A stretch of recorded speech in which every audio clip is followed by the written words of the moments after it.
Good morning. Wait, no, no. Good. Hi. That. How are you doing?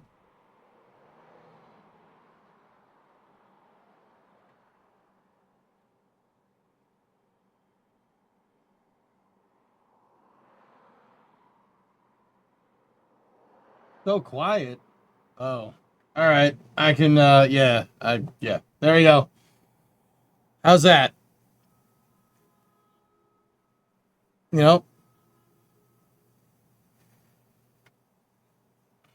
Let's fix this right now. Hold on.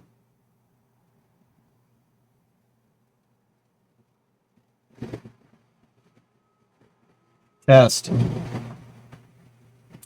Testing. Testing. Testing. Testing. Testing. Testing. 1 2 1 2. Testing 1 2. There we go. Much better. That sound nice? I changed the drive on the microphone. Should sound way better now.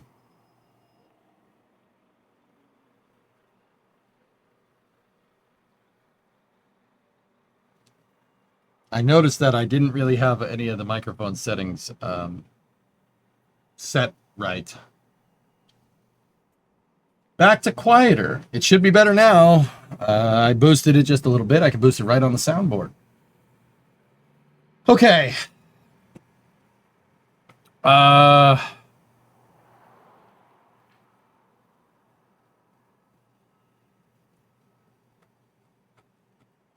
Let me get a couple more tweets all together here.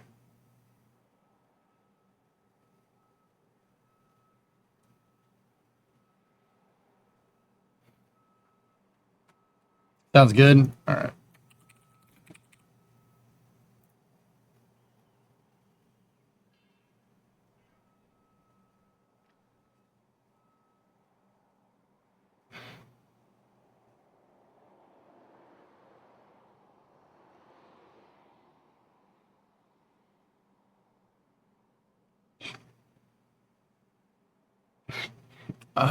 There was a interesting thing about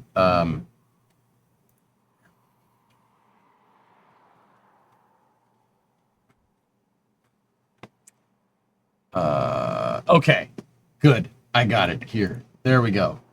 I got what I wanted. Hot off the press, new neutron video from Rocket Lab. Oh.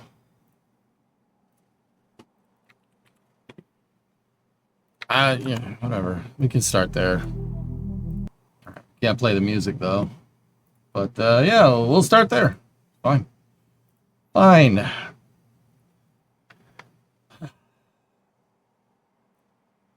What do we got?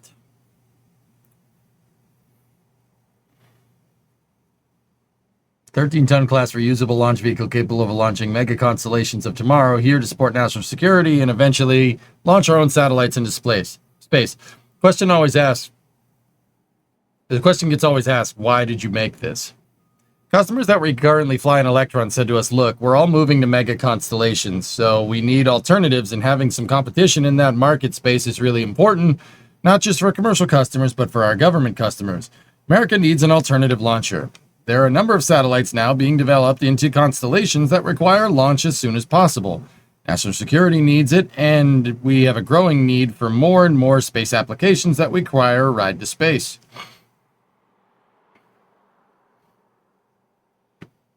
Built and flown, it looks different. And that's fundamentally because we're able to just gotta be careful with that sound, dude. Stand back and go, okay, let's take all of the things we learned from our reusability program in Electron, all of the things that we learned from others' reusability programs, lay down a blank sheet of paper, and let's start from scratch and design the optimum medium-class reusable launch vehicle. Yeah, I gotta be careful. Yes, this this seems to be a chopper. Now that's a chopper fairing. That's nice. I like that chopper fairing. I don't like Starship's chopper fairing.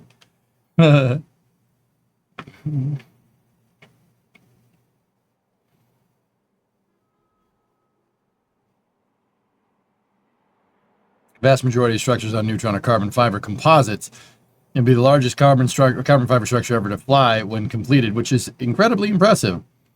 There's a reason why all the model modern fighter jets are made of carbon fiber. It's because of that strength and stiffness per unit weight for our customer base. The reason why it's important is that will reduce fundamentally the launch cost as we go into repeat operations.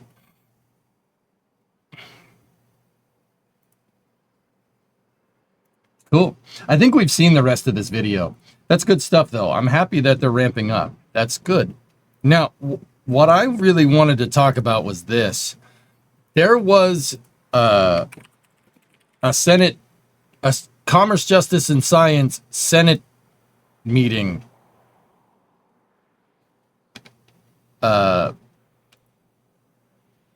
here.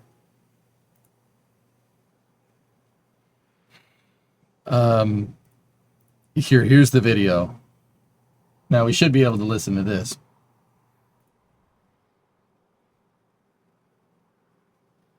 So I want to listen to this. I'm genuinely curious what was said here, because it was apparently something pretty dang spicy. So what I wanted to do, and this is part of the reason why I was bummed that Space News took a little bit of time, because I want to listen to this, and I realized that it's pretty dang long. So let's go.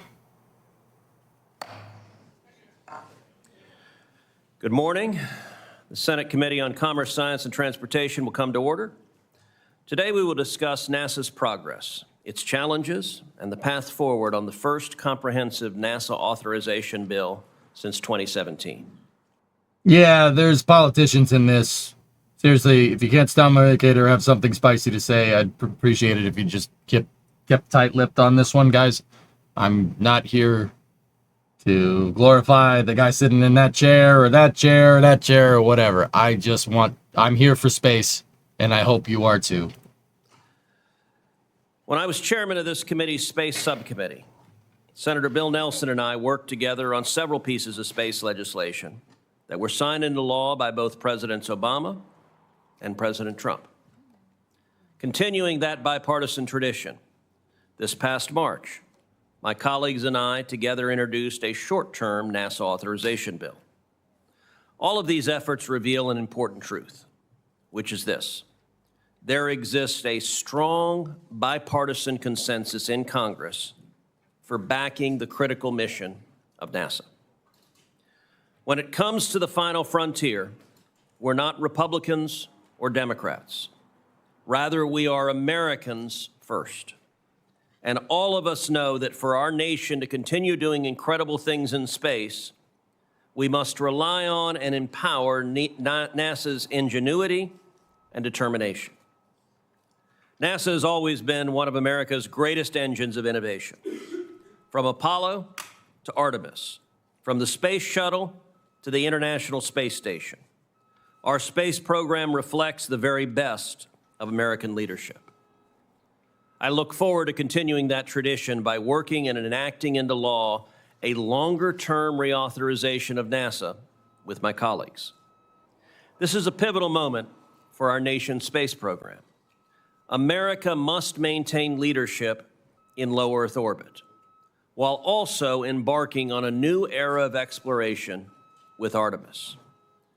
Make no mistake, we are in a new space race with China. And if we fail, there will be a bad moon on the rise. Oh, it's China like has the made song. no secrets of its goals. It is investing heavily in space capabilities, That's right. maintaining a permanent presence in low Earth orbit, and working to plant its flag on the moon by 2030.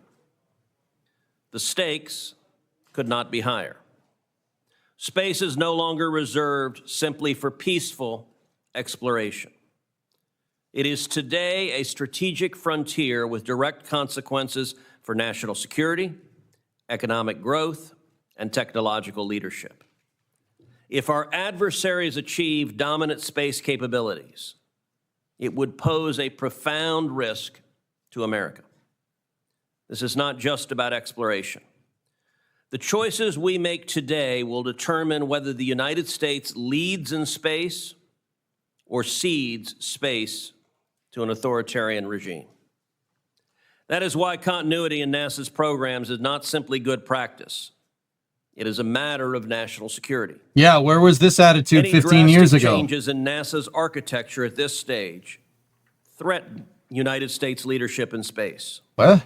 Delays or disruptions only serve our competitors' interests. Congress has spoken clearly on this matter. In the One Big Beautiful Bill, which I was proud to champion, we reaffirmed strong support for NASA's exploration programs. At a time when some have sought to prematurely dismantle the International Space Station, despite China's presence in low Earth orbit, Congress provided ample funding to continue the safe operations of the ISS, as well as to provide an on-ramp for follow-on commercial stations. And Congress also provided the funds necessary to sustain a presence on the moon.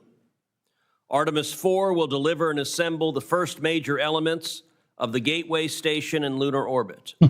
And Artemis 5 will expand surface exploration using that platform.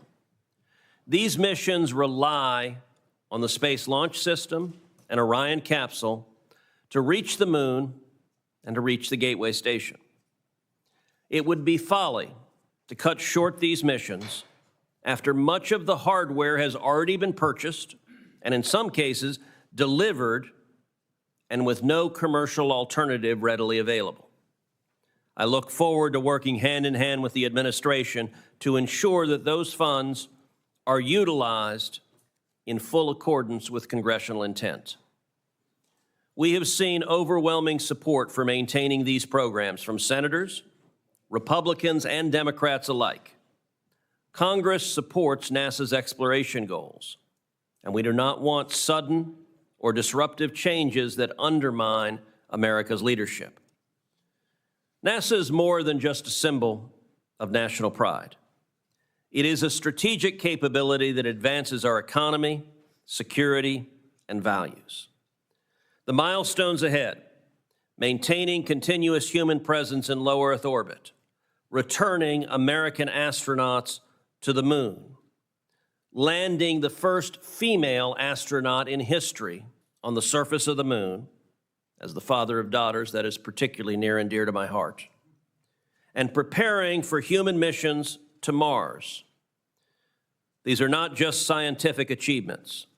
They are fundamental to America's role in the world's as the world's leading spacefaring nation. America must remain the world's leader in space. Well, Leon, this is a Senate meeting, so there's going to be only senators. And what happens is people give testimony to the senators, and they use that to determine how they vote on the Senate on things. This is basically a request. These meetings are basically a request for information about what's going on. So let's see. I mean, honestly, Ted Cruz hasn't said anything in particularly wrong here. I think that's right. Yeah, I don't think he said anything in particularly wrong, incorrect there. I mean, I don't know if people don't like the guy, or you do like the guy, it doesn't matter, or you're indifferent. That's right.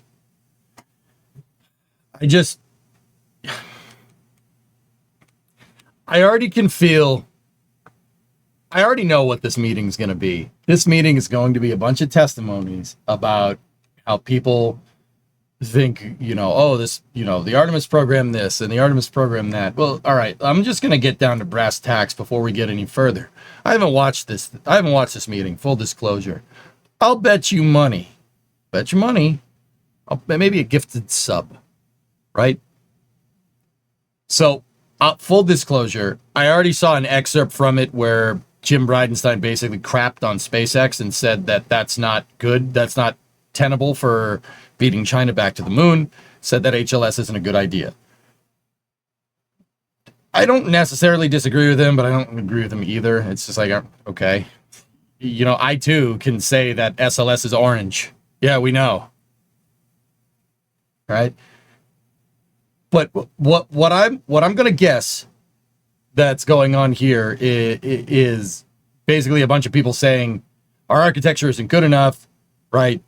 We need to do this, we need to do that. And all the architectures that they come up with are just going to be the same lukewarm nonsense that they've come up with for the past 15 years.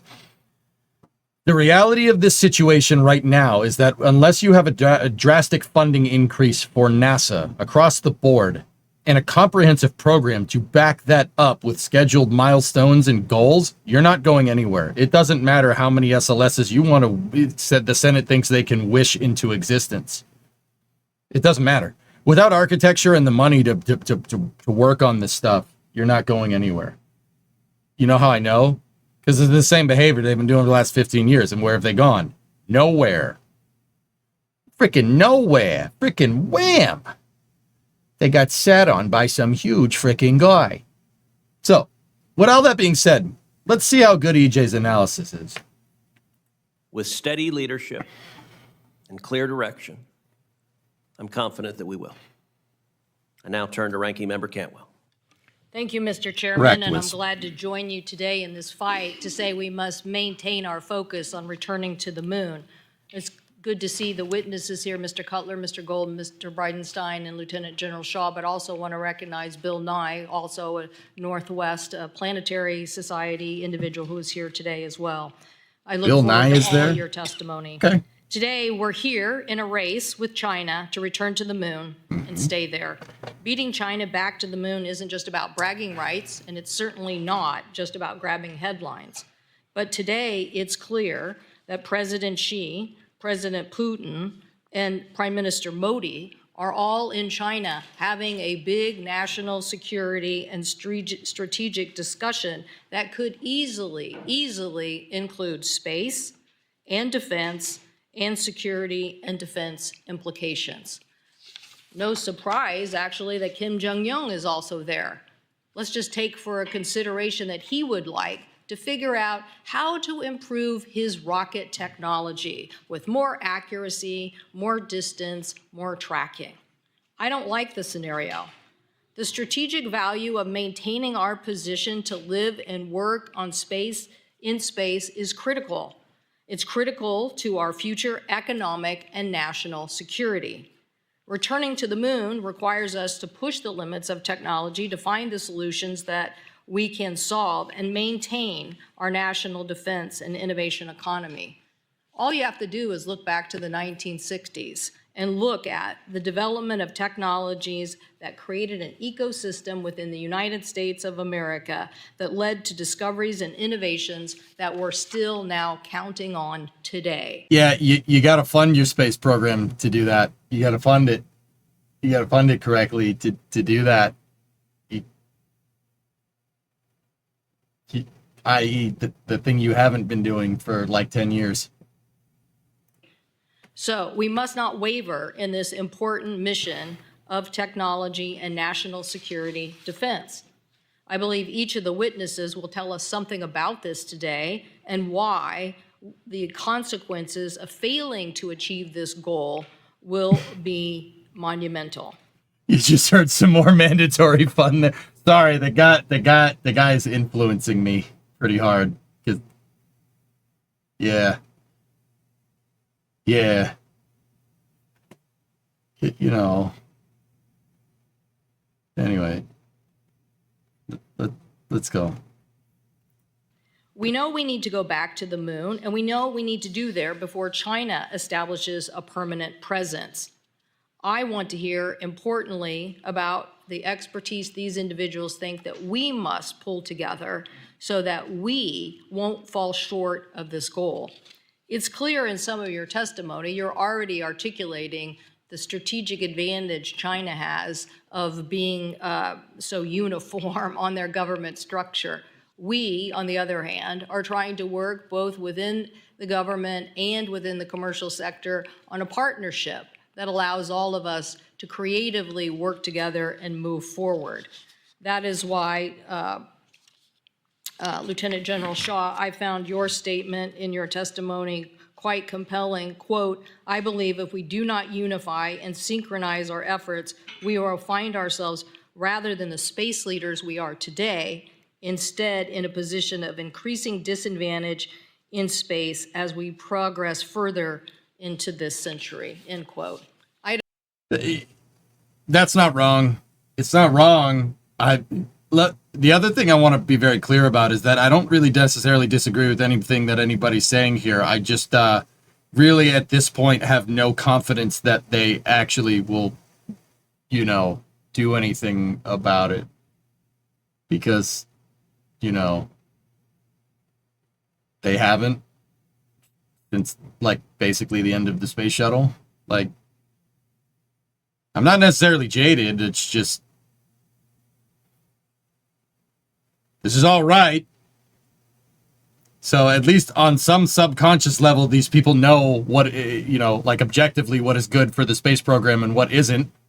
Just, between these meetings and what actually happens, there seems to be some kind of breakdown in the communication process, I don't want to see that reality either. I want us to explore how to get the that most is frustrating. out of NASA's commercial partnership and determine if sufficient redundancy in the provisions of commercial space are there to ensure that. The state of Washington plays a very proud role in the exploration of the space and space economy. About 77,000 people employed today just in the space economy, obviously more than 100,000 employed in aerospace in general.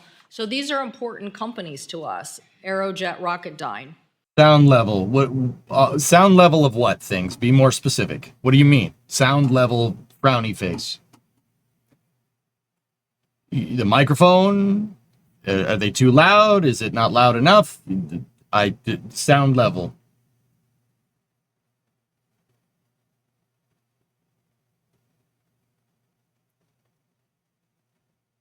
I don't know what that means, brother. Got to be more specific. I'll adjust the audio if it's bad, but you got to let me know. Boeing, Blue Origin, all working on rocket infrastructure, crew capsules, Gateway lunar landing orbit stations, and human landers. All of these are so important. And also just a shout out to the returning Colonel Ann McLean from Spokane, who just returned from serving as the commander on the IS mission from March through August of this year. So yes, we have a lot of people thinking about space in the Northwest. The IS so mission. I am concerned about the current plan and what we are doing to make sure that we continue to push forward. I would love to see the continued focus on dual landers, given how important they are going to be for the future. It's not just one time, it's many times. This is an operation where we're going to continue to return and be an operational system. So I want to make sure that we have the best. I want to make sure that NASA has backup plans that takes advantage and ensures that the already delayed mission does not slip any further. What? I don't know that it takes a genius to figure out that while China may be projecting 2030 or some time period, there's nothing to say that they won't go sooner. There are people I mean, there is. It's a launch complex. Like, the launch complex is not made yet. No, there absolutely is, Come on, let's use those spy satellites that we pay so much money for. The pad is not finished, and it's not going to be finished for a little while. I mean, sorry, I don't mean to interject so much. Talk to and trying to brief the press about this today, who are betting that they are going to go sooner and that they are going to beat us. So we don't need another Sputnik moment. It's already happened. The only thing we have to do is make sure we in Congress get the budget right and support the Artemis mission. Yeah. I appreciate everything the chair has done in putting money towards the Artemis mission, and I appreciate everything that we are doing collectively to assure that the administration spends it. But I also want to point out that, as Lieutenant General Shaw also says, this whole cislunar communication architecture, that is the space between the Earth and the Moon. That is what China would love to do. Go dominate the communication system between the space and the Moon. That's what they're already working on. We can't allow that to happen. We need to continue to move forward quickly, fastly with these investments because our national security and defense depends on it. I thank you, Mr. Chairman. I look forward to asking the witnesses more detailed questions about this, the President's budget, and why we need to make sure that we are funding this appropriate mission for the future, not just of our innovation, but also for our national security. Thank you. I thank the ranking member. I'd now like to introduce our witnesses for today. Each witness exemplifies essential elements of maintaining U.S. leadership in space. Our first witness is Mr. Alan Cutler, President and Chief Executive Officer of the Coalition for Deep Space Exploration, a national organization comprising more than 50 space industry businesses and stakeholders dedicated to ensuring that the U.S. remains the leader in space exploration. Our second witness is Mr. Michael Gold, President of Civil and International Space for Redwire, where he leads a variety of commercial space activities. Prior to Redwire, he served as NASA's Associate Administrator for Space Policy and Partnerships, where he directed the development and implementation of the Artemis Accords and the negotiations for the Lunar Gateway. Our third witness is a good friend, the Honorable Jim Bridenstine, Managing Partner of the Artemis Group. He previously served as the 13th Administrator of NASA. Under Mr. Bridenstine's strong leadership, NASA launched the Artemis program to explore the moon and to prepare for missions to Mars.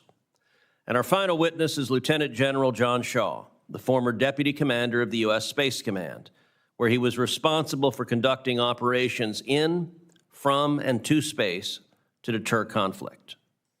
Mr. Cutler, you are recognized for 5 minutes. Thank you. Chairman Cruz, Ranking Member Cantwell, members of the committee. Thank you for the invitation to testify today and for your consistent bipartisan support of NASA. That support has been critical to advancing our mission to return American astronauts to the moon and building a sustained presence there. The most recent example of this support is the funding of NASA in the Budget Reconciliation Bill that supports facilities and activities from Earth to Mars, including funds for the Artemis 4 and Artemis 5 missions. Artemis is more than a space program. It is a statement of American leadership to the rest of the world. It ensures that the United States, not our competitors or adversaries, sets the rules for lunar exploration and resource utilization. Without a successful Artemis program, we risk ceding the moon to China, a nation working diligently to land before we return and looking to establish control over key lunar regions and resources. Their intent is clear, their progress is real, and time is not on our side. This is a race that the United States cannot afford to lose. China's capabilities in space cannot be underestimated. Whether in their activities orbiting Earth or its ambitious lunar program, China's persistence in achieving its national goals in space underscores its unfaltering intent to be the leader in space. Recent progress by China includes a successful static fire test of the Long March 10 rocket, as well as successful early lunar lander tests to determine its capabilities. The United States still retains advantages with the Space Launch System, Orion, Gateway development, and exploration ground systems processing, but appears to trail China for the critical final leg in space to the moon's surface, the development of a lander. Let me be very clear. The country that lands astronauts on the moon next shapes the rules of engagement in space for decades to come. The current Artemis program is making strong progress, but we need every element to execute its role. The technical challenges that need to be overcome to land on the lunar surface cannot be ignored, and Congress must keep a watchful eye on how that effort progresses if we are to win. Artemis 2 is preparing for its crewed launch next year, but the work does not stop there. There is mission hardware being built today from Artemis 3 through Artemis 9. Factories are running, hardware is being manufactured, and thousands of Americans across the country are at work to make this campaign successful. Additionally, the United States is leading a growing coalition of 56 partner nations under the Artemis Accords, a global community initiated under President Trump's first term, focused on supporting a set of principles for peaceful, sustainable, and cooperative space exploration. The rewards of advancing our lunar program extend beyond beating China. Artemis is an economic engine here at home. For every dollar invested in Artemis, $3 flow back into our economy, supporting advanced manufacturing, creating high-quality jobs, and driving innovation that benefits Americans in their daily lives. Supporting Artemis to beat China creates stronger communities, a stronger industrial base, and a stronger America. This race is not just about the moon. It is about economic growth, global competitiveness, and national security. Congress can strengthen our national capabilities with a robust NASA authorization bill to reaffirm our commitment to the current plan and make improvements where necessary. It should continue the direction for lunar exploration found in the President's Space Policy Directive 1, which calls for the United States to lead the return of humans to the moon for long-term exploration and utilization, followed by human missions to Mars. A multi-year authorization bill with these elements will provide the long-term certainty needed to keep NASA focused and our work. Guys, can I back that up again? I'm sorry, I want to hear that one more time. I spaced for a second. On beating China. Artemis is an economic engine here at home.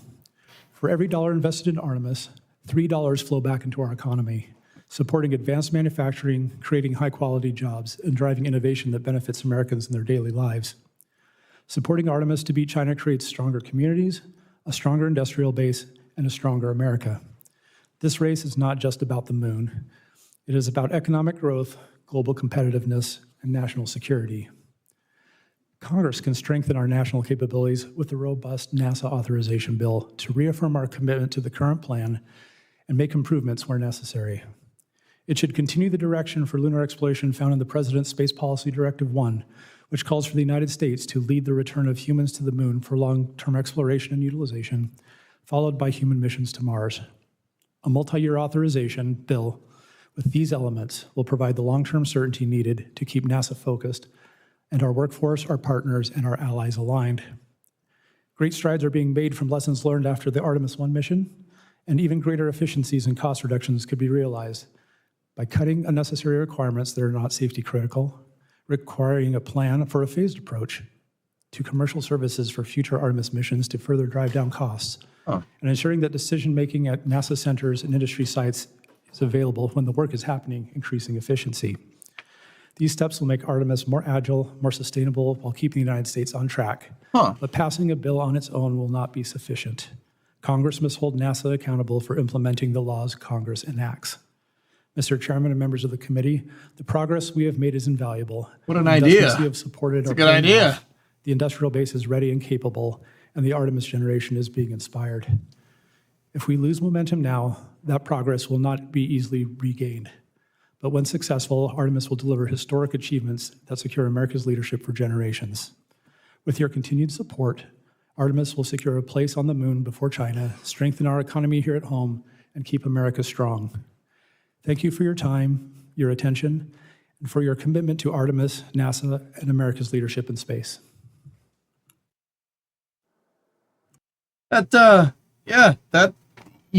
right. That last part was right. But keep in mind, that guy's giving testimony to the Senate. He's right. That last part was correct. You need to. Artemis. There's all kinds of. With the Artemis program specifically, there's too much stuff. There's too much stuff going on. The architecture is fragmented. It's all over the place. So like. You're going to land with Starship, and then you're going to land with Blue Origin's Blue Moon Mark II. All right? You're going to land with all this. You have, and then you have Gateway, and Gateway's doing its thing, and Starship's supposed to go to Gateway, and then Blue Moon Mark II is supposed to go to Gateway. And, Blue Moon Lander and HLS are both landers that require refueling architecture. So it's a lot more than just launching one thing on a Saturn V and getting to the moon, et cetera, et cetera. The architecture is frankly all over the place. I disagree with what she said over there about needing two landers. I really don't think you need two landers. And I don't think the landers should be commercial either. I've been pretty vocal about that. NASA needs to have an end-to-end architecture in-house, but no one wants to talk about that. Hey, paramedic, what's up, man? How are you?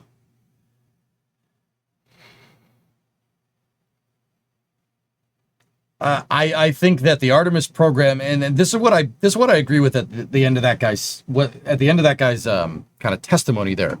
The Artemis program needs to be refactored to be symbiotic and complementary to Starship and Blue Moon. It needs to work with commercial programs, not be dependent on them. That's how you beat China. If that's what we want to do. Personally, I think space races are very unsustainable. Because races end. And the exploration of space doesn't end. And putting arbitrary endpoints, i.e. racing another nation to do that, means that the race will end at some particular point. Case in point, the Apollo program. It happened. It was absolutely a thing. I think the reason they are doing with this multiple companies is to try and get rid of the big corporate monopoly like Boeing. Yeah, how's that working?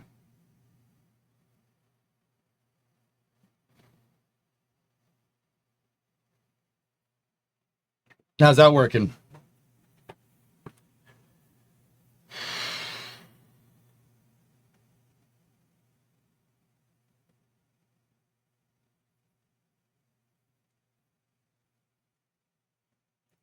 Thank you. Mr. Gold, you're recognized. Thank you. They prefer commercial providers because it's much cheaper. Yeah, Strickler, we can sit here and pretend that commercial providers are the end-all be-all solution to your problems. Where's our lunar lander right now? And don't get me wrong, dude. I think that SpaceX will have Starship HLS there delivered on time. The problem is that we've been, basically since 2010, since NASA's 2010 Authorization Act, we've been going back to the moon. So we've been going back to the moon for 15 years. Where the hell is the lander? Somebody, actually, this was even like kind of before his time, but whatever, it doesn't matter. Somebody thought it'd be good to build an architecture with no lander, which is dumb. It was dumb then. It was dumb. It's dumb now. It's still dumb. It's going to be dumb in the future when, China gets there before us. Where are the spacesuits? Oh, we can't do that. We got to save money on that. You understand that in a race, time is expedient. Time is your commodity, not money when you're in a race. Right? This is what I mean. Now, all of a sudden, we're in a race? Oh, okay. You can try to throw money at this problem, but that's not going to fix it. What would have fixed it is taking your lunar program seriously 15 years ago. Because then we wouldn't have even been in a race. SLS was never funded properly, guys. And I know people like you saying, oh, SLS is so expensive. SLS, you know why SLS is so expensive? Because it's been flat funded for 15 years. Development doesn't work on a flat funding cycle that scales with inflation. There are times when you go to design your core stage, for instance, that you probably need a little bit more development money. You probably want to make sure that gets developed correctly. Without the proper development funding to fund something like, building a core stage or 5-segment SRBs or something like that. And I'm not talking nowadays. I'm talking 15 years ago. If you did that then, you'd be fine. SLS would have pretty much been operational, 2018, 2019, but none of these people nobody thought we were in a race with China, even though they built their own damn space station in low Earth orbit.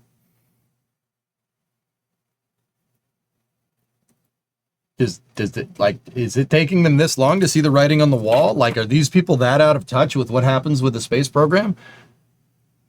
I could have told you China had lunar ambitions the second they built their own damn space station. Like, that's just the next logical step. If any Kerbal player knows that, right? You get into orbit, you build a space station, and you go to the moon. That's like Kerbal Meta 101.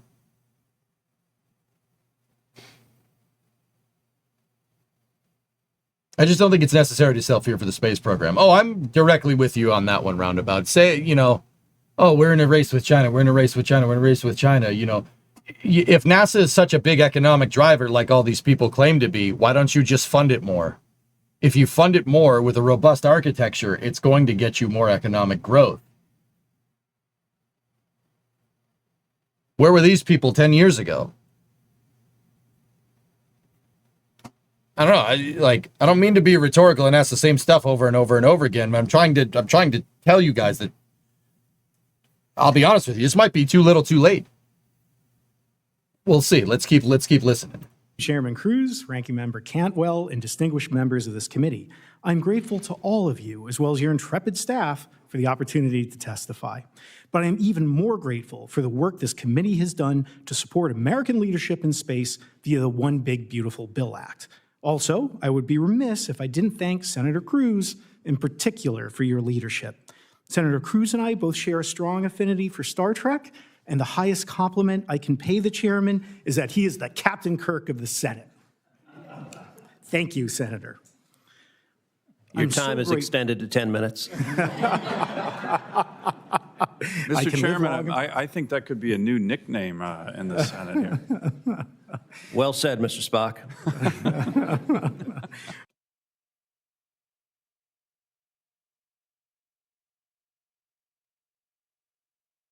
What a terrible day to have ears.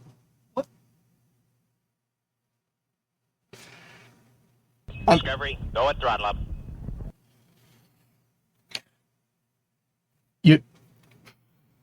Hey guys.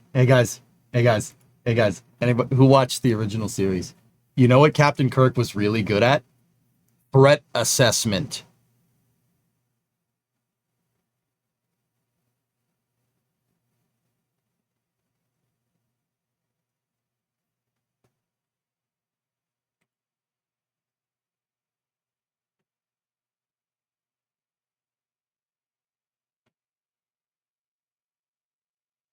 Well, with your leadership, we'll And banging green chicks, yeah, for sure. That's absolutely a thing.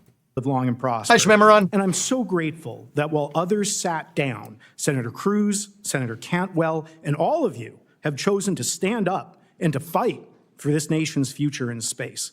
Specifically, per the direction of the One Big Beautiful Bill, NASA must complete and launch the Lunar Gateway. Just last month, along with NASA officials and representatives from all of our international partners, I watched the successful deployment test of Redwire's massive rollout solar arrays for the Gateway's power and propulsion element. These arrays, which will be some of the largest ever deployed by humanity in space, will power the Gateway, representing the pinnacle of solar electric propulsion technology, a key capability for both future civil space exploration and national security activities. Without the funding and direction of the One Big Beautiful Bill, this critical work would be in jeopardy. And I'm sure China would like nothing more than for the U.S. to abandon its lead in solar electric propulsion and to lose the benefits of Gateway in orbit and on the lunar surface. With Gateway and full commercial logistics services, the Artemis program can support lunar surface operations for 60 to 90 days, enabling robust activities and transforming the dream of lunar resource extraction and utilization into reality. Without Gateway, lunar surface activities will be limited to 5 to 7 days, dramatically curtailing the very nature of NASA operations. Additionally, while not a military facility, the presence of Gateway in cislunar space will provide a platform that will inherently allow America and its partners to monitor Chinese activities.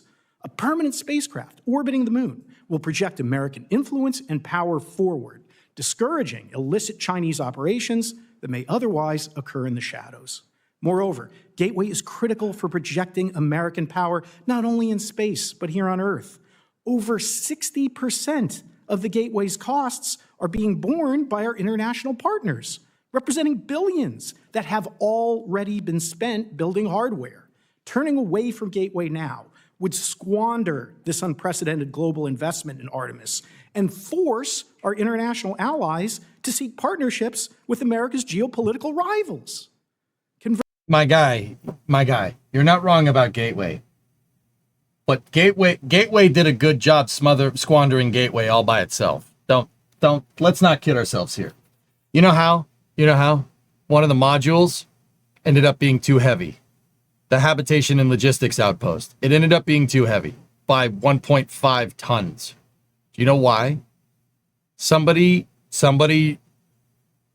doing the architectural blueprints for that vehicle forgot to take into account how much all the wires weigh. Yeah, no, you played yourself. It ain't Congress that's screwing up the Gateway. It's you that's screwing up the Gateway. Also, that solar electric propulsion that he's talking so much and so heavily about, right? Yeah, the Gateway's thrusters aren't powerful enough to be able to maneuver with Starship attached to it.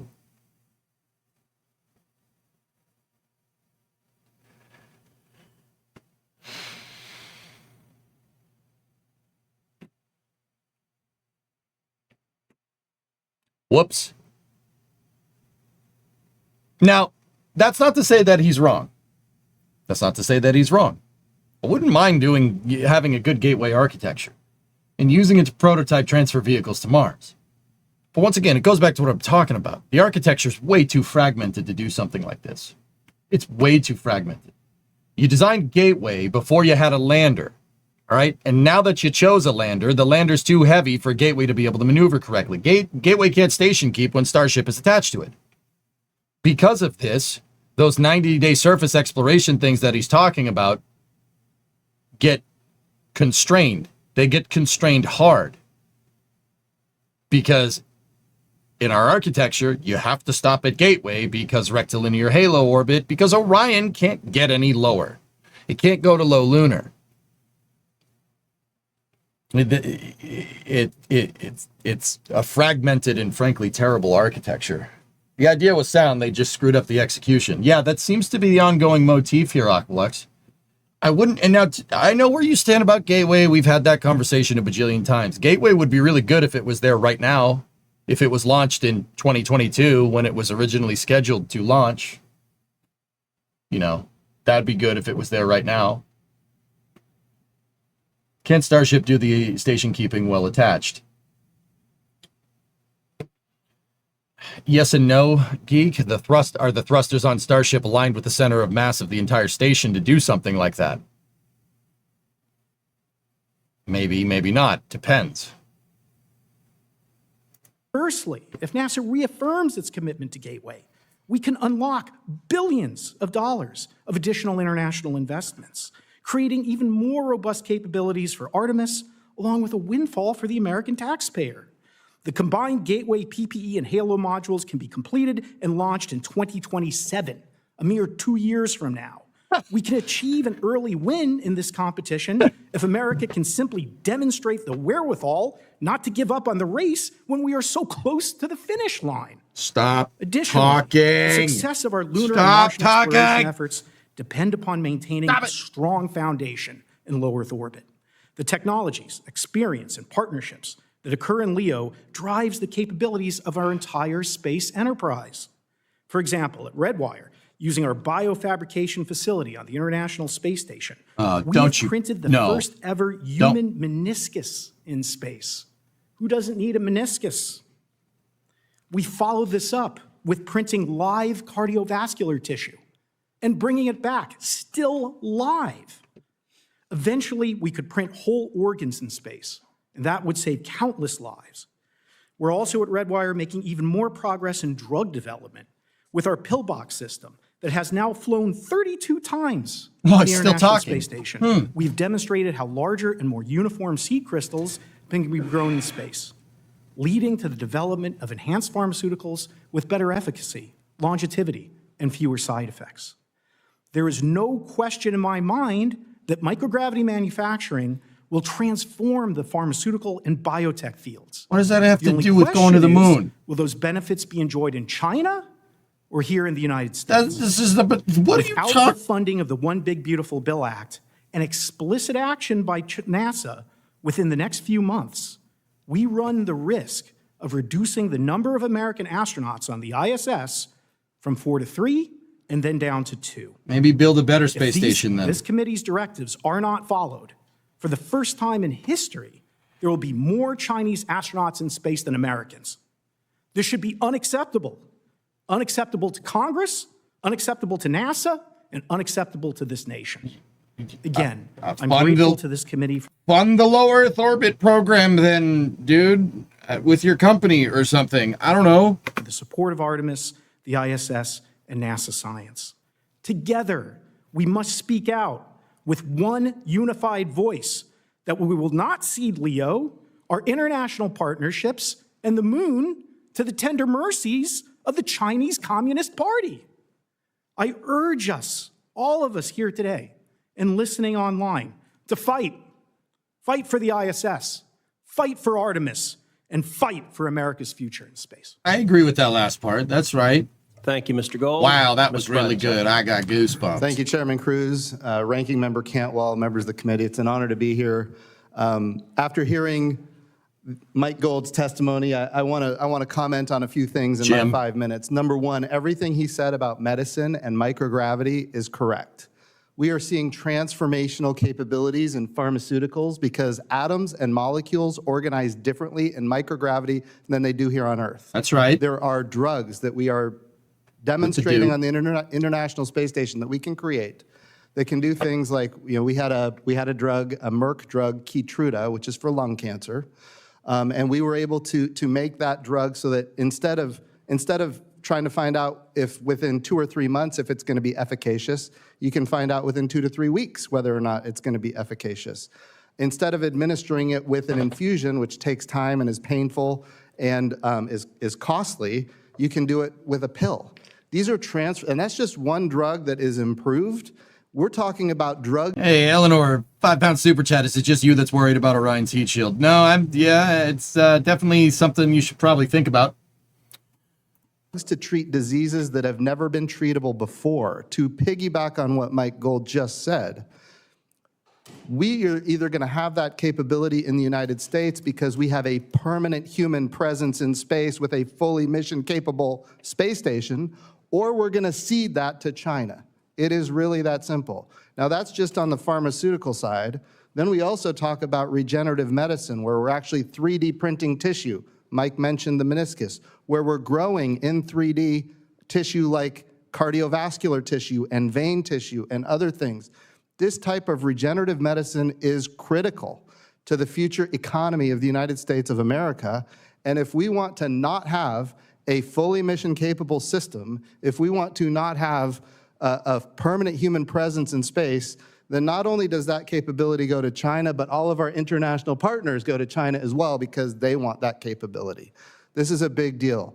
So that's on the low Earth orbit side of things. And Senator Cruz, I know you're getting a lot of accolades today, but it is absolutely true. The one big beautiful bill with the $10 billion additional dollars for NASA human spaceflight was in large part your doing, and I know it was bipartisan. I know the one big beautiful bill might not have been bipartisan, but that element was in fact bipartisan, and I know senators on both sides of the aisle are grateful for your leadership on that. So very important. I would also say the purpose of this hearing is, are we going to be able to get to the moon first? I mean, that's the title of the hearing. And I will tell you, and I know there's going to be questions, and I'll go into more depth later, but look at the architecture that we have developed to land American astronauts on the moon. Look at the architecture. It is extraordinarily complex. In some cases, it hinges on me saying here today that it is highly unlikely that we will land on the moon before China. And I'm going to explain it in the next 2 minutes. So, number one, we have the SLS rocket, which is the most powerful rocket ever built.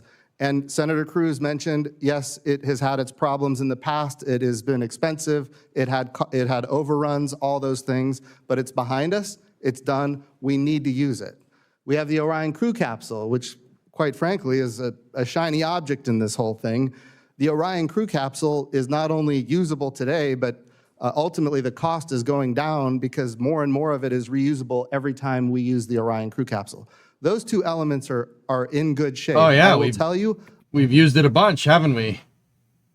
I have been critical of both in the past, in front of this committee and other places, and I'm more than happy to be critical of all of our contractors, just to be really clear.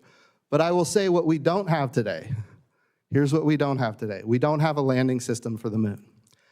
And there was a moment in time when we had no NASA administrator.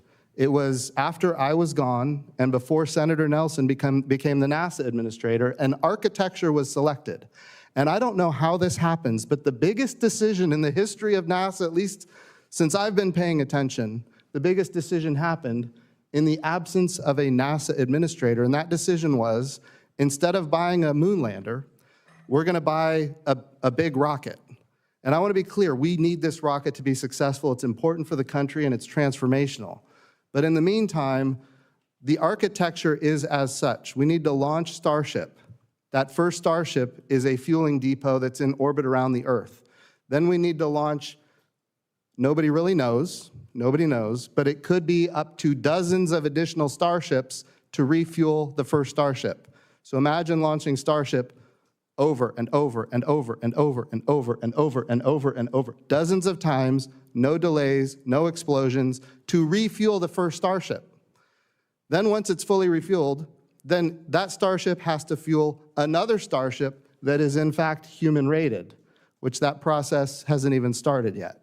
By the way, that whole in-space refueling thing has never been tested either. We're talking about cryogenic liquid oxygen, cryogenic liquid methane being transferred in space, never been done before, and we're gonna do it dozens of times, and then we're gonna have a human-rated Starship that is refueled that goes all the way to the moon. Now, when it goes to the moon, we don't know how long it can be there because it's boiling off the entire time it's in orbit around the moon. We don't know how long it can be there, but while it's there, we have to launch the SLS, we have to launch the Orion, the European Service Module, we have to have astronauts and crew all ready to go.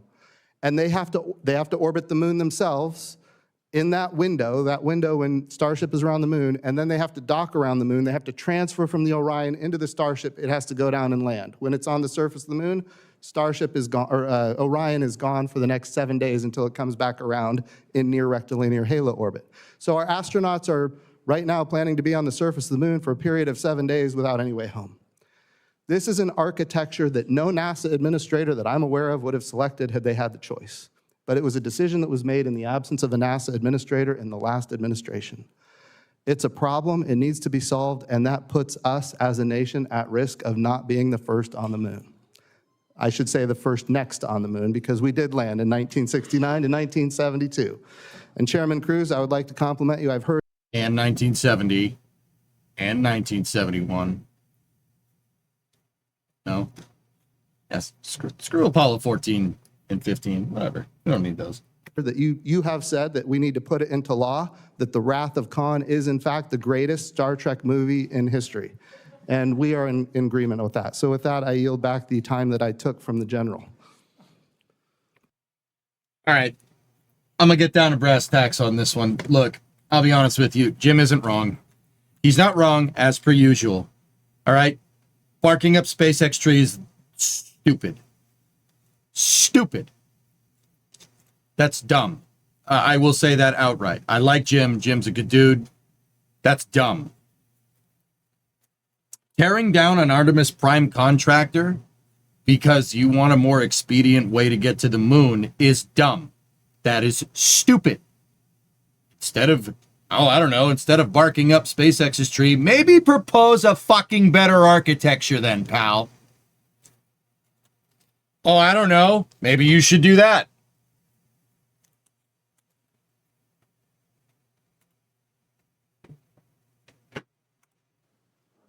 I thank the administrator. I will say I'm not sure we need to codify the Wrath of Khan any more than we need to codify gravity or that the sky is blue. There are Stop talking about Star Trek, for the love of God.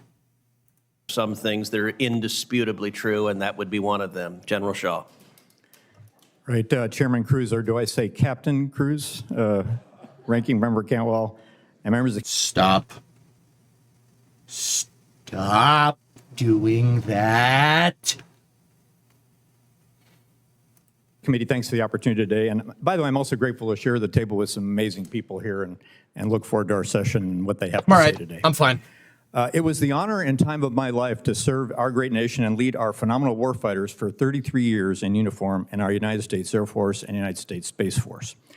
Throughout my military service, I also had the privilege to work closely with NASA, NOAA, and other governmental civil organizations across many endeavors.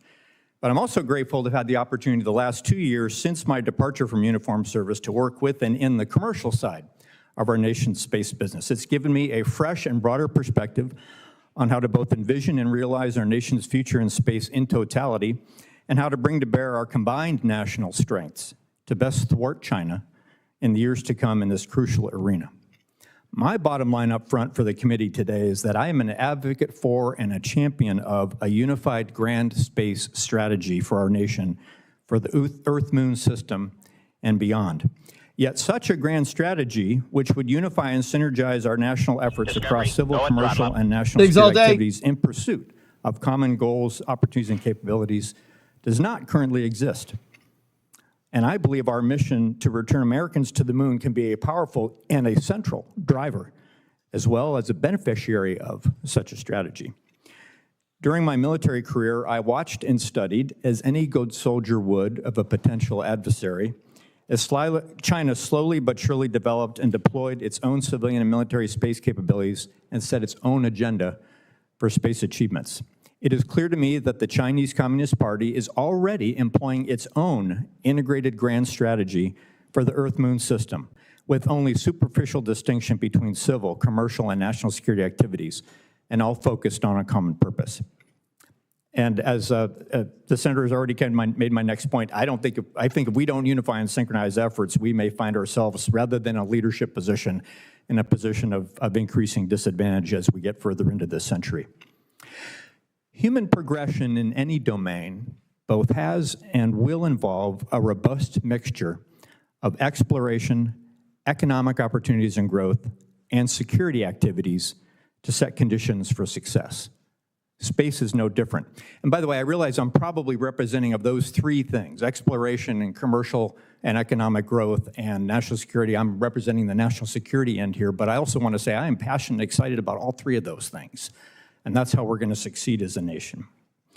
A notional example for a grand space strategy, objective, would be to set the conditions, standards, and proper incentives for the establishment of an orbital and lunar logistics infrastructure, one that would enable increased capabilities and performance for space activities of all kinds throughout the Earth-Moon system. Such an infrastructure would include on-orbit manufacturing, assembly, refueling, replenishment, and other forms of servicing. We already know that we will need such an infrastructure to sustain human presence on the moon, solely from just the exploration approach. But such an infrastructure could also and will benefit dynamic space operations for national security platforms as well as for commercial endeavors. Yet our national approach to space logistics to date has appeared disjointed and inconsistent to those in the commercial community, and I hope my panelists maybe address this and see their perspective, is seen as inconsistent to those who might want to invest in those capabilities. The Chinese are already matching and perhaps even outpacing us in this logistics pursuit. Here's a recent example. Just in the last few weeks, this summer, as observed by open sources and reported in media, we have seen China perform a docking and apparent refueling operation between its SJ-21 and SJ-25 platforms in geosynchronous orbit. Following that fuel transfer activity, the docked spacecraft together, this was just last month, performed the largest single maneuver in geosynchronous orbit ever yet conducted, likely in excess of 330 meters per second. That's a lot, actually. Well, at least by today's standards. Someday that will be a pittance, but today that's a lot. Other examples of area where I believe we can move faster. This guy knows what he's talking about. Listen to him. More effectively under a unified strategy includes cislunar space domain awareness and a cislunar communications architecture, both, again, necessary for sustained human presence on the moon.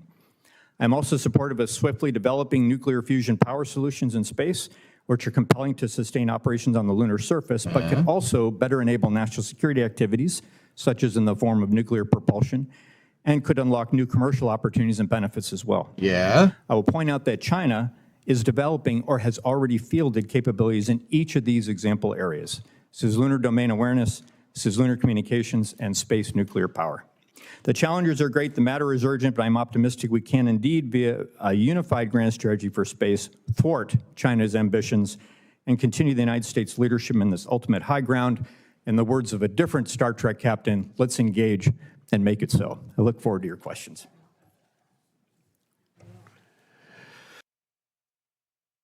I agree. I agree with everything that guy said. Yeah, that was right. That guy's cool. That guy knows what he's talking about. Not him. The guy that just did the testimony. That was right. That was correct. The architecture's fragmented. You need a more unified architecture. Now, once again, Jim was right about that too. I'm not going to sit here and pretend like he wasn't. That was correct. The Artemis architecture is too fragmented. It's too all over the place. It's really designed to create a more robust long-term presence on the moon. And all of a sudden here, everybody here decides that we're space racing. Well, for space racing, it's a frankly terrible architecture. But here's the thing. Everything that Jim said was right? Everything that he said was correct. But tearing down a prime contractor for Artemis, right? I mean, he was critical of Boeing too for what it was worth, but saying that SpaceX, I mean, he's kind of spot on with what space, with saying about the refueling missions, et cetera, right? But also at the same time,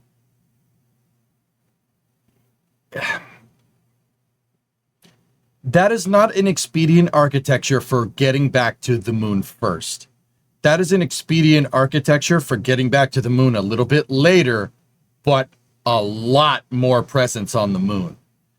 You know, like, we're talking about, you know, the Spirit of St. Louis crossing the Atlantic, which is just a single-seat, single-engine propeller plane that Charles Lindbergh flew, right? First transatlantic crossing, right? We're talking about that versus flying a C-5 across the Atlantic, right? C-5 can move 2 tanks across the Atlantic, all right? That's the difference we're talking about here. Now, I don't necessarily think that Jim is particularly wrong. If we're space racing, this is not the best architecture. However, tearing down SpaceX and barking up SpaceX's tree is the funniest thing I've ever heard, because they're the only ones that are even remotely taking their contract like seriously. But I do kind of agree with him that NASA should have their own expedient solution, a hypergolic lander. If you want to race, that's the easiest way to do it. Hypergolic landers aren't going to get you very far in the long run, though. But I do believe that NASA should have its own end-to-end architecture. But NASA can have their own end-to-end architecture without saying that Starship is ridiculously complicated. Look, any sustainable architecture by definition to get to the moon, i.e. not just sending everything in one shot like the Saturn V, is going to be a more complicated architecture by definition. You know, by definition, that's going to be a more complicated piece of equipment if you want to get there, if you want to forge a highway to the lunar surface, right? That's going to be a more complicated architecture than just doing it all in one shot. But doing it all in one shot is more expedient.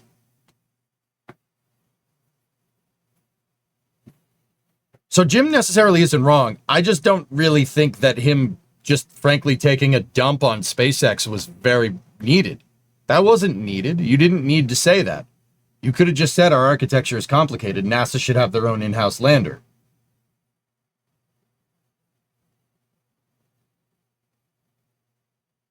Jim still doesn't talk about what Doug Lavero did behind his back. What? Tell Boeing the criteria for the lunar lander before they released the contract solicitation? Yeah, that also was a very illegal thing to do. Okay, so the point that I'm trying to get at, guys, is that look, all right. The point that I'm trying to get at is Jim isn't necessarily wrong. He's pretty right. If you want to race, these architectures are caca for doing that. They're terrible. You need something like the Saturn V. However,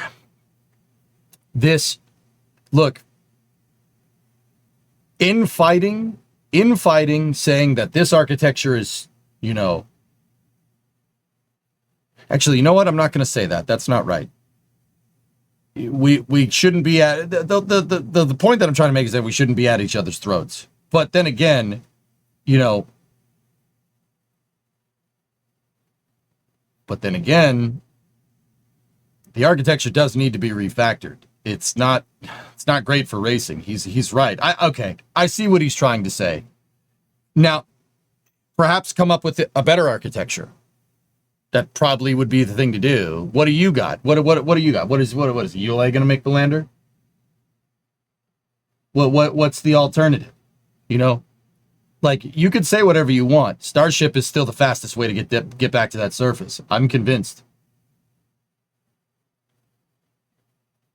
Until we come up, if NASA put a hypergolic lander on the books, like the LEM or something, then I'd say maybe not. But Starship, I still think, is the quickest way to do it.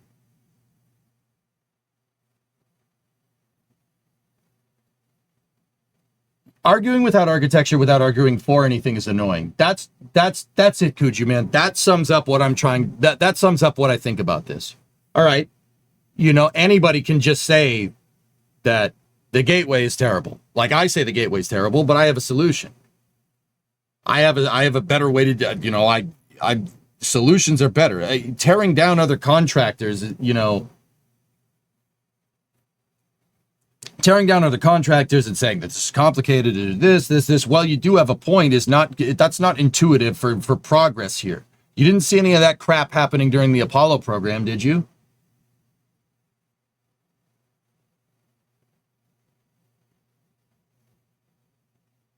I agree with Jim. I agree. That's what I said at the beginning, though. Like, I'm really torn here because I like Jim and I think he's right. But also at the same time, fine, propose a better architecture then. Barking up Elon's tree and saying, oh, SpaceX is terrible, it's Starship, it's too complicated. What, compared to Blue Moon? Blue Moon has refueling architecture too. It's refueling with cryogenic hydrogen. That's somehow simpler because it refuels less? Okay, sure. Yeah, that's great. You want to discuss an architecture that's more expedient, propose one. Don't sit there and say that, the people that are actually making progress, oh, no, they're not the ones that, no, that's no good. We bought a rocket, not a lander. Okay. All right, sure. And I like Jim. I really do. It's a very interesting take there to just say that the most expedient way we have back to the moon isn't expedient enough.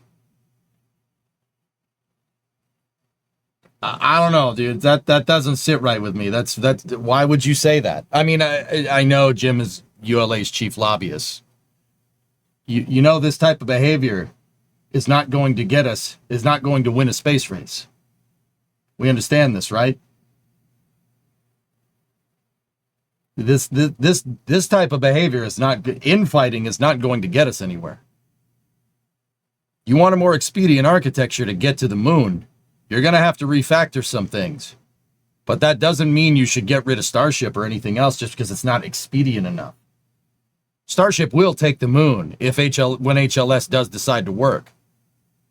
Because, look, even if we don't land back on the moon first, say China does get there. By 2030, Starship and HLS will be waiting in the wings. That's 100 tons to the lunar surface. Okay, great. China gets there first. They plant a flag. Great. We get there and build a city. You think China's going to build a city on the moon with Long March 10? That's not happening.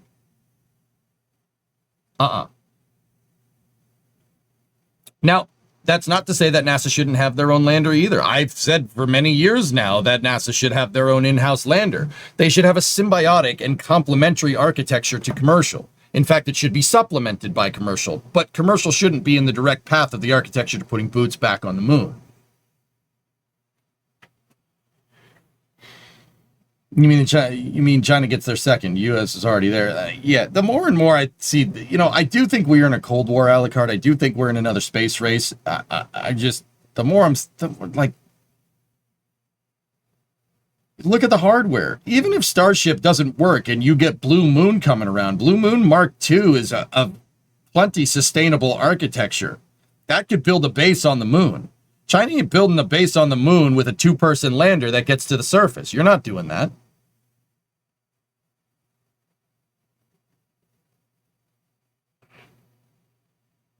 Please validate or invalidate my previous comment.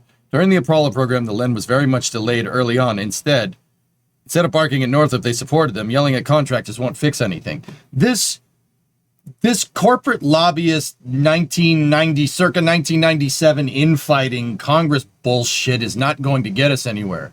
That's not going to get us anywhere. And I'm pretty disappointed that Jim would do something like that. That's screwed up, dude. That's messed up. And look, man, I get it. Starship is well beyond what NASA needs. It's well beyond the requirements for sustainable lunar exploration. It's way over-engineered for task. I understand that. I get that. That's fine. Propose a better architecture or shut the hell up.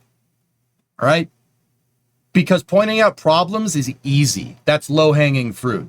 Pointing out problems is easy. It takes people like the Apollo engineers to actually get stuff done. All right? don't go barking up the tree of the people that are trying to that are trying to carry U.S. influence into the moon and to Mars. That's stupid. That's dumb. It's ridiculous. Just trying to play devil's advocate. Is that what Jim is doing? Well, Rocket Guy, I understand what he's trying to say. He's saying our architecture isn't expedient enough. You don't have to do that taking a huge, gigantic dump on Starship. Well, okay. What's your solution? I'm just genuinely curious. What's the solution there? I'm really interested to see if somebody asks that question. Thank you to each of you. Let's see. Mr. Bridenstine, let's start with China, a topic you addressed at some considerable length. China is on an aggressive timeline to put astronauts on the lunar surface by 2030, and they appear on track to do so. They're also currently operating a space station right now in low Earth orbit. Let's see the tweet, guys. Mr. Bridenstine, China is racing to control the moon and low Earth orbit, and they're not shy about using space to expand their power on Earth. If America doesn't beat them, if we cede the lunar surface or continuous presence in orbit to Beijing, what does that mean for our national security, our economy, and America's leadership? Very important question. So here's how I view things, and I think the general will appreciate this from my time as a lieutenant in the Navy. We did joint professional military education, and we learned this thing called the DIME theory of national power. And in each of those elements, you have, it's an acronym, DIME: diplomatic, information, military, economic power. When I was at the helm of NASA, my goal was to always think about what we're doing in those elements. How does this advance diplomatic power? How does it advance information power, military power, and economic power? On the diplomatic side, you mentioned the International Space Station and the next generation commercial space stations. On the diplomatic side, we have like 15 different countries that are operating the International Space Station today. We've had astronauts from, I think, 21 different countries at this point. We've had agreements with actively, I think we've got over 600 or 700 agreements now internationally as it relates to missions. NASA is a key element of diplomatic power for this country. I will tell you, I don't think it's often used correctly. I mean, we could put it on the table for a whole host of, kind of carrot and stick kind of activities to benefit the United States of America and an America First policy. That's the way I thought about it when I was the NASA administrator. On the information power side of things, one of my big things that I had, one of my first eye-opening experiences at NASA, when we landed InSight on Mars. This was a lander that was going to land on Mars and help us understand Mars quakes. Like, how is it organized inside? Well, when we landed InSight on Mars, it was on the cover of every newspaper worldwide. That's amazing information power, including one newspaper was the hardline newspaper of the Islamic Revolutionary Guard Corps in Iran. Now, I'm not saying we want to win their press, but at the end of the day, it was a story about how we landed on Mars. But their Sunday comics are excellent. But it was a story about how we landed on Mars, and it was a story about how we did it, when we did it, what we were doing, and it had a list at the end. The last was all of our international partners that participated with us in that. This is a newspaper in Iran where they don't get good information about the United States of America, but when we land on Mars, it changes things. It changes the perception of young people towards this country that we love. That's right. And I think that's an important power, information. That's right. Of course, everybody likes to talk, Apollo 11 when we landed on the moon and the whole world watched. I mean, that's information power that we reference even today. If we can land on the moon, why can't we do these things? That kind of thing. On the military side, NASA is not strong. We don't play military. We don't report to the Secretary of Defense. But a lot of our technologies and capabilities, in fact, have dual use capability. One thing that concerns me greatly right now is the devastating consequences happening to the Jet Propulsion Laboratory out in California, JPL. They're the ones that build all the Mars landers. They're the ones that have landed on Mars 9 times in history. But a lot of that technology, make no mistake, has military application. And this is right. And we're I like this. We're at risk of losing a lot of that. So I think that's important to note as well. Finally, That's the military side of things, but it's really not where NASA plays. NASA plays in exploration, science, discovery. The E, and this goes back to the opening statements, the E is economic power. When it comes to pharmaceuticals, regenerative medicines, advanced materials, article came out, China is using their space station to create new advanced materials for hypersonics, materials that my understanding is we don't have right now, although maybe somebody knows something I don't know. At the end of the day, we have to use microgravity, where we know atoms and molecules organize differently. We have to use it to our advantage, and advanced materials, China is doing that. And we're not doing it the way we should, and we're at risk of losing it. So all of those elements, I think, are important. When we think about the great power competition with China, we need to think about NASA being used for diplomatic power, information power, military power, and economic power. Thank you. Gateway will be America's... I was right. Yeah, I agree with everything he said there. That's NASA's soft power projection. Whether you want to admit it or not, it's soft power projection for the United States. Absolutely. I mean, don't get me wrong, that's not why I'm a big fan. I'm a big fan because I like that whole space flight thing and, you know, that whole exploring the, you know, the final frontier, that whole thing. No, that wasn't a Star Trek reference. I mean, it kind of was, but I'm not stooping to their level.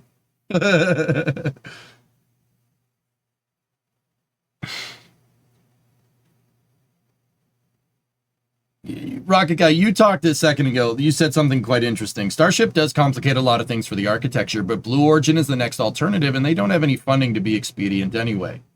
So, see, that's, Rocket Guy, that's why I didn't like what Jim said. That's why I didn't like it. Now, think about this for a second. Starship is that's the most expedient way that we have. Okay? And unless somebody wants to come around doing a 3-stage hypergolic lander, you know, or uprating Orion's service module to get to low lunar and then doing a 2-stage like Apollo, right? That is the quickest way to the moon. To say that it isn't is not, that's being very disingenuous. It's very disingenuous. Well, Starship is over-engineered for task, abso-freaking-lutely. That is still the most expedient way. Is it not? Blue Moon is great. That's a good architecture as well. Also requires fueling. Also a complicated architecture. That's not happening anytime soon.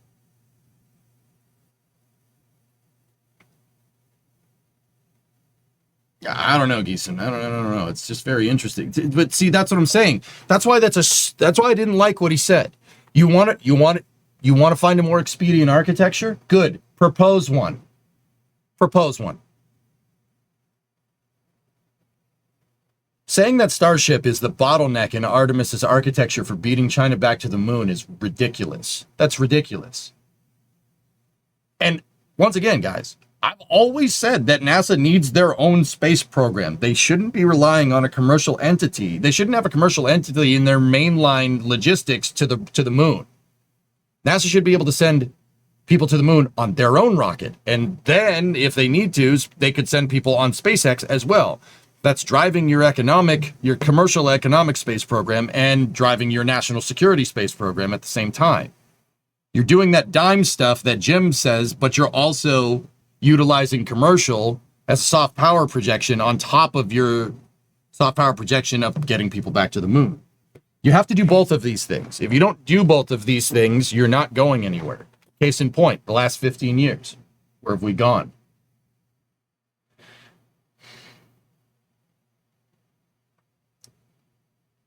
Another proposal, Seacracken, is going to add to that can of worms unless some drastic funding changes and architectural shifts happen at NASA. Yeah, Starship is the quickest way to the moon. That's a very weird thing to say.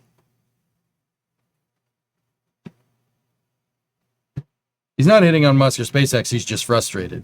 Strickler, if that's where he's coming from, I suppose I understand. And that is kind of a little sus that it is kind of a little sus that Starship got down selected with no NASA administrator. I would really like to know who made that decision, right? But also at the same time, even if they didn't down select Starship, even if they had gone with the national team, there is no way in hell we would even be close to landing. No way. The national team's lander was even more complicated. And it required assembling a lander in rectilinear halo orbit. If I have to choose between my complicated architectures of building a lander in rectilinear halo orbit around the moon or refueling a Starship a bunch of times and then sending it out to the moon, I'm taking the refueling because at least, you're close to Earth, and if something goes wrong, it's really easy to fix. What happens if you send all that lunar architecture out there, you go to join the lander together, it doesn't join together correctly? What happens if, the vehicle that's launching the descent stage has a problem? What if there's a logistics problem? There's no way that the national team would be any further along than SpaceX would be, even though that their lander is up to task. Did you see the Artemis 4 engine section arrived at the VAB already? Yes.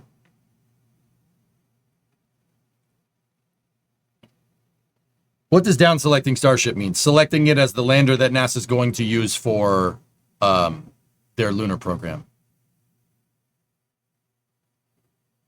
But if someone drops the tank and then stirs it, that's what I mean, Tessa. That's what I mean. You're relying on thousands of different contractors, 3 different stages made by 3 different defense contractors, launched on 3 different rockets, assembling a lander in space. Well, and that's what I mean. I kind of agree with Jim in that statement. He's not wrong that we don't have the most expedient architecture around, but also, unless the most expedient architecture that we could have had was somebody proposing basically rebuilding the Saturn V 15 years ago and us doing it. Not whatever we have now. Artemis was made for sustainability, not for a space race. Eye in the sky in cislunar space, extending our lunar surface program by enabling longer missions, heavy equipment delivery, and protection of U.S. Geek, what did you say? What I don't understand is if SLS and Starship are the 2 largest rockets ever built, how the heck do we not build another LEM and send it? Geek, I'll tell you what right now, if Starship achieves that 100-ton payload capacity to low Earth orbit, if SpaceX figures out mitigations for boil-off, a Starship could just put a LEM in its payload bay and send it to the moon, and there you go. Think about it. The LEM needs to the LEM needs to be deployed in low lunar, okay? It weighs 16 tons. So say we make a Starship with crew capacity of, a Starship that has a crew tank that has 4 Kerbals in it. 4 Kerbals, nice. That has 4 people in it, right? And then a little payload bay behind it for the LEM. You could fit 2 LEMs in Starship's payload bay for what it's worth, right? Starship has 100 tons to LEO payload capacity. You could just remake the Apollo LEM, put it in the payload bay, and put like a Dragon capsule in the payload bay and just send that all out to the moon. And then land with the LEM and then to take the Dragon home. Easily. Oh, easily. Starship would almost have, it provided boil-off mitigation work, Starship would have enough delta V to recircularize from, go to the moon, go to low lunar, then come back and recirc around Leo. It could do it. As long as you discarded your ascent stage, like what they did during Apollo. So why are we pissing around with all this gateway nonsense? That is what I'm getting at. You want an expedient architecture, and this is where I agree with Jim. You want an expedient architecture, Artemis is not that. It's not that at all. Now, I don't mind proposing a more expedient architecture, but it should work with Artemis, right? Okay, you shouldn't.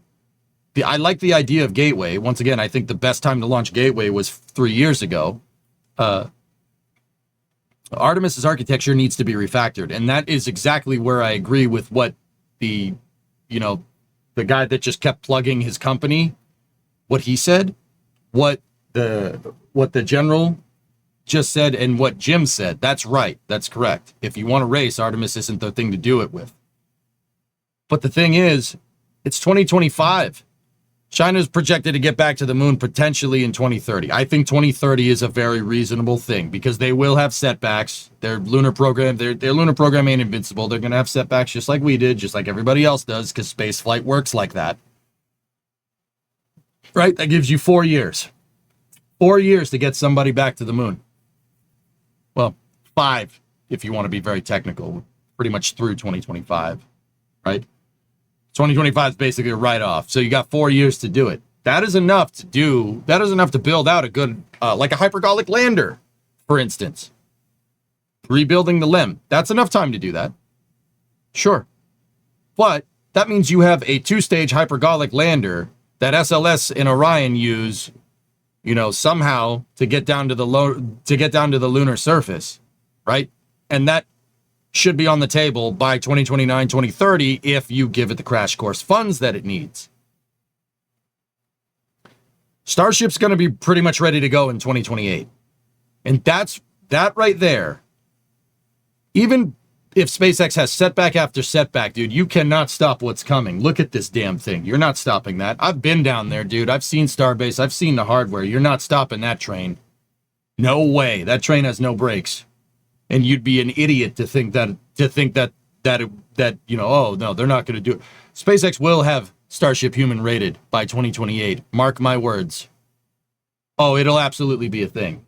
That's still 2 years before China.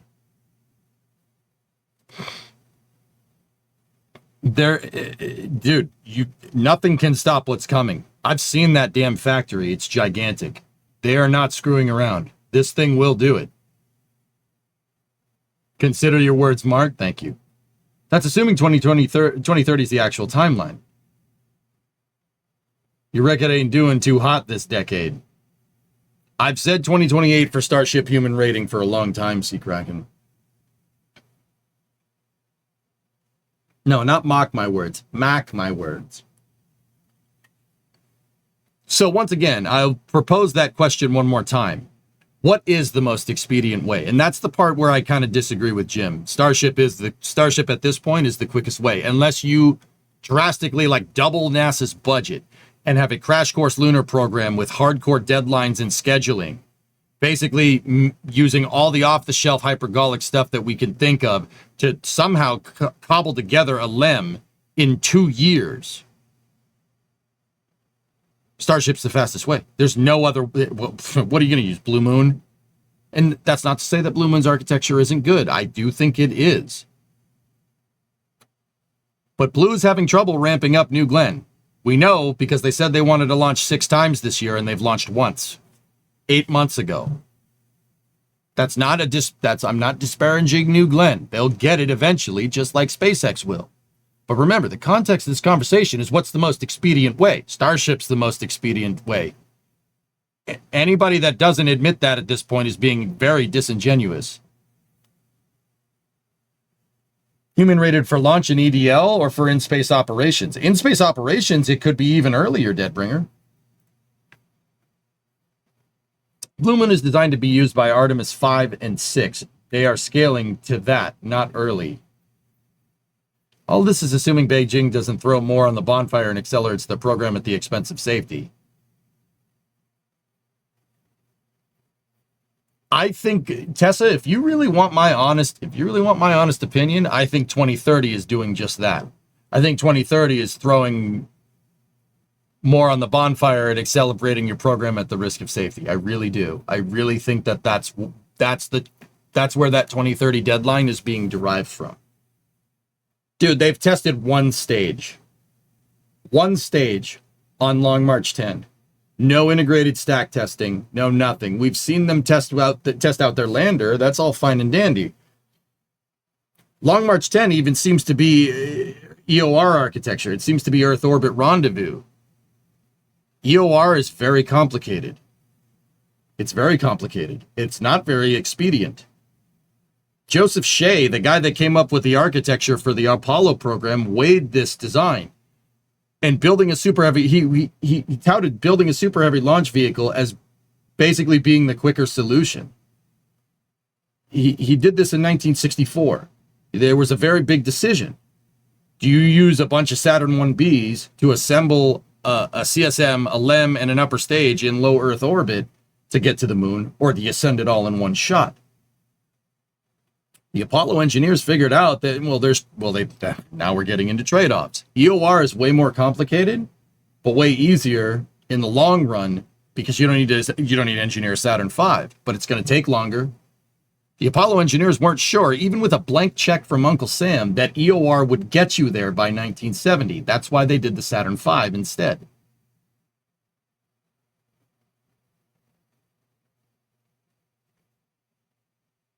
I think we realistically need to see a low Earth orbit HLS launch in 26 if we have any real chance. I mean, Steve, did you see that picture from inside Starbase the other day? There was like 15, there was like 8 or 9 nose cones lined up on the Starship assembly line. How do we know one of those is an HLS? How do you know? We've seen HLS parts show up, like chairs and stuff, show up at Starbase. We've seen Raptor 3s show up at Starbase, dude.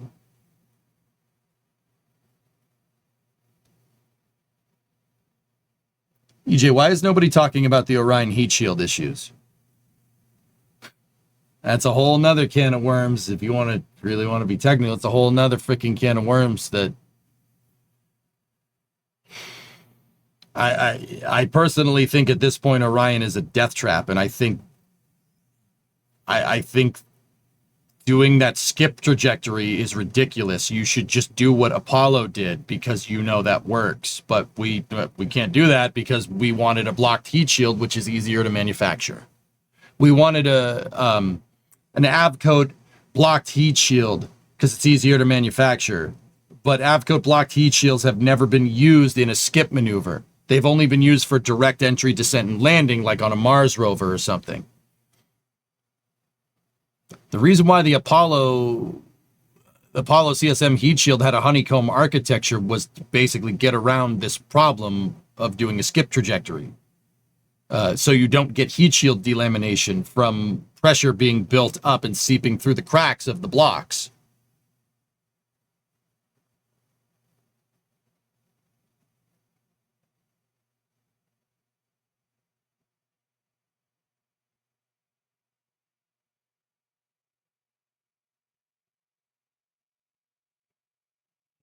No, just calm it down, buddy. Just calm it down. Calm it down. Calm it down. Let's chill. Let's listen. Chill out, dudes. Assets, while paving the way for advanced infrastructure like Interim Administrator Duffy's goal of a lunar nuclear reactor by 2030.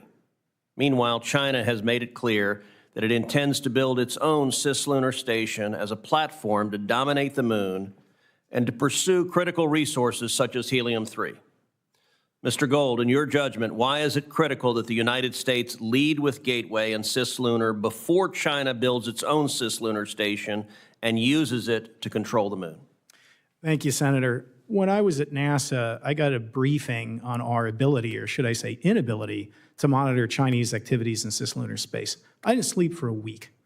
You hear democracy dies in darkness. Our freedom could die in the depths of space if we are not able to monitor and understand what's happening with space situational awareness around the moon.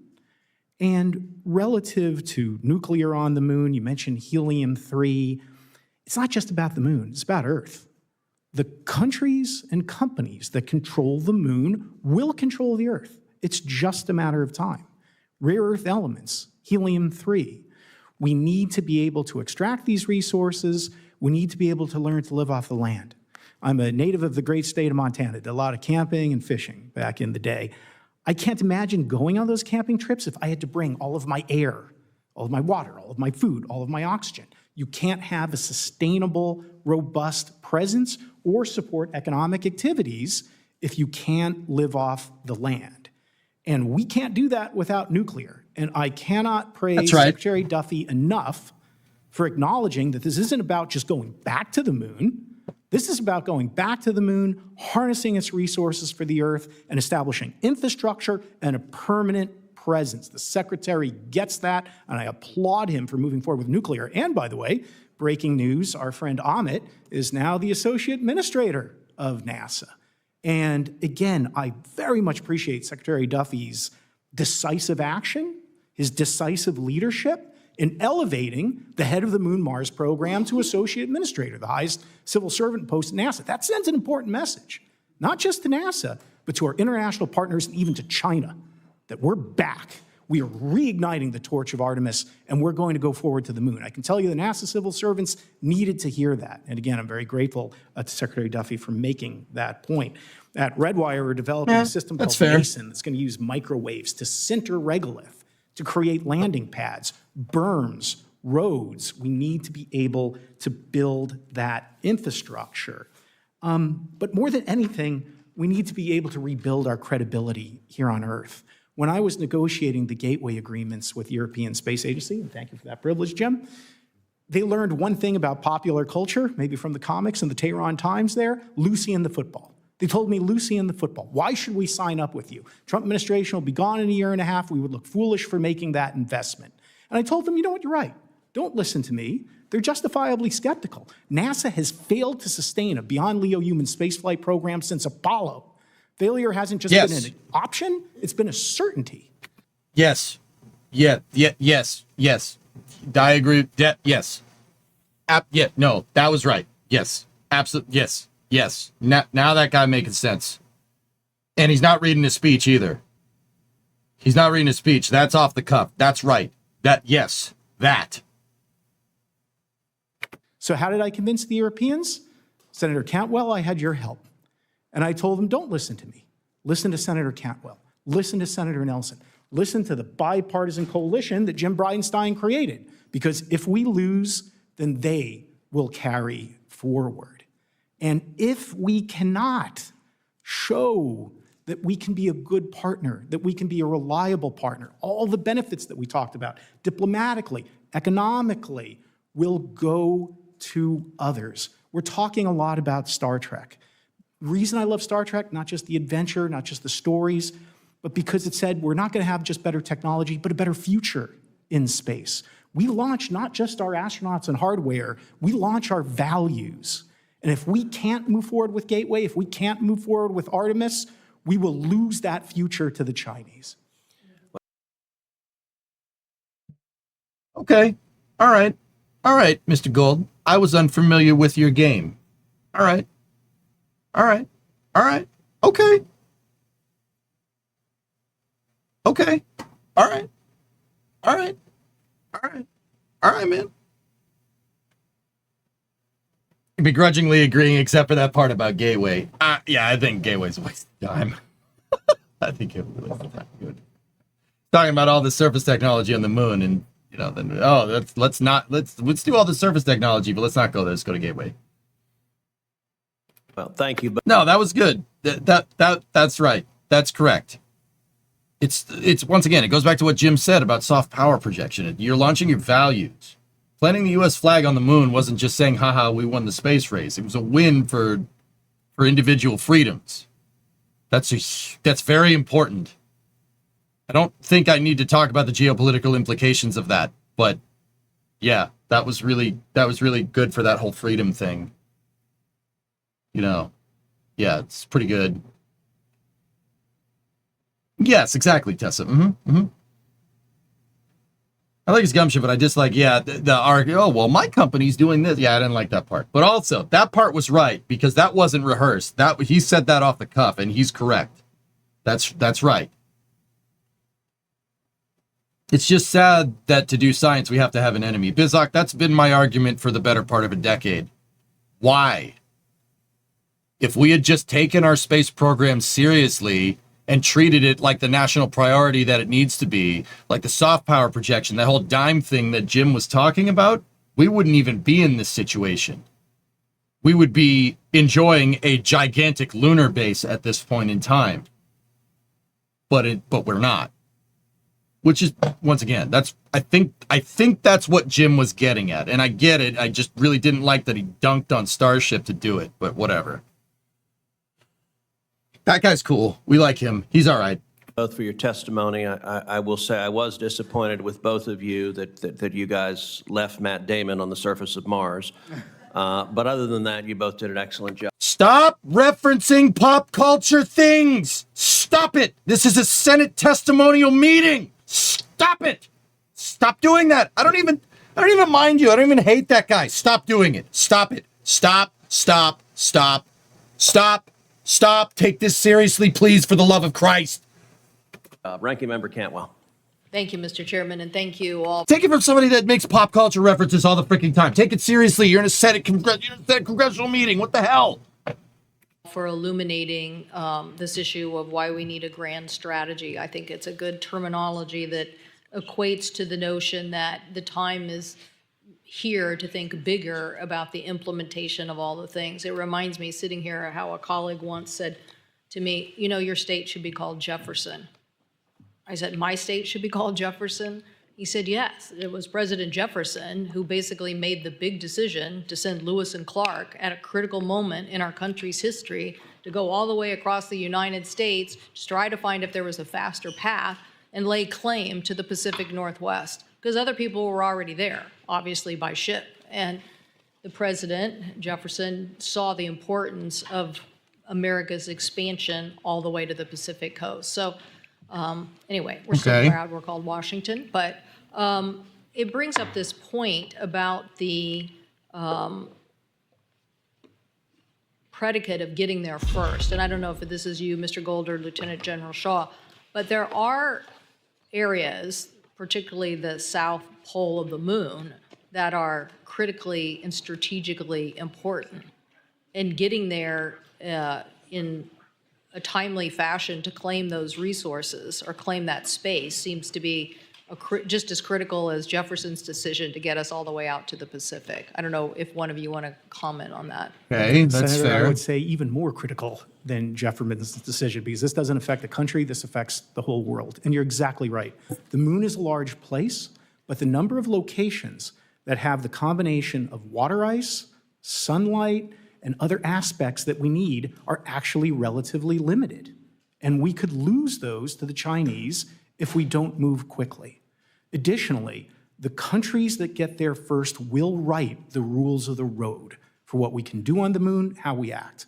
We've had tremendous success with the Artemis Accords. 56 countries have signed. The Chinese only have 13 for their International Lunar Space Research Station program. But if we're not first, trust me, those numbers will change.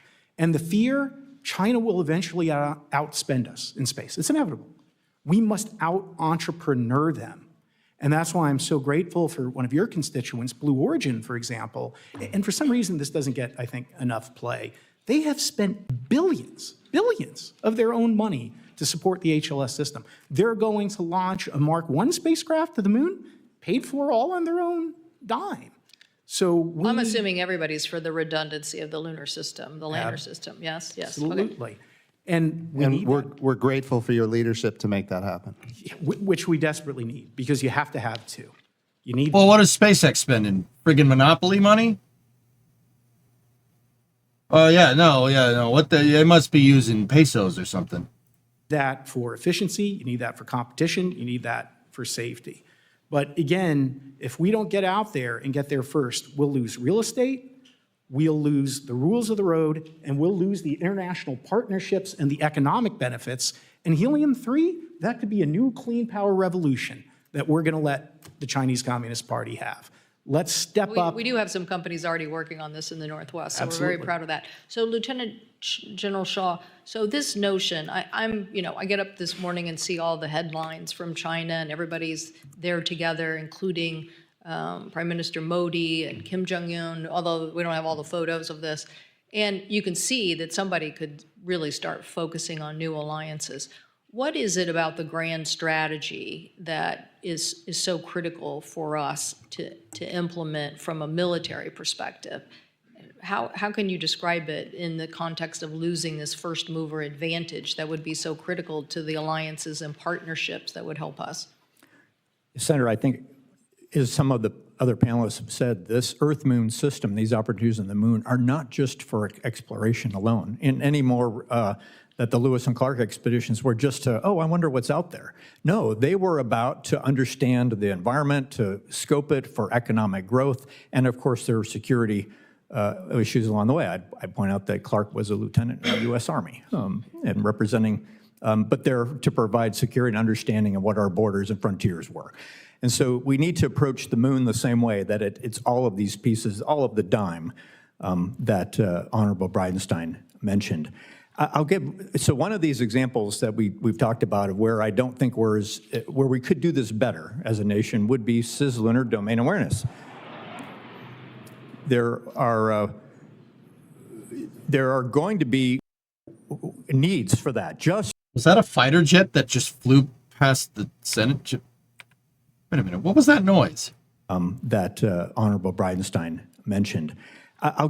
So one of these examples that we've talked about of where I don't think where we could do this better as a nation would be cislunar domain awareness. There are going to be needs for that, just for human presence in and around the moon to understand that domain. What debris might be in lunar orbit. It's a different kind of regime than low Earth orbit that we're used to, but there are the possibility that will be things in orbit. We'll understand what's there.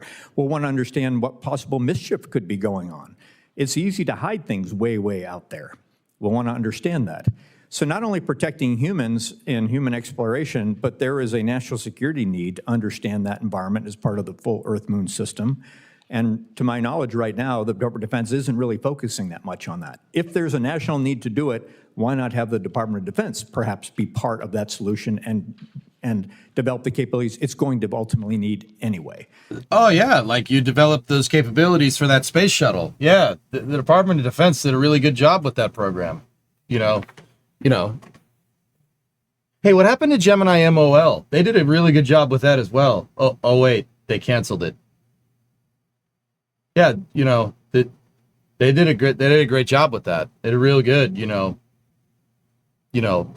forcing NASA to build something that moves spy satellites into space, and then, when the going got tough, promptly abandoning it. Yeah, they did a real good job with that. So that's this idea of where we probably could do things in a much more coordinated and synergistic fashion than we're currently doing. Well, I'm definitely very concerned about our communication security writ large, and I do think more of defense is moving into space and satellite effects of communication. And then I worry that if somebody is going to be on that frontier of the latest of technology, EOD, try not to mess up NASA challenge. Impossible. Environment, that has to be us, and we have to understand what the ramifications are of that system. Is that not correct? That is absolutely correct. And again, I'd like to point out that China sent 7 payloads to the moon last year. 6 of them were communications focused. They weren't scientific experiments. They were communications focused, the building blocks of a communications architecture. So they're already demonstrating the fact they are trying to build that infrastructure that I talked about before. And do you have any idea of what that infrastructure could do that would be a military concern? The term dual use has already been brought up by the panel. Any capability that could be used for scientific or exploration or even economic purposes invariably is going to have some sort of national security use to it of some kind. As an example, in this particular case, if there are Chinese national security payloads operating in the broader Earth-Moon system, they could leverage that communication architecture network to have continuous communications with those platforms rather than relying on strictly terrestrial relays. Oh, well, big advantage there. Thank you, Mr. Chairman. Senator Cantwell, thank you. What? No, it's not. What? Am I stupid? How is it satellite in cislunar space going to enhance your communications ability? The moon isn't always over your damn country. What is geostationary just chopped liver? What are you talking about? What? No, it's not. It's the opposite of that.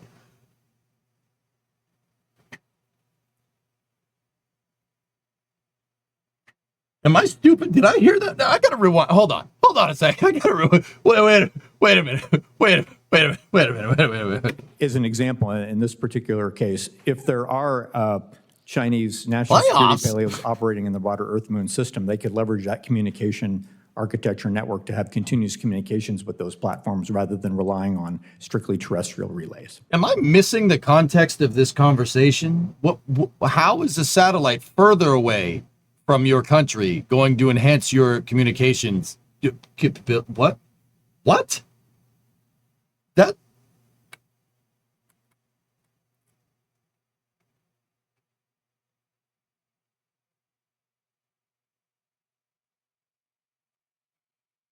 Harder to hit, maybe? Geo, I mean, Aqualux, did you know that it takes more delta V to get to geostationary orbit than it does to get to the moon?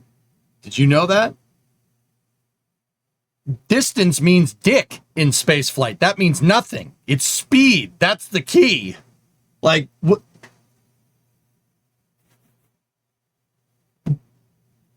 For the dark side of the moon? What is the far side of the moon? How is communicating from the far side of the moon going to enhance your communications ability for Earth?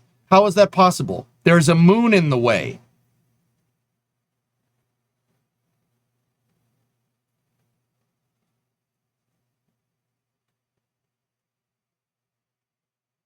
Am I stupid? Like, I know it's been a while since I've like gone out in space in KSP, but am I dumb?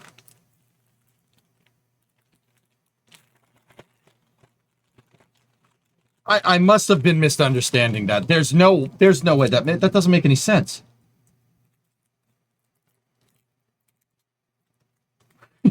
And Tanny, nice.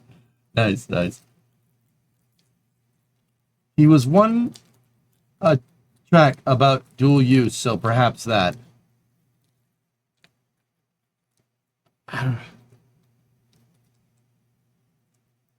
Oh, well, big advantage there. Thank you, Mr. Chairman. Senator Cantwell, thank you. Senator Fisher. So, how I'm just concerned because I might be missing context here. So, if the idea is having a better satellite network around the moon will enhance your communications capabilities for being on the moon, well, yeah. But they're talking about that it could also enhance your capabilities on Earth.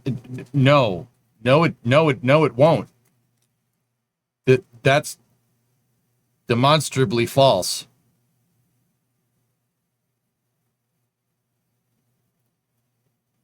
Yes, but you don't get lunar stationary orbits. If you're putting GEO-esque relay sats up for the moon, you're going to be using Lagrangian points. Okay. Meaning he was just talking about dual-use tech, so anything we use for comms around the moon could innovate comms for terrestrial use. Oh, okay. Yeah. All right, Rocket Guy, I get it. Yes, he's right. Okay. All right, cool. Thank you. I knew I was missing something. I'm like, that makes no sense. He's saying that, if you work to develop a robust communications array on the moon, you might learn something about building a better communications network. Got it. That makes way more sense. That's cool. All right. No, Shaw's good. John Shaw's good. That guy's all right. He knows what he's talking about. Thank you, Mr. Chairman. That was me not understanding. When I say I don't understand, I mean it. I don't know what you're talking about. I'm not trying to say it in some kind of rhetorical way, meaning I don't understand, you're an idiot. Only sometimes. Thank you, General, for your comments about defense. I chair the subcommittee on strategic forces on armed services, and we've had numerous discussions on that since we have jurisdiction over. No, Butter, this is great. I'm having fun, despite me being a little pissed off. I'm having a good time. This is cool. This is a very interesting conversation. So far, I'll be honest with you guys. Like, I'll be completely real. The only thing that's really pissed me off is Jim just dunking on Starship.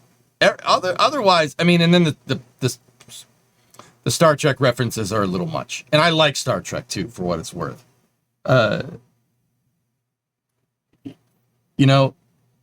It's everything these guys are saying are right. But once again, it goes down to what I said at the beginning of this. Like, okay, what are you going to do to fix it? What are you going to do to fix it, Congress? Just sit there? Illinois Congress. I hate Illinois Congress. See, that popped off. That was funny. All right.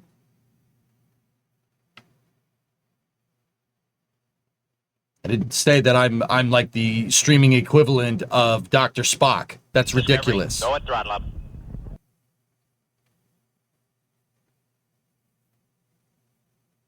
Never really into Star Trek. Big Star Wars fan, even though it can be really crap.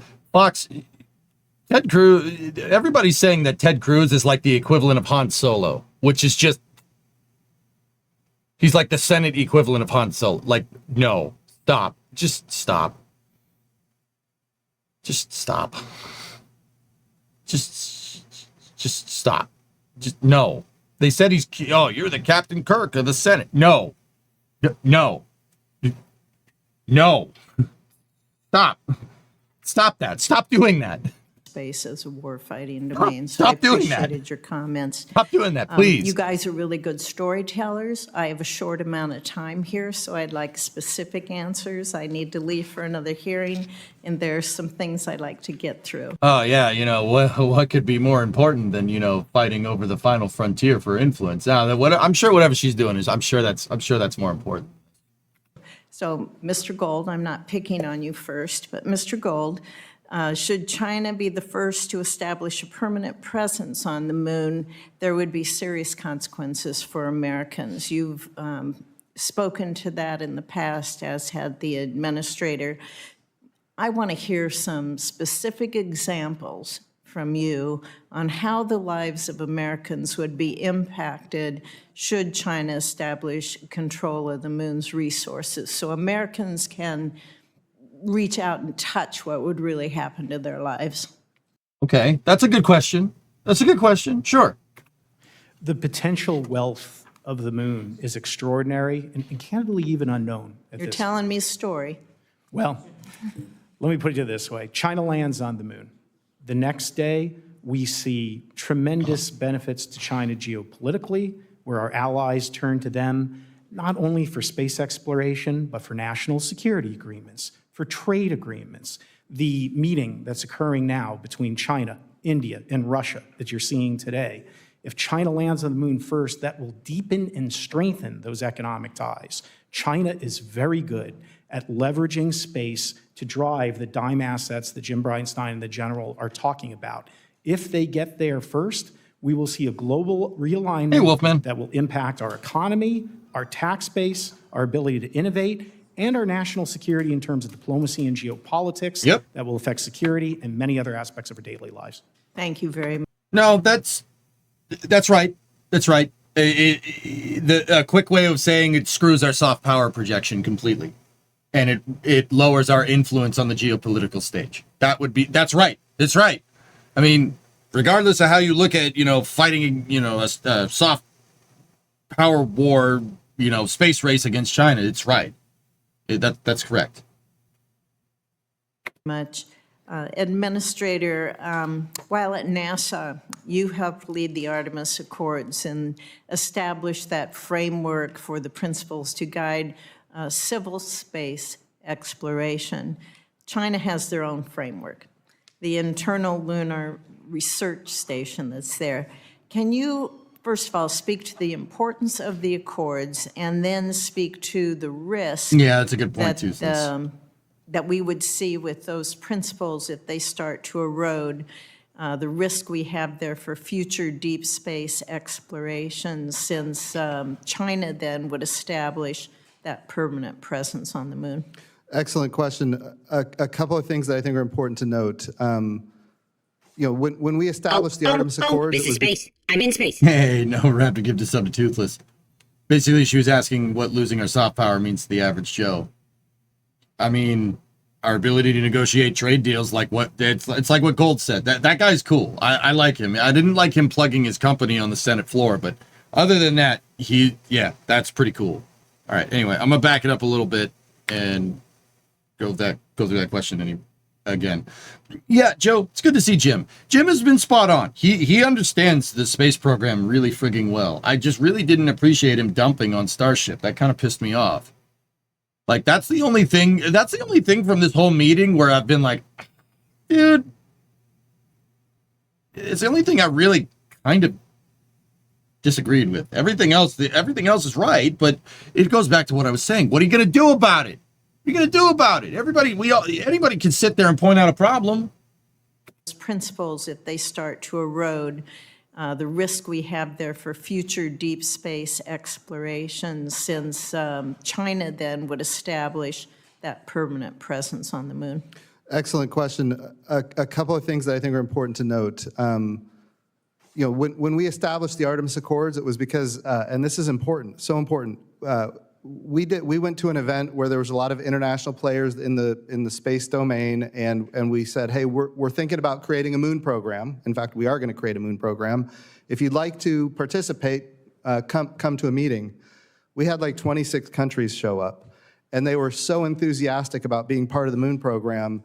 It was overwhelming. And so when that was over, I came back and I called Mike Gold and I said, look, we need to figure out a way to use this as a compelling way to get people to behave properly in space, because in many ways they don't. And so I actually got Mike Gold to come to NASA to run this effort called what he termed the Artemis Accords. And at the end of the day, what we have to have is rules. So if we're going to go extract resources from the moon, there have to be rules around that. And those rules, I think, are established in law and precedent when you think about international waters. You know, just because you extract tuna from the ocean doesn't mean you own the ocean, but you get to own the tuna.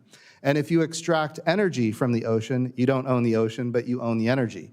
Those same principles should apply to the moon. If you extract platinum group metals, or what we call rare earth metals, or in this case, rare lunar metals, if you extract that from the moon and you apply your sweat and your equity and your effort to get those resources, you don't own the moon. The Outer Space Treaty says you can't appropriate the moon for national sovereignty. However, you can own the resources that you extract from the moon, and I think that's an important principle that we as Americans need to be leading the world on, and that's what the Artemis Accords were all about. And that's why I got Mike Gold to come lead that effort. Great. Thank you. Also, Administrator, when we look at trying to remain competitive. Another good point from Jim. Yeah, pretty good. Hinting at China in the South China Sea. Yeah, Joe. That's okay. Dude, what a misstep. What a misstep, not freaking, man. Like, I know the implications of this, but man, he would have, if he could have just been a NASA administrator through to 2024, man, oh God. Not keeping him on board was a really stupid thing to do. But I don't know if that was,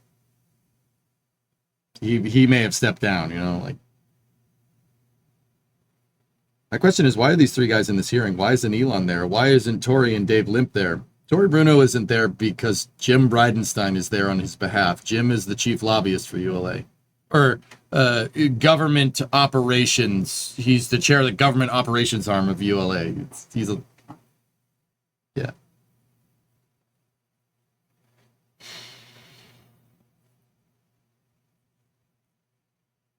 He's saying that if you arrive late, you lose access to resources. Strickler, I agree with him. But once again, I see eye to eye with Jim on like 95% of things. He was an excellent NASA administrator. The best we've had in a long time. Yeah, it would have been nice for him to stay around, but yeah, we got Bill Nelson, and yeah, that ended great.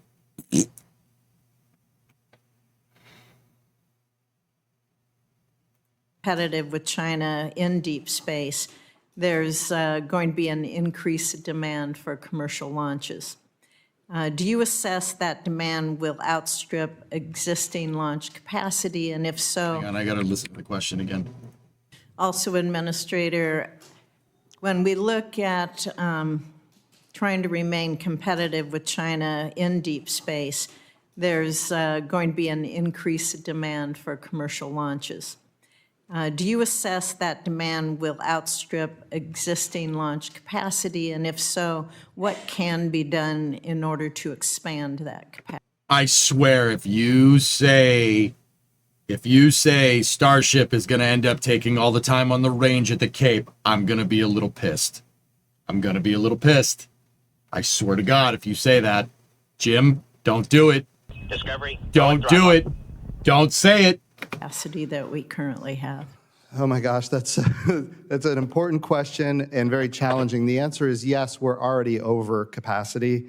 Our launch facilities are basically stretching and twisting and doing everything they can to put more launch capability into the same amount of space. A couple of things I think is important to note. I want to be clear, the architecture for the Artemis program is strained, to say the least. I would also say that we need, in many cases, we need Starship to be successful for a whole host of capabilities. It's also true that if they do what they're setting out to do, there's going to be over 100 launches from Cape Canaveral and Mother! Jim!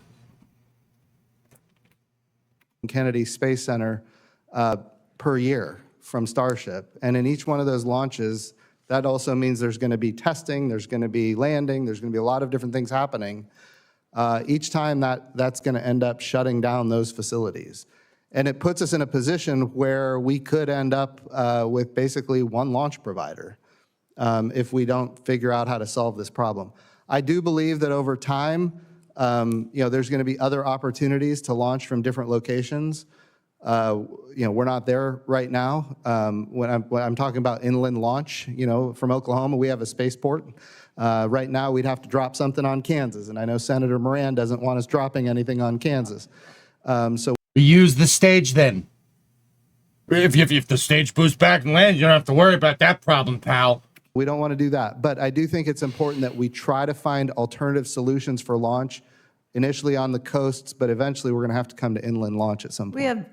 When you look at overall launch capacity and the impact that these heavy launch vehicles have on the existing infrastructure, I think, yes, we do have to be able to look beyond. Yeah, Aqualex, that's really what I'm getting at.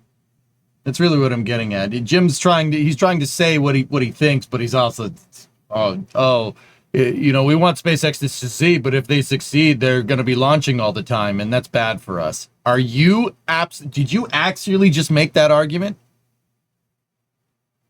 You guys ever seen the beginning of Hot Fuzz? Well, if we let you, Nicholas Angel, if we let you just traipse around London, you'll continue to be exceptional, and we can't have that. So you're getting a promotion. We're making you sergeant in Stanford, Gloucestershire. Bruh. Now, don't get me wrong. You want to make more spaceports? That's fine. Let's make more spaceports. Let's make more spaceports. If you want to make that argument, that's fine. Make more spaceports. Currently, the company that you say could potentially be the bottleneck is the only company that's even bothered to try and build another spaceport in Texas.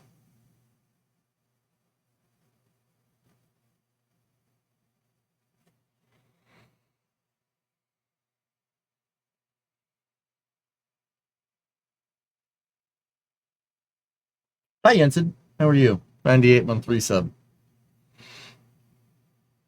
I interpreted it differently. He's not saying Starship is a problem. He's saying the lack of spaceports is a problem. Dude, what do you mean lack of spaceports, chimp? That's... If you need a bigger airport, you don't necessarily build more runways. You build a bigger terminal. Right? Right? You might need to build more runways, but building a bigger terminal is your solution there once you can't expand anymore for more runways, right? Because the runway is not necessarily your bottleneck, okay? It's not necessarily a bottleneck, okay? What your bottleneck is your ability to process and launch payloads there. That doesn't constitute another freaking airport, okay? That doesn't constitute that. I understand what he's saying, but to even imply that the Cape is like, oh, that's not good enough. That's too small. We need, like, I understand you need more spaceports, right? The Cape is too small. Like, dude, That's not a spaceport problem. The Cape is gigantic. Anybody that's been there knows if you want to drive from Kennedy Space Center to Port Canaveral, that takes a good amount of time. That's a long way away. That is not necessarily a more spaceports problem. And also inland spaceports, dude.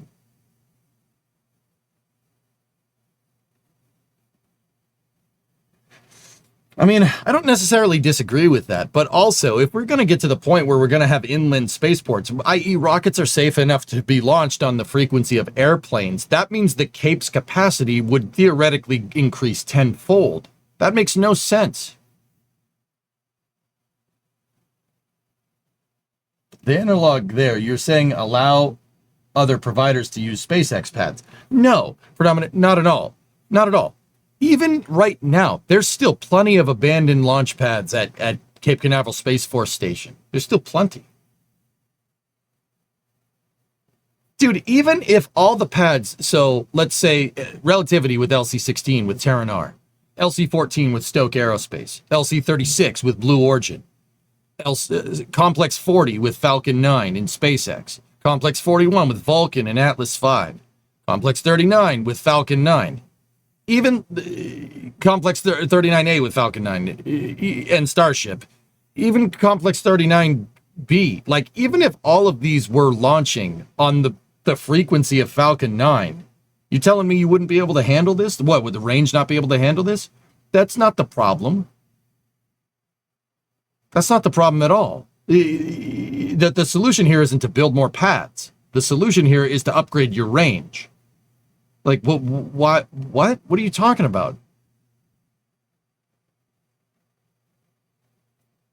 It's hilarious to me. And once again, it's hilarious to me that he cited SpaceX. Why would you cite SpaceX? The only other company that has even bothered to attempt to operate a commercial spaceport ever. Why do that? Why would you do that?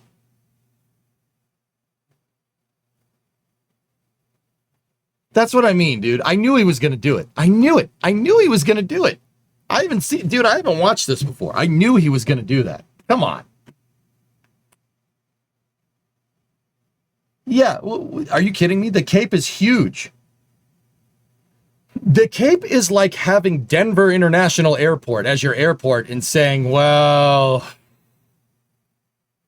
we should bring back Denver Stapleton because, this airport might not be, we might not be able to handle all the planes in the future. It's like, what?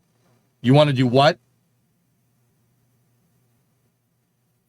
The Cape is gigantic. It's huge.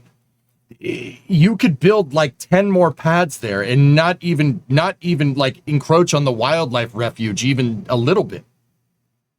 That's the thing. The Kennedy Space Center and Cape Canaveral Space Force Station are like the Denver International Airport of spaceports. It's a gigantic freaking complex. That's not good enough. That isn't a land or a spaceport problem. That's an air traffic control problem. That's a range problem. With that being said, that'd be cool to have a spaceport in every city that launches stuff into space. With that being said, I'm not going to say no to more spaceports. Also, I knew he was going to do that. I knew he was going to do it. I knew he would. I'm on to you. I'm on to you and your games. Not to mention a bunch of those pads are just sitting there. That's what I mean, Tennyson. Even if every single pad was occupied, or even if every pad that was occupied right now was launching on the frequency of Falcon 9, we would still have pads left over. That's a range problem. All right, that's a range problem. That ain't a spaceport problem.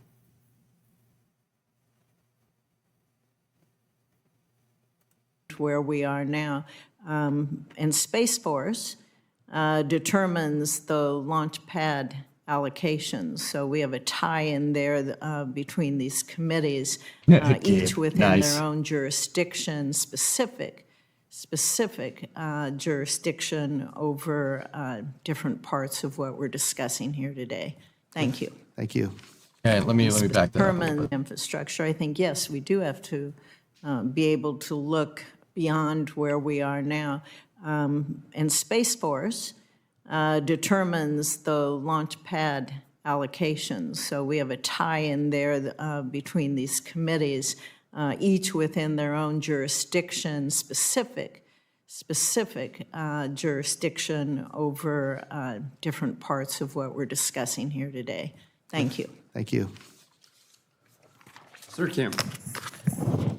Thank you all for coming on out here. Mr. Bridenstine, I'd love to just start with you. There's been a lot of conversation about the different national security implications, and I agree with that. As someone who worked in national security my whole career, it's important that we keep our foot on the gas. Okay, hold on. Yeah, pads have been sitting, Jed Bringer, you're saying pads have been sitting around for a long time. But a point they have is whenever Starship Super Heavy launched, they shut down all the facility for half of a day. Just look at all the road closures for Boca. You need your ranging pads to be laid out in such a way that a single company does not block them from operating their operations around the Cape. Maybe make rockets safe enough to be around like airplanes then. No, I get what he's saying, Deadbrigger, and he's not wrong. But you got to remember, this whole thing is okay, all right. Maybe I didn't say this part. This whole meeting is about expediency, right? More spaceports is not your solution to expediency. More spaceports is not going to fix your soft power projection problems when China beats you to the moon. That's dumb. Sorry, I may have not mentioned that. I apologize. Like I'm thinking in context of conversation. What is this congressional meeting about? More spaceports aren't going to solve your expediency problem. More spaceports are not going to beat China back to the moon. That's not no. And that is the context for this conversation, is it not? Unless they took a complete turn and I completely missed it. You want to solve the expediency problem. You want to solve the range time problem to get back to the moon and beat somebody back to the moon, et cetera, et cetera. It's the range. The range needs to be able to handle 4 or 5 launches a day. Am I wrong? Like,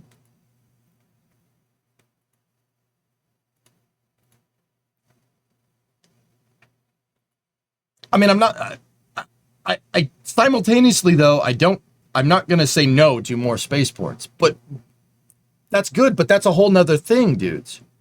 Isn't this whole meeting about beating China back to the moon? Like the video is called Bad Mood on the Rise. Like that's the whole. How long does it take to build a new pad? Well, Fox, it really depends on how big of a pad you're trying to build. If you're going to build pads in context of going to the freaking moon, that's going to take some time. A year? Say like we wanted to build more pads for SLS. That's going to take a while. And it's not the construction lead time that's going to take a while. It's all the bureaucratic bull crap that you have to deal with to do it. And that's not I say bureaucratic bullcrap, but doing an environmental impact is a good way to make sure not only you're not screwing up some endangered species, but it's also a good way to make sure your launch pad doesn't sink into the ground. Like, Pad A, Boca, just saying. So 4 to 5 a day is within the next 3 years. Imagine in 10 plus when it's dozens a day. So you scale with capability, dude. Once again, in 10 years, we'll have lost the race to the moon with China. Unless I'm missing something. Like, once again, guys, I agree with you, but it's in the context of this conversation, right? Like, the context of this conversation is beating China back to the moon. More spaceports are not going to beat China back to the moon. That's going to get you nowhere. That is a waste of time. That would be a waste of time. If this is a race, why waste time on making new pads and make the current one work? Fuck, that's what I'm saying. That's what I'm getting at. Suggesting that more spaceports are going to allow you to get back to the moon faster is stupid. That's not going to do nothing. That's going to do the opposite of that. And even pretending that is a thing is ridiculous. Did I not understand the argument that Jim was making there? Jim's argument there is that if SpaceX succeeds in everything that they do, they could potentially beat China back to the moon, but nobody else could get to the moon. because SpaceX is launching all the time. What?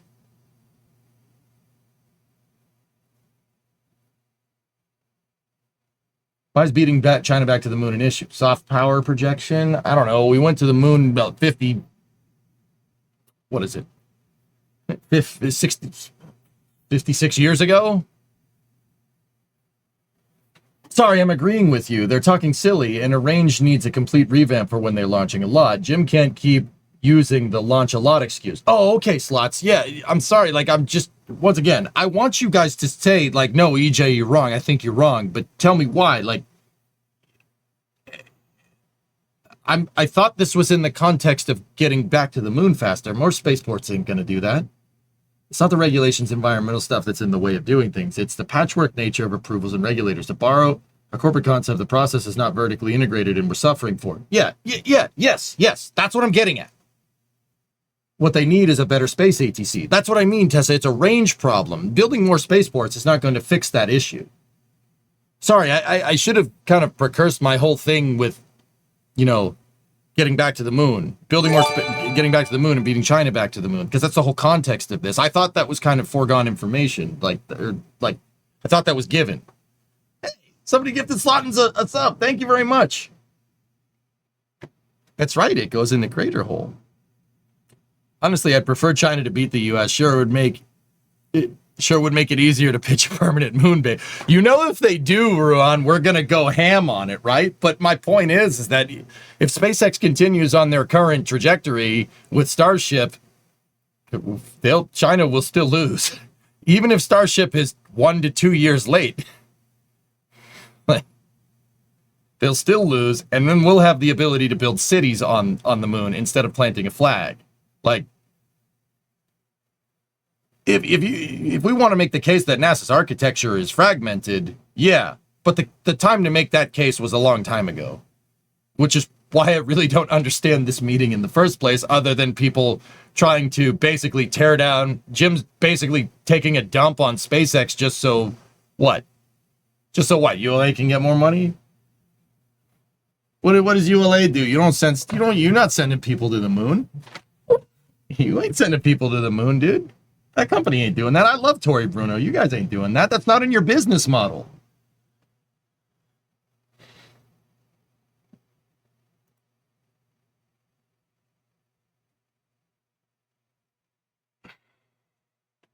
Like, that self-admittedly, that's not in their business model.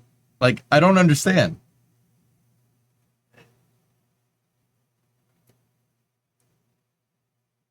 Is part of this a private company getting there versus the U.S. government? Now, Mutter, I think that's a fair point to make. And I've always said that NASA should be able to get there with a NASA-operated lander. Having a corporation in the way as an intermediary between you and your lunar base is a really dumb thing to do. At worst, it's, well, what if that lander doesn't work? What if it has a problem? What if it breaks?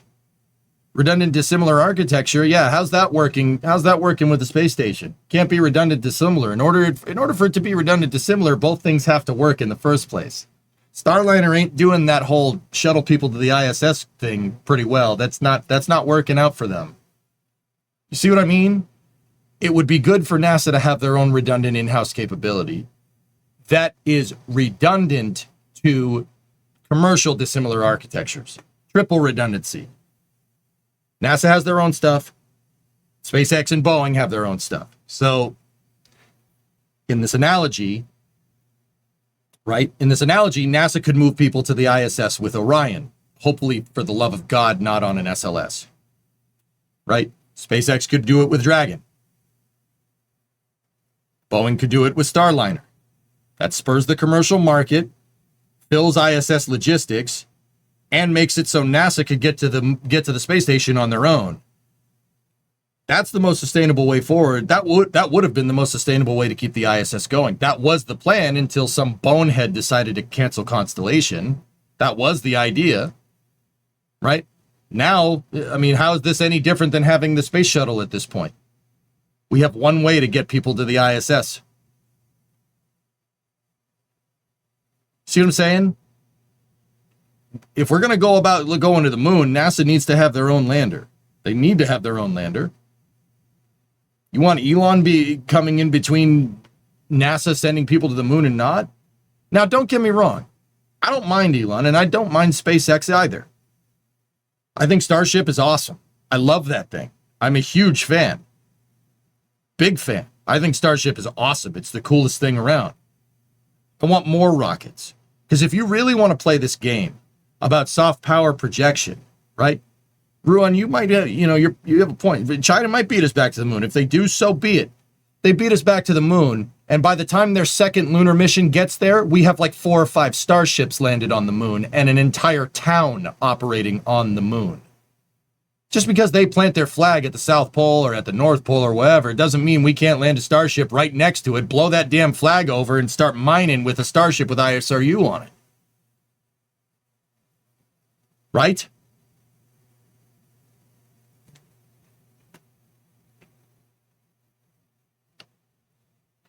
Ooh. And then we can see whalers on the moon.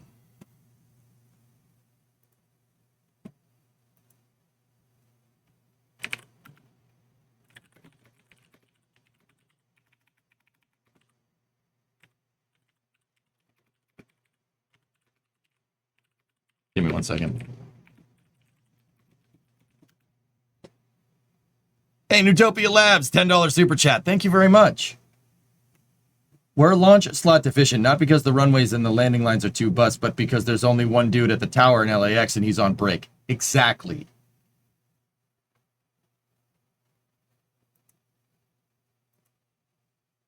Unfortunately, the NASA as a hardware team time is over, and I don't see them ever getting back into the game. It would require a drastic change, Geek. And that's the part that I kind of agree with Jim about. I really do. But I firmly believe that you could, with the right gumption, you could push for NASA to have their own in-house operations, their own national space program, something like the Apollo program, without taking a dump on SpaceX. That's ridiculous. That's stupid. That's infighting. You know what doesn't get us back to the moon any faster? Saying that other guy's a moron. No, we can't do that. We can't do that. They're going to launch too much. They're going to launch too much. They're going to launch too much. That's counterintuitive to success. You didn't see that crap happening during the Apollo program. This 1990s corpo lobby nonsense needs to stop. Are you guys serious about this? Now, don't get me wrong. Lobbyists existed for a long freaking time. But they're not going to do stuff like that. That's underhanded as hell. Want to beat China to the moon, dumping on the most expedient way to get back to the moon is a really, really stupid take. That's really dumb. Why would you do that? Your words seem harsher than what he actually said. Well, how so, J-Speed? Yeah, that's right, Toothless. That happened to the design bureaus, the OKBs in the Soviet Union. And guess what? Their space program failed. Their lunar program failed badly.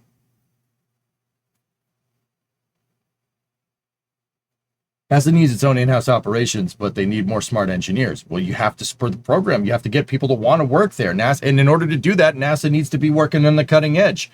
And in that regard, the SLS Artemis architecture needs to be parity with Starship. So, i.e., NASA needs to work on reusable tech. They need to work on more reusable tech. It doesn't necessarily have to be a large rocket, but reusable landers. Start there. That would be a good place to start.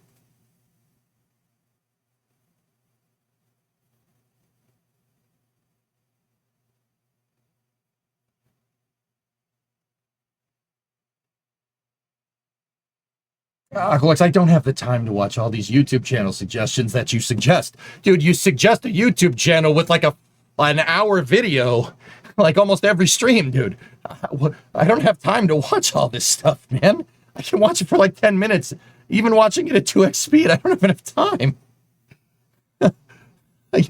Dude, my backlog for your suggestions of videos is like 30 hours long at this point, dude. Like, I love you, man. I appreciate you. I appreciate you linking me all this stuff. I don't have the time to watch all this stuff, dude. I stream for 10 hours a day. I love you, man. And I love you. Dude, I know you and I are aligned on the STEM thing, and that's cool, but I can't have enough time to watch all this stuff, man. You can watch them while fixing your car. Oh, God. No, I can't, because then somebody will claim the video if I live stream it, dude. Out of love, one MSC. When's the next City Skylines? Oh, you guys are getting bored of this, huh? As I'm trying to explain to the people in my state of New Jersey what the benefit we get out of the space program, especially from a commercial aspect in terms of just implications to people's daily lives, our economy. How do we go about doing it? What's the best argument that you've come across? You raised some of the potential exploration benefits of microgravity, of biotech. I'd love for you to expound on this and really try to help us hit home to the American people the importance of this. Can I hear that question one more time? I would say national security implications, and I agree with that as someone who worked in national security my whole career. It's important that we keep our foot on the gas.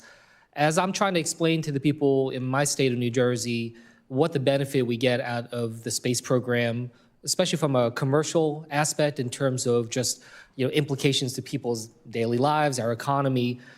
How do we go about doing it? What's the best argument that you've come across? You raised some of the potential exploration benefits of microgravity, of biotech. I'd love for you to expound on this and really try to help us hit home to the American people the importance of this. Yes, sir. I would summarize it. There's a lot of ways to talk about it, but I would say the way we communicate. A lot of us use internet broadband from space. People here are familiar with DirecTV, Dish Network as well. The way we communicate now is highly dependent on space. Even our terrestrial wireless networks, our cell phones, are dependent on a timing signal that comes from GPS. So even our wireless networks are dependent on space. But the way we communicate, the way we navigate. You just mentioned GPS, Starlink, for but you're not example, going to is do critically that. important. The way we produce food, we're increasing crop yields, reducing water usage, the way we produce energy and the way we do it cleanly, the way we predict weather, the way we understand climate. And there's a lot of, partisanship around the climate issue, but at the end of the day, we've got to know what's happening. And there's ways that we can use our space assets to understand how the climate is affected by what we do here on Earth. One thing I saw NASA do that I wasn't fully aware of was just how much the applications are for agriculture, for instance, especially when it comes to what you were just saying about climate. This has nothing to do with going back to the moon. And understanding, crops, storm systems, et cetera. Well, I wanted to just bring in something else. I just took, I did a Codel trip out to South Korea and. Okay. Geek, you're saying it's funny you didn't mention Starlink, but again, he's not there to promote anything positive from SpaceX. There's doing free advertising for SpaceX, and then there's denying objective reality. All right? The Starlink network, we rely on satellites. You could just say that we rely on proliferated low Earth orbit for our internet. Everyone knows what you're talking about. A lot of people do that. To even just blatantly ignored because, I'm afraid to say something good about SpaceX. That's the kind of stuff that I don't like. Don't do that. A worthy adversary shouldn't be afraid of their competitor's capability. You shouldn't be afraid of that. You should be able to acknowledge it and then do something better. It's gross, man. I hate that stuff. I can't stand that stuff, Geek. Oh, it drives me up the wall. Japan. And it really just got me thinking as I'm listening to you. And what, are you scared? Thinking about just our space cooperation, just the role that it plays with other countries. And, Minister, I'd like to start with you, but open it up. Just what you see in terms of, South Korea and Japan, places where we can build upon, especially when it comes to accelerating Artemis, building a counterweight to China's space partnership with Russia.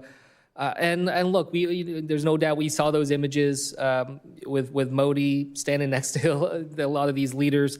How can NASA work with India to build on the NISAR partnership to advance shared space science and exploration goals? I'm just trying to think about how it is. Yeah, I don't get it. We can try to anchor that relationship. And I think that's the thing. Why the things that Jim is saying is pissing me off the most, because he's using this as just a way to dunk on SpaceX. Now, if you're using it to just sit there and talk about your competitor and talk about how their capabilities could potentially be a hindrance and how you know, because of them, China could get back to the moon first. Do you even give a frick about going back to the moon? Like, do you even care? Like, all you got to do is just sit there and just deny objective reality? Like, that's ridiculous. I hate this behavior, and I'm going to call it out when I see it. Even if it's somebody that I like. I like Jim. Jim's cool. He did an excellent job as a NASA administrator. He did great. But none of that is intuitive for advancing our lunar goals in space, especially being more expedient than China. It's ridiculous.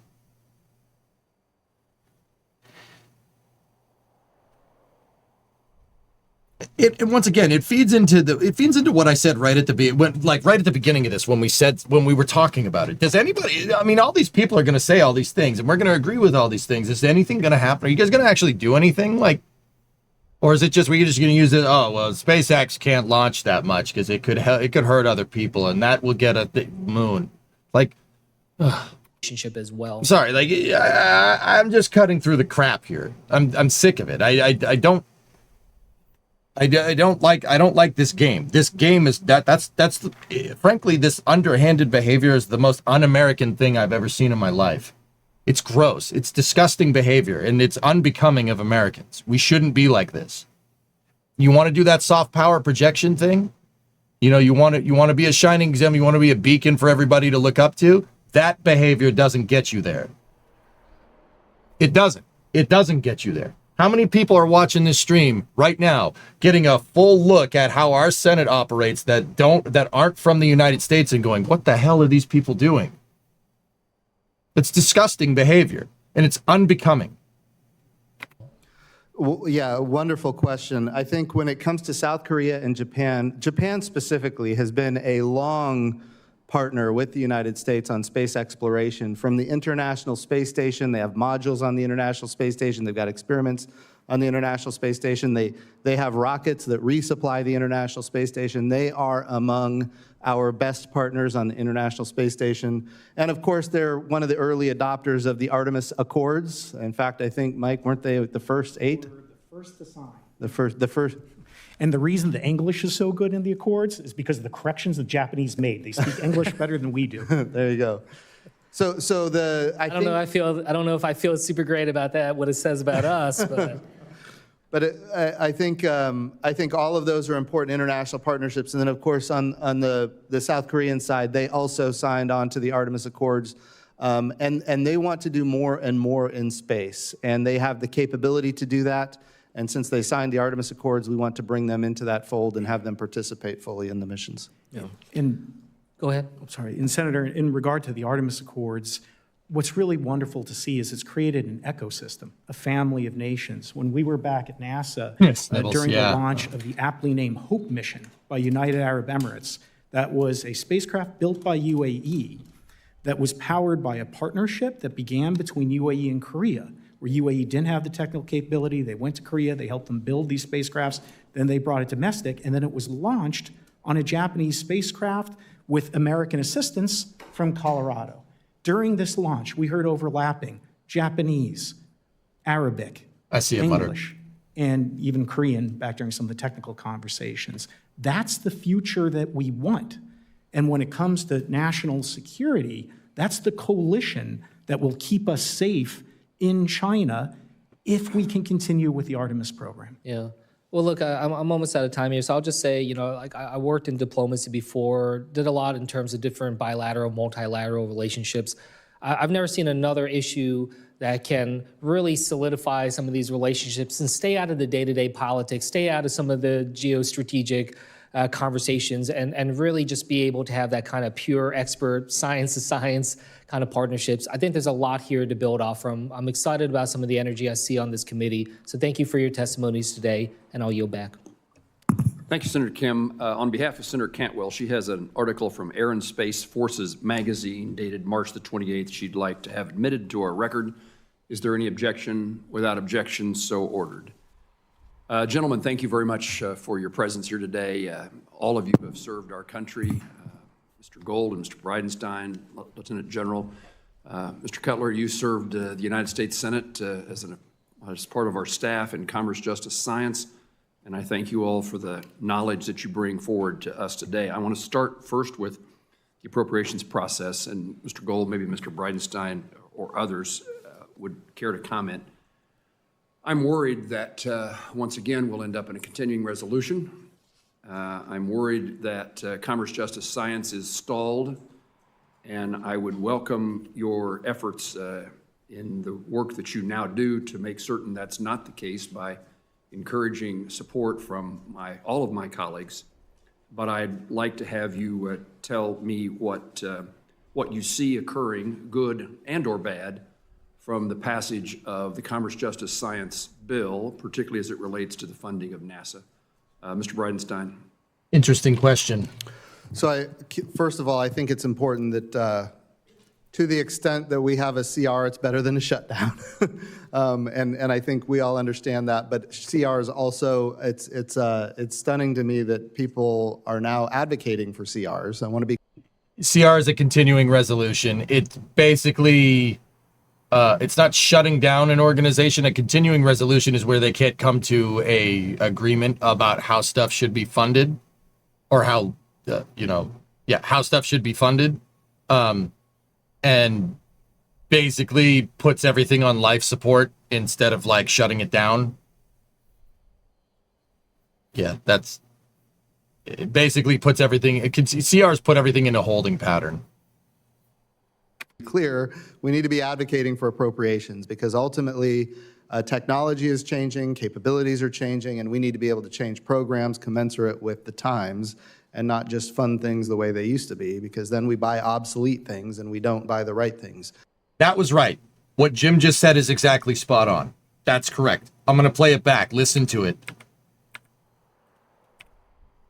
It's stunning to me that people are now advocating for CRs. I want to be clear, we need to be advocating for appropriations because ultimately technology is changing, capabilities are changing, and we need to be able to change programs commensurate with the times and not just fund things the way they used to be, because then we buy obsolete things and we don't buy the right things. So 100% we need to do appropriations. That's right. I do worry that when we think about how we get the NASA funded, the reconciliation bill went a long way to supporting human spaceflight, but there's a lot of other parts of NASA that are critically important. And I would say the Science Mission Directorate largely is not partisan, it's not political, there's a lot of bipartisan consensus around it. We're talking, the gentleman behind me, Bill Nye, he does not like my politics. You're probably aware of this. But I will also tell you that he and I agree strongly that we need planetary defense. We need the ability to look out in space and see large objects that could really hit Earth and do it damage. Bingo. And not only that, but we need to be able to intercept those if necessary. And that's what our space program is capable of doing. It's an element of the Science Mission Directorate inside NASA, and it needs to be funded. But all this capability largely comes from our ability to do planetary science. When we go to Mars and we land on Mars and we go to every planet in the solar system, these are unique capabilities that only this nation can and has done, every planet in the solar system. And beyond that, we've got missions to the sun for heliophysics, and we've got astrophysics. I got beat up in this committee, Senator, a lot over the James Webb Space Telescope, probably because of this guy down here on the end, Mr. Cutler. But I will also tell you, that now that it's in space, everybody knows that it sets America apart from the rest of the world by 50 years when it comes to physics. Like, that's the impact. 50 years when it comes to physics. People say, well, why do we need to look at the stars anyway? There's a great story I like to tell about Einstein and his understanding of time-space continuum, which ultimately is critical for how we use GPS today. Basic science resulted in us understanding time and space in a way that we otherwise wouldn't, and it enables GPS to function. That's the type of science that we get from NASA, and that's the type of capability. James Webb, we're going to learn things about things like dark matter, and which I hate to even use that term because nobody really understands it or knows what it is. But dark energy and all these different capabilities, we're learning things that have never been discovered before, and it sets us apart. Thank you. A couple of Everything Jim said there, I 100% agree with. That's exactly right. It's exactly right. Yep. Nope. No qualms here. That's absolutely right. And that made me miss him as NASA administrator again. Yeah, no, that's, yeah. I couldn't have said it better myself, man. I probably can't. Yeah, that was perfect. Yeah, great. Yeah, that was right. See? You just talk about things. Just talk about what's going on. You don't need to dunk on SpaceX to do that. observations. The Webb came close to being terminated for lack of progress, and the decision was made to continue. Is Jim your ex-NASA administrator? Jim was the NASA administrator under President Trump's first term. He was very, very good. Sea Kraken. As good as Isaacman would have been. He was excellent. The guy has such a fundamental understanding about how all the cogs go together. Like, I've never seen any politician talk about NASA as descriptively and as passionately as Jim does. Now, with that being said, like I said, I disagree with him about dunking on SpaceX, but hey, whatever, dude. He's a net positive, absolutely. Even if he's a ULA government, like a ULA lobbyist. It was a joke. I forgot the kappa. I was like, dude, weren't you here for that?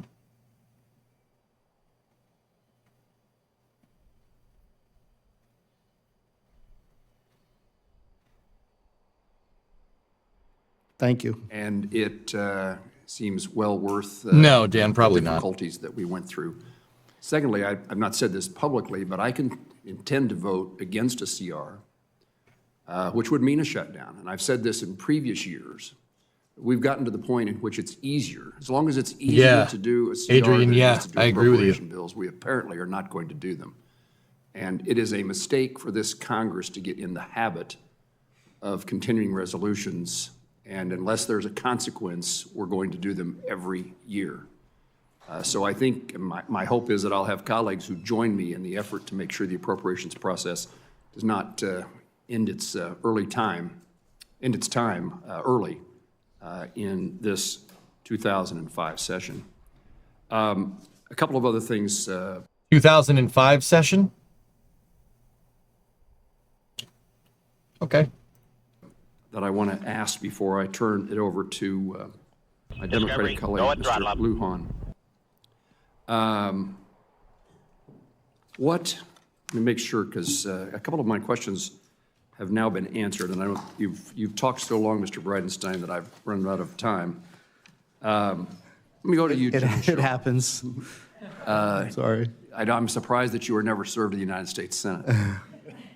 General Shaw, your testimony, you speak to the necessity of establishing a grand strategy, of which the Chinese have already adopted, quote, to unify and synergize our national efforts across civil, commercial, and national security activities, and that we risk losing our domination in space without one. What are the pillars of a successful grand strategy capable of beating the Chinese in space? And it's also important that was my question. Concentrate some time and energy, some effort in knowing what follows once we get back to the moon in our long-term goals, what they should be. That was my question. All right. That would be what I would ask Jim right now. All right. Let's see what he says. How does the strategy deal with getting us back to the moon, and then also the long-term strategy of what happens next? So I would think that he didn't ask the Jim. formulation of such a strategy, probably the overarching objectives extend well beyond us returning to the moon. It is about what do we want to accomplish in this century or in the Earth-Moon system and beyond for the benefit of the nation. And those are not going to be solely exploration objectives. They're going to be about economic growth and about the appropriate security framework to ensure that we can set the conditions for that economic success against all of the forces that this panel has already talked about, and against the additional challenges we face if China gets there first and starts to establish the ground rules almost literally on the surface of the moon. And so I say that if we think of it, it's just that strategy has to be something that now establishes an architecture and a framework that lasts to the end of the century and beyond. That has to involve all of the elements of national power and all of those key pieces I mentioned in progress in any domain: exploration, economic growth, and security measures. We don't really do that today with regard to space. We do it sometimes by accident, but it's never by design. And I would love to see us approach that from a national perspective by design. And then as you lay out the objectives and subjectives, and you now identify the ways and means to achieve those objectives, assigning those to the appropriate part of our nation, not necessarily our government, but maybe we rely on industry or commercial to help with some of those, or the scientific community to help with some of those objectives.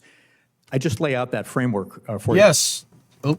Senator. That's right. That's right. The commercial sector of our space programs should be supplemental and symbiotic to a national program. That's right. That's correct. That's exactly how it needs to be. There is something that doesn't really exist today that could help us.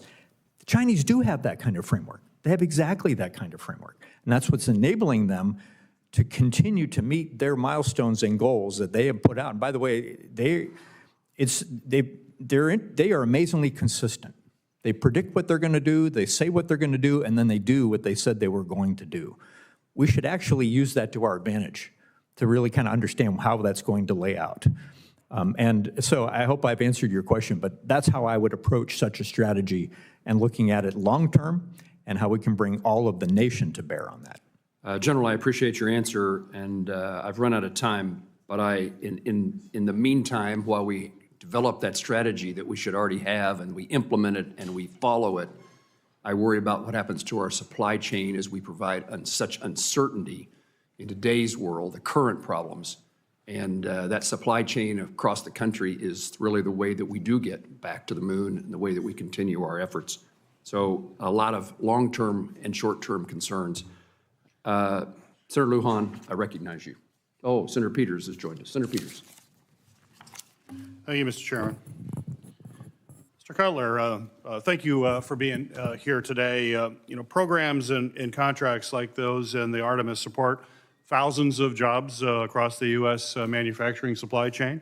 I'm proud that Michigan is actually one of the top 10 states in aerospace manufacturing. It's home to over 600 aerospace-related companies, and we're looking to that to grow considerably in the years ahead. Go blue. It's estimated that the Moon to Mars activities have generated over $20 billion of economic output nationwide. However, the president's budget creates uncertainty about the future, as you know, for Artemis program after the next launch. Abandoning this program or disrupting the existing project plan jeopardizes our efforts in the space race, hinders the development of our domestic aerospace supply chain, and potentially leaves billions on the table in future economic benefits. So my question for you, sir, is the Coalition for Deep Space Exploration has noted its commitment to supporting the inclusion of small businesses in the NASA programs. And in your experience, how have NASA programs like Artemis been beneficial to the small businesses in our states and to our local economies? And what can we do to better support efforts to include more small businesses in this important supply chain? More comprehensive architecture would be a good start. Just saying. Well, absolutely. Thank you. Thank you, Senator, for the question. If you look at Artemis, just the program itself, there are 2,700 suppliers that are part of the Artemis program. That covers everything from small mom and pop shops making valves, nuts, washers, all the way up to big integrators. We can't have this program without small businesses. They absolutely are critical. And if you think about it, these missions, they need every single piece to work. It's common to hear something like, you need a million things to go right for a mission to be accomplished. You just need one to go wrong. That stems all the way up and down the supply chain. Mom and pop shops making valves. Interesting. Hellfish, NASA's framework has huge incentives for, they're actually required by law. They have something called, I think it's an SBIR, a small business, I forget what SBIR means. I forget the acronym. Basically, NASA has to use small businesses across the entire country. They have to. They're required to by law. A program has to can't just use all big legacy contractors. They have to spread it around by law. But I mean, I don't know if I necessarily agree with that, but that is cool. And it starts with small businesses. They are making those initial components that make Artemis possible. So absolutely critical on the small business side. Small business innovation research. As we go and there you go. Talked about this a little bit. They're pretty cool. You should read about SBIRs. They're pretty neat. He's talking about CRs and that sort of thing.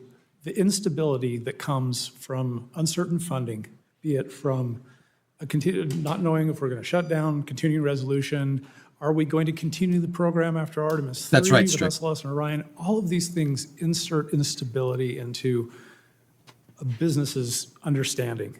Hey, Matt, what's up? When that happens, maybe larger companies can weather that sort of thing. Small businesses, that's hard. And I'm at the coalition. It's a small outfit. We don't have a massive staff. And essentially, I run a small business. I understand what these small guys do. They're busy. If they're working, that's their lives. It's their livelihoods. It's the livelihood of their workers. Right. And if we're not doing things to help them, I appreciate that's it. the problem. So Good. one of the you. things that we've done from the small business side, from the coalition, we've brought in some of the prime contractors. We've had them talk to the members of our coalition, small businesses. What can they do? Thank you, Mr. Cutler. Thank you. So we want to continue to focus on that. There's no question about it. Mr. Breitenstein, it's great to see you here today. It was certainly a pleasure to work with you in your previous capacity as a NASA administrator. And as you're well aware, in 2020, the president signed the Pro-SWIFT Act into law.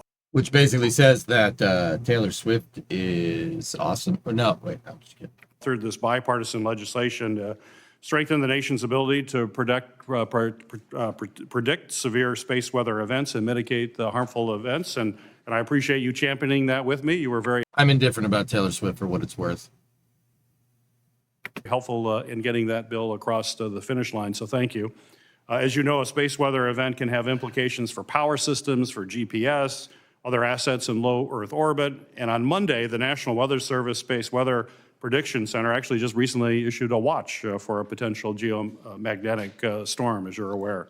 Continued research is needed to strengthen our space weather prediction capabilities to ensure that we can have these accurate warnings. Oh, I told him to his face. Unfortunately, the president budget includes cuts to this funding that could jeopardize these efforts and could have major implications for those communication systems in particular. Yeah, Jay Volta, we kind of got a little bit off the rails. I'm not sure. I'm not particularly sure what this has to do with the moon, but whatever. So my question for you, sir, is could you speak to how NASA's science missions, like the Space Weather Program, play a critical role in our everyday lives? This is non-political. This is straightforward. Why do we need to make sure funding for space weather prediction? There's a lot of different reasons to do it. Just from a pure human spaceflight perspective, when we start putting NASA astronauts on the other side of the Van Allen radiation belt in orbit around the moon, on the surface of the moon, those astronauts are in jeopardy of things like a solar flare hitting them or a coronal mass ejection, which would be, of course, even more devastating. And all of that radiation environment the astronauts are exposed to would be devastating. In fact, if you go back to Apollo 11, Neil Armstrong and Buzz Aldrin narrowly missed being hit with a solar flare that could have been devastating for their lives. So we didn't know what we didn't know back then. Now we have the ability to learn and predict. Thank you to you for your efforts to help us with that. But beyond that, I mean, when you think about the capabilities of our satellites in orbit, they become, in many cases, at risk from a coronal mass ejection or solar flares. So we need to be able to predict that. We need to be able to respond before, it's not a lot of lead time. We're talking about a matter of maybe 8 minutes or 10 minutes to be able to respond to something like that. But the consequences of being hit with a Carrington event, which was 100 and some years ago now. Hey, Cosmic Quest. 140 years ago or so. But if that were to happen today, it would be far more devastating than even back then, because today we're so dependent on technology.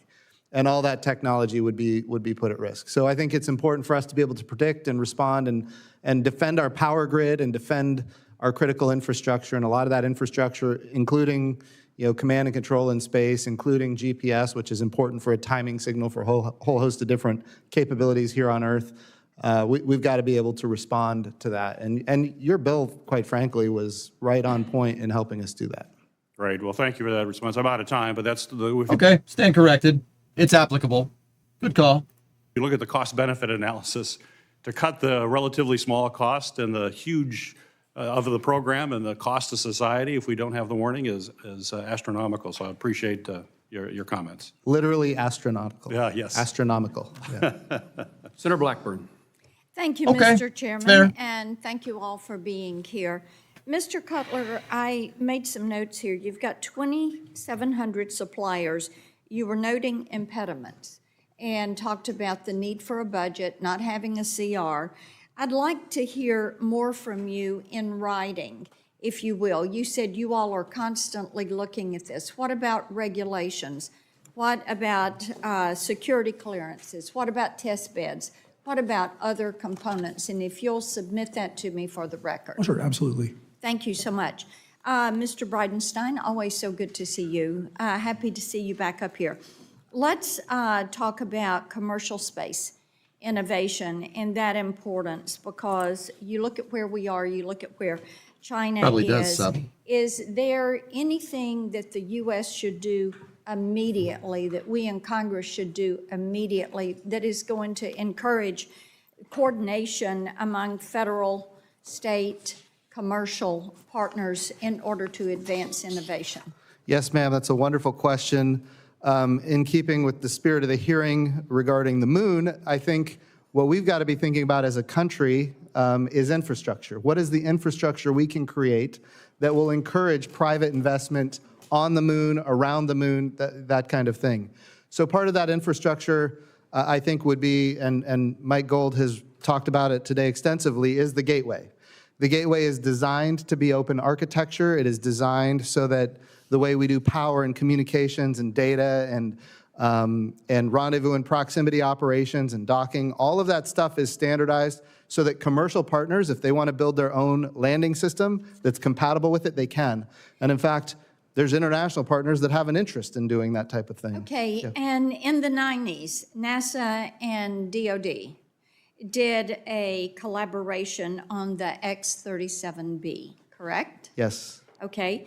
Now, Yeah, we will note. given that we're facing the kind of competition that we are, what about reinstating a program such as that and utilizing it? I think it's a Wait. Did she really? compatible with it. They Collaboration. Wait. There's international Hold on. partners that have an interest Hold in on. doing that. Hold type on. of thing. Hold on. And Hold on. in Hold the on. 90s, NASA and DOD did a collaboration on the X-37B, correct? Yes. Okay. Now, given that The X-37B started as a NASA project, and then NASA canceled it, and then the Department of Defense took it over. That's why it's called the X-37B and not the X-37. The B is the variant that the U.S. Space Force uses for rapid response payloads. Is she talking about the X-33?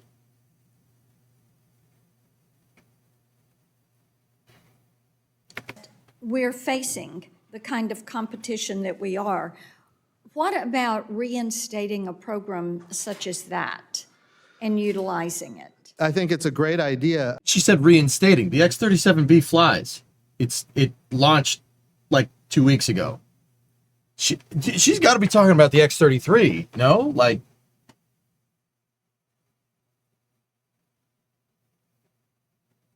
I mean, because otherwise that doesn't really make a lot of sense. The kind of competition that we are, what about reinstating a program such as that? The X-33, Tessa, you know the SSDOs that I launched from Kerbal. That's the X-33. And utilizing it. I think it's a great idea. I would say we do have NASA and DARPA have been partnered on some Right. capabilities in space as it relates to nuclear power in space for a lot of different capabilities, but we need nuclear power in space for sensors. We need, and in Yeah, fact, Devious, you're right. if we're going to do directed energy from space, we're going to have nuclear power for that. If we're thinking about Golden Dome and what the future of missile Well, defense looks Gold like. Dome lunar landers. Yes. You know, those are things I. What? To have nuclear power for that, if we're thinking about Golden Dome and what the future of missile Well, defense Gold looks like. Dome lunar landers. Yes. You know, those are things I think maybe we need to think. About Golden Dome and what the future of missile Well, defense Gold looks like. Dome lunar landers. Yes. You know, those are things I think maybe we need to think differently and revisit some ideas that have worked. Yes. That may open new opportunities. Tennessee had a space grant consortium. They did this with NASA, did it 27 years ago. And it was there to promote space and science education throughout the state. And 15 colleges and universities, 2 not-for-profit organizations. And today the UT Space Institute is one of the leading hypersonic workforce programs in the country. And we love the work that they're doing around Space Force, that they're doing around hypersonics and the testing that can be done at Arnold Engineering. And we think this is something that is beneficial, and it encourages that interdisciplinary training that needs to take place. So talk a little bit about related items of education. Yeah. And how that affects some of the workforce that could go into some of these programs, like the program with DOD and NASA. 100%. So when you're thinking about NASA projects, we find that when we have a university as a leader of a project, you'll have students working side by side with professional engineers in a way that you see a collaboration that is really beneficial to the students. I would also say that in a university environment, you have the scientists side by side with the engineers. So they're making trades in the development of a program early. A lot of times you find that, you start going down an engineering path and the science doesn't work, and it gets too late in the program and it results in delays and the cost overruns and everything else. But in a university environment where you've got the scientists and the engineers working together side by side, and you've got students in the mix learning along. And you have students who are not afraid to fail. That's it. Yeah. They are looking for opportunities to try new concepts. And I think that's why UT's program has been so successful. Thank you. Thank you, Mr. Chairman. Senator, I would also say if you look at university-led missions, overwhelmingly they're on budget and on schedule. And that's not always the case outside of universities. Senator Rosen. Thank you, Mr. Chairman. Thank you to all of our witnesses for being here today, and quite a great conversation. But I have real concerns over budget cuts, because we're talking about research, amazing research, scientists not being afraid to fail. That's how science happens, right? Sometimes the failures lead you to a positive result down the line. They tell you something. And so we've seen how NASA's investments in research and innovation, STEM education, they fuel our economy, they strengthen our national security, and actually they're inspirational as they inspire the next generation of scientists, engineers, dreamers, and thinkers, and all of those things. We know what the space program has done for us through the decades. And so I'm concerned about the president's proposed budget cuts to key programs that have long delivered value, well, right here on terra firma, right here on Earth, specifically aeronautics research at the Armstrong Flight Research Center, ISS payload operations at Marshall Space Flight Center, and science missions at Goddard Space Space Flight Center, just to name a few. So Administrator Bridenstine, can you talk about the potential impacts William, of I got you, proposed man. cuts to just some of these programs I've mentioned? This isn't for everybody, guys. I do it because I'm interested. I think it's important for us to keep our hand on the pulse, no matter how ridiculous some of this stuff gets. I mean, I'm not gonna say that I could sit through one of these and be level-headed. Jim said some stuff that did piss me off, but he's also said a lot of good stuff too. You have to wade through a lot of the bull crap to get to the good stuff. Now, what this lady's talking about, I have no idea. I have no idea what this has to do with the moon, but you know, let's find out if it does or if it doesn't. Particularly as we're building on what everyone's been asking about, innovation, scientific leadership, leadership in general, our ability to respond to these challenges, economic competitiveness, aerospace Jay, advancement, keep it classy for me, man. climate, and national security. What is? Yeah, so I think it is important when we think about, when we think about NASA and the budget that it has, and you think about the size of the U.S. budget, we're talking about now an agency that has less than 1/3 of 1% of the federal budget. And by the way, if you go back to Apollo, it was somewhere between 4 and 5%. So we are significantly smaller as a percentage of the federal government than we were back in the Apollo era. All that being said, not all of that is because of NASA cuts. I want to be clear. A lot of that is because of the growth of government in other areas. And I certainly understand we have a huge deficit problem and we've got a debt problem. And I know that the president is focused like a laser on trying to get control over that. And by the way, I think everybody bipartisan understands that we've got to get control of it.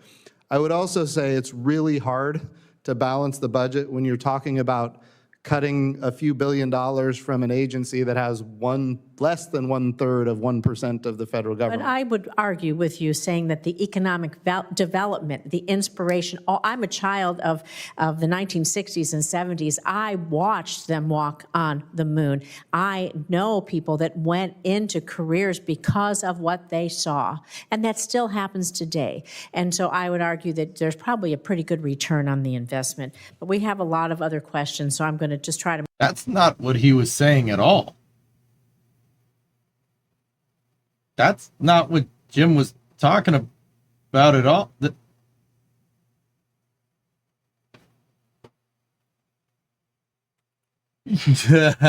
Magic marker, yeah, you're probably not wrong. Well, that's not what he was saying, but it's what she wanted to say. That's right, dude. Yeah. Jim was saying that, no, wait a minute. Jim was right. Jim was saying that even though we have, the United States has a debt problem and we have a deficit problem, that is not a reason to defund NASA. He was saying that that's a dumb thing to do. That's a stupid thing to do. And you know what? He's right. He's right because NASA generates economic growth. Economic growth is what you need to fix that whole deficit thing. You know, that could definitely help.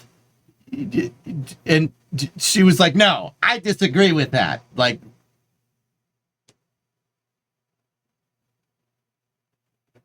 what? Did I hear that right? Like, she said, I think we should be doing this. And Jim's like, yes, I think we should be doing that. And she's like, no, I disagree. Can I get a quick catch up on what's going on? This is a Senate meeting about China beating us back to the moon, but this lady clearly doesn't want to talk about any of that. Move on in my 2 minutes because I want to ask you again about the future, this time of space stations. Because the request for proposals for phase 2 of the Commercial Low Earth Orbit Development Program, it's expected to define NASA's level of investment and commitment, awarding contracts to 2 or more commercial providers. Hang on, I gotta listen to this again. Hold on. Into careers because of what they saw. And that still happens today. And so I would argue that there's probably a pretty good return on the investment. But we have a lot of other questions, so I'm going to just try to move on in my 2 minutes because I want to ask you again about the future, this time of space stations. Because the request for proposals for phase 2 of the Commercial Low Earth Orbit Development Program, it's expected to define NASA's level of investment and commitment, awarding contracts to 2 or more commercial providers to ensure redundancy and competition for services. That is essential for driving innovation. Competition drives innovation. Okay, I'm wholly convinced that she's just reading a speech here, because what we heard before about the Apollo program was off the cuff. And all of a sudden, she knows exactly what to talk about with commercial low Earth orbit destinations. Okay, who told you to read that, lady? Hey, Will, $5 super chat. Whiskey beer fund for EJ and his sanity. Oh, my sanity went out the window when I went to do a car stream today, and a Windows update destroyed my setup for the shop. And then I had to hotwire a setup into the shop to hardline back into the office, and wasted 3 hours trying to get the auto stream working, and then promptly didn't do what I wanted to do today with the car, and didn't get what I wanted to get done finished. Yeah. Oh, my sanity's already out the window. That's why I wanted to talk about this.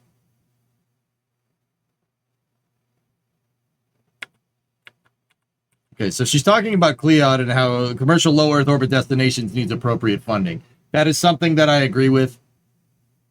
To be honest, I think that NASA should just send up another space station, use SLS to make another Skylab, and go from there, and have CLEOD as a backup just in case.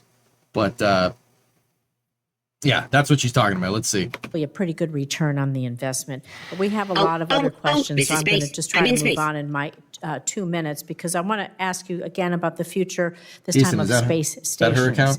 Because the request for proposals for Phase 2 of the Commercial Low Earth Orbit Development Program, it's expected to define NASA's level of investment and commitment, awarding contracts to 2 or more commercial providers to ensure redundancy and competition for services. That is essential for driving innovation. Competition drives innovation and economic growth. So given your previous role at NASA, again, Administrator, can you speak about the critical need for these providers to be operational before the ISS deorbits? We can't wait to have nothing up there. Yes, ma'am. And then hope we're going to get something there. Now, even though somebody blatantly told her to ask that question, that is right. Oh, this is space. I'm in space. Nova, Raptor, gifted a sub to you're a poopy head. Nova, you might be a poopy head. That's right. That's correct. That is a good question to ask. Even though someone told her to say it, but whatever. Having commercial low Earth orbit destinations up there is imperative before we get rid of the ISS. And Congress over the last couple of years has not funded the commercial low Earth orbit destinations program. They're not taking the commercial replacement for the ISS seriously. And that could end up with having us have nowhere to go. That's why that question's good. This is a good question. I'm very curious to see what Jim says. So how do we ensure the timely development and deployment of these systems? I think it's important to note that we need to have space stations that can, in effect, replace the International Space Station. See? When I say that, I mean space stations that are fully mission capable and have a permanent human presence in space. The capabilities and technologies that come from human spaceflight are significant. We've talked about some of them today when we think about pharmaceutical development to treat diseases that have never been treatable before, regenerative medicine, the ability to print in 3D human tissue, to grow in 3D human tissue.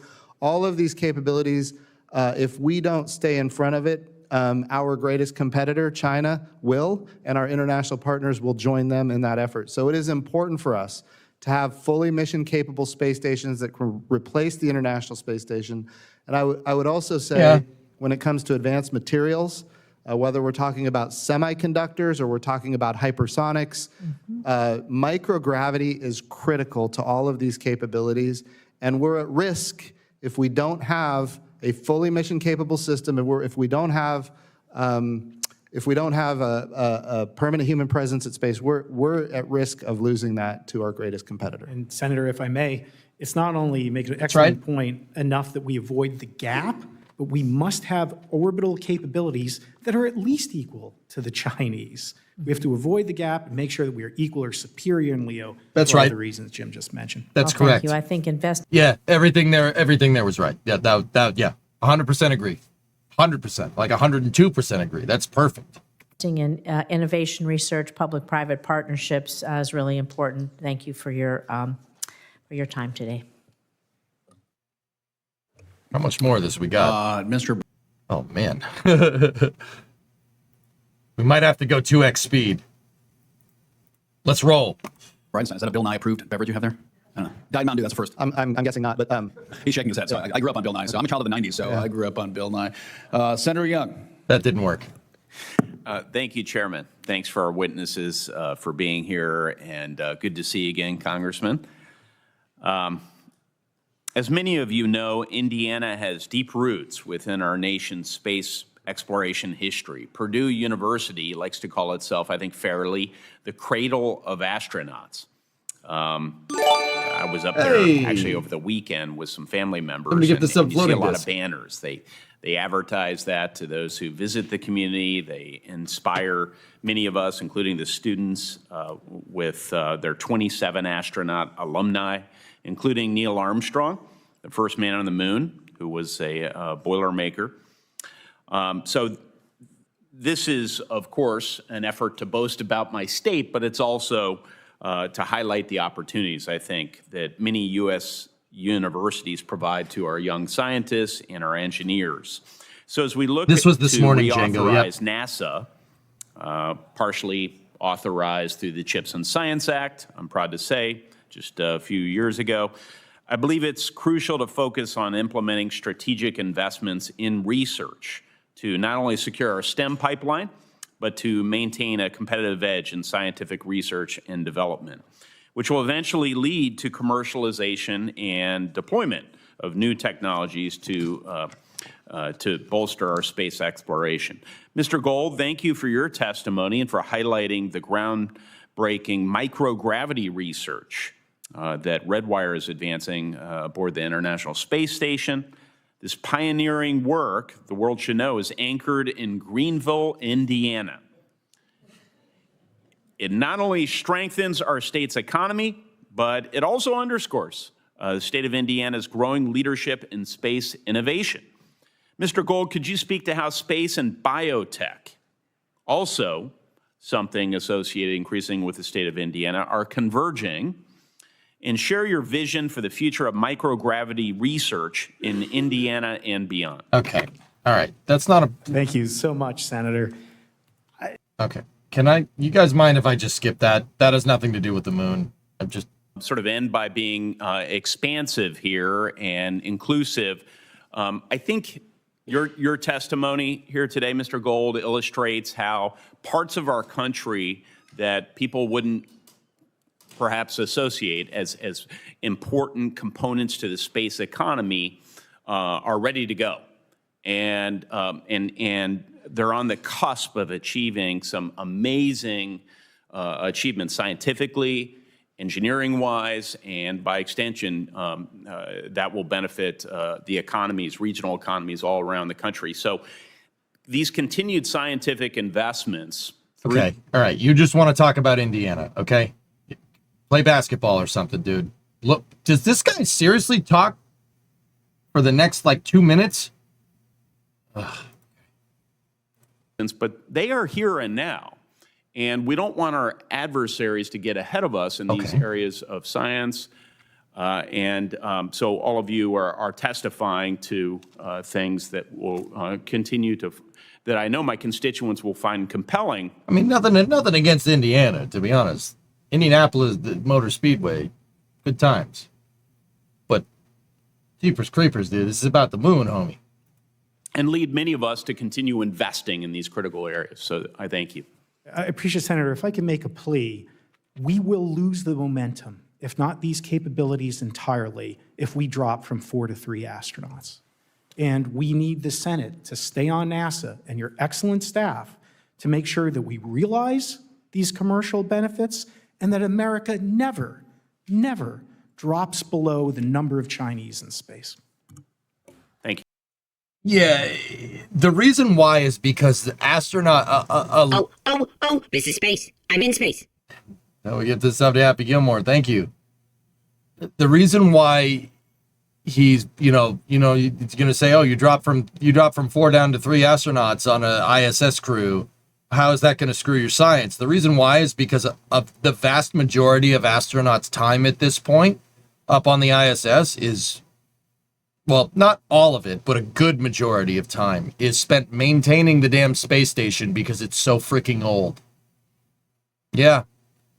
Maintenance time is sucking up more and more of the astronauts' time on orbit, more time maintaining your, frankly, 25-year-old space station with systems that were engineered 40 years ago is cutting down on your science time, which is, once again, why commercial, that goes back to the whole commercial low Earth orbit thing. The space station systems are great, but it's a pain in the butt to maintain it. We can do much better things now, and we should do much better things now. Have the commercial market build a better station, or have NASA work on a dry workshop, Skylab style, and launch that on an SLS mission. Are we in the process of building new private space stations? We are. Axiom is working on it, but they kind of put it on the back burner because they got the suit contract because somebody decided that commercializing the extravehicular mobility suit for our lunar missions was a good idea.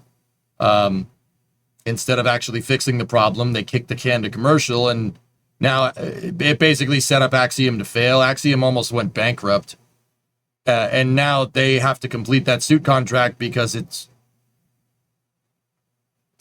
now a big chunk of their business, so they put building space stations on the back burner.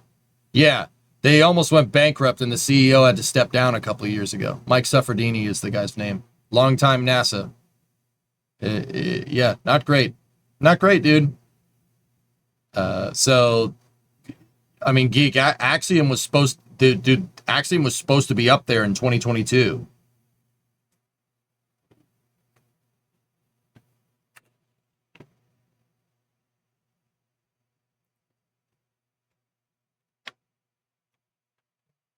Axiom designed their hatch. They designed the hatch. They built the hatches to ship to Thales Alenia so they could assemble some of their modules. This was supposed to be operational in 2022.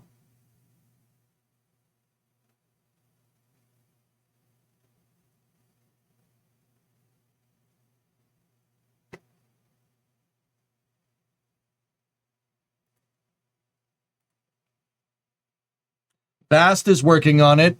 Vast is a commercial low Earth orbit partner, and they seem to be in the running, but one commercial low Earth orbit destination defeats the point of the commercial low Earth orbit destinations program. Having one space station isn't going to fix your problem. Gold is right. You have to have parity with the ISS capability.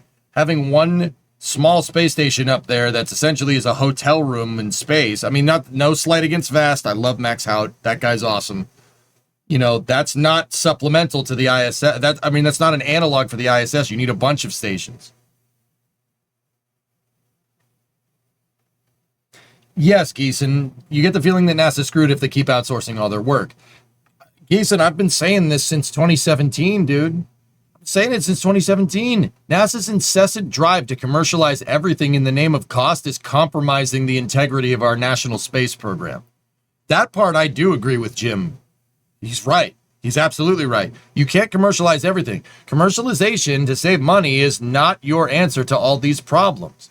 If you want your national space program to have priority, like if you want priorities for your national space program, like, I don't know, beating China back to the moon, right?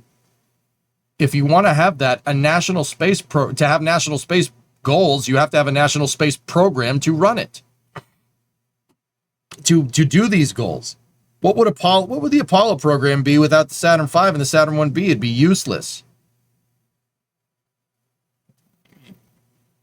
You have to have the goals, man. Commercializing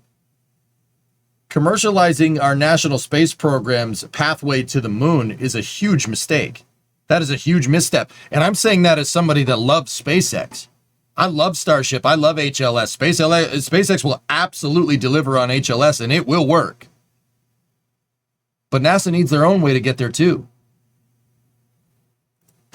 Thank you. Senator from Colorado.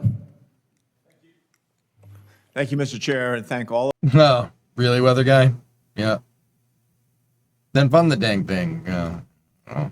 Well, they won't. of you. This is really a stellar panel, if I could be so graceless.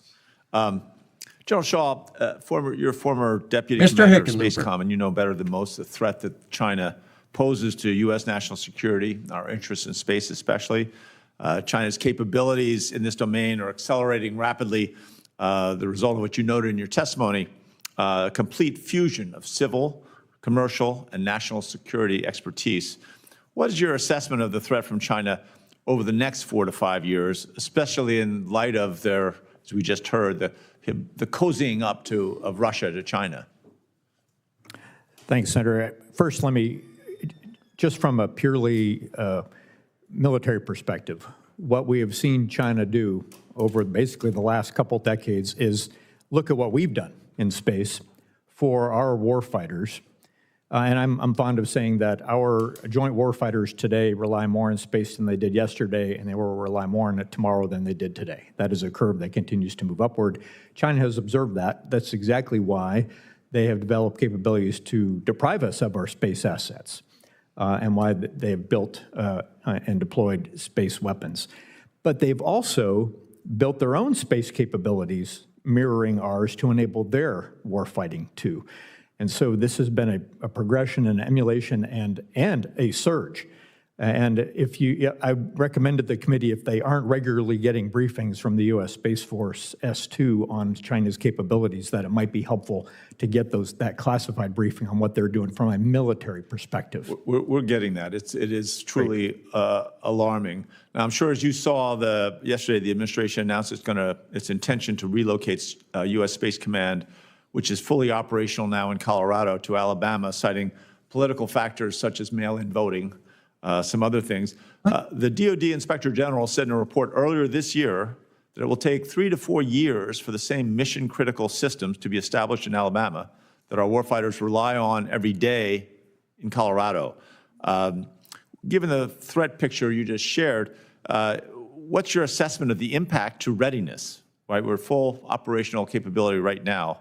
To readiness that this delay would have or could have during such a critical geopolitical window. I would just say I know Troy Mink pretty well. He's the Secretary of the Air Force, and he was probably very closely involved in the decision, and that I've known him to be a good thinker on those. Yeah, Rocket Guy, you bring up a good point. The way that NASA is managing commercial contracts is just horrid. This is the main driver of the repeated failures. NASA Commercial Orbital Transport Systems was amazing in its organization. NASA learned nothing from it and reverted back to their old mentality of owning development and pushing all the risks to commercial companies instead of purchasing a service that the commercial company can own and develop. It isn't even politicians, the actual NASA organization itself and the way NASA manages commercial contracts. Yep.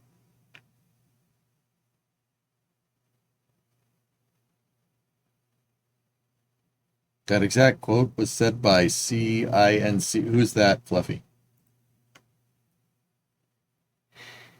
And on those topics, and he probably made a good recommendation to the president. We'll see. Switching to space debris, Mr. Bridenstine, let me ask you.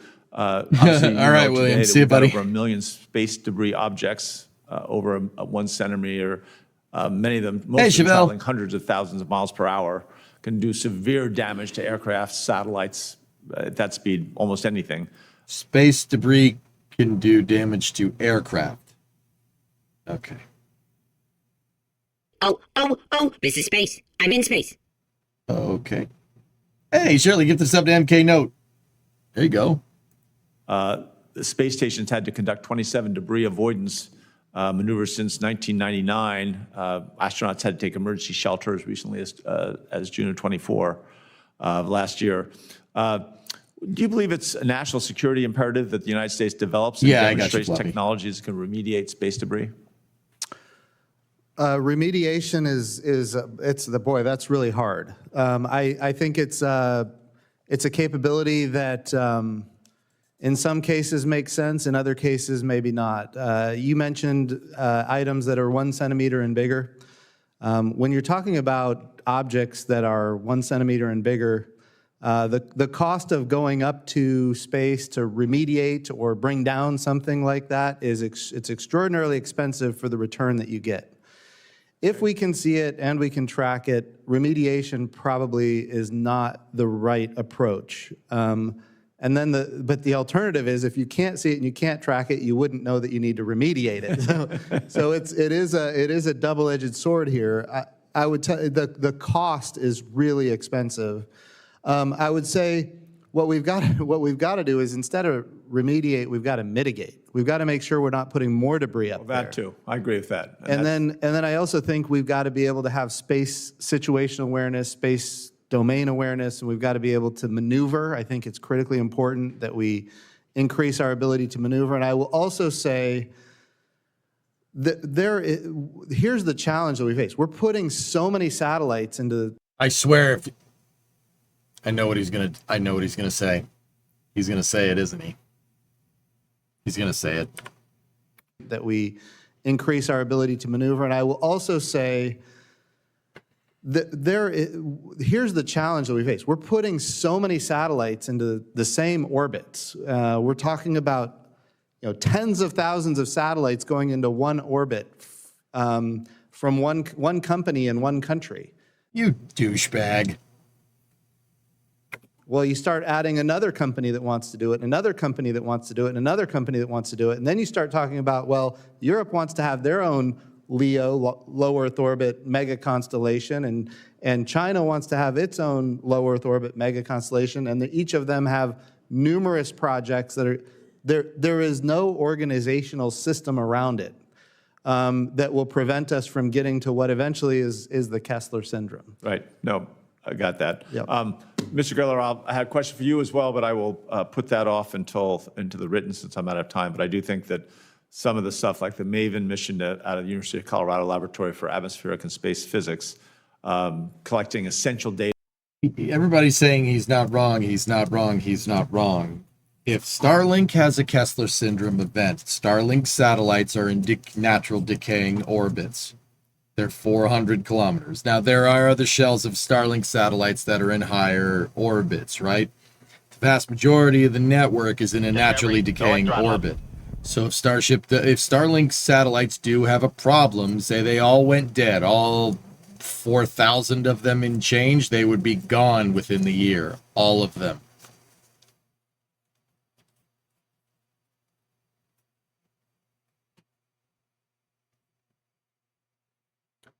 You can't say that for OneWeb. You can't say that for Project Kuiper's orbits. Those satellites are going to be up there forever.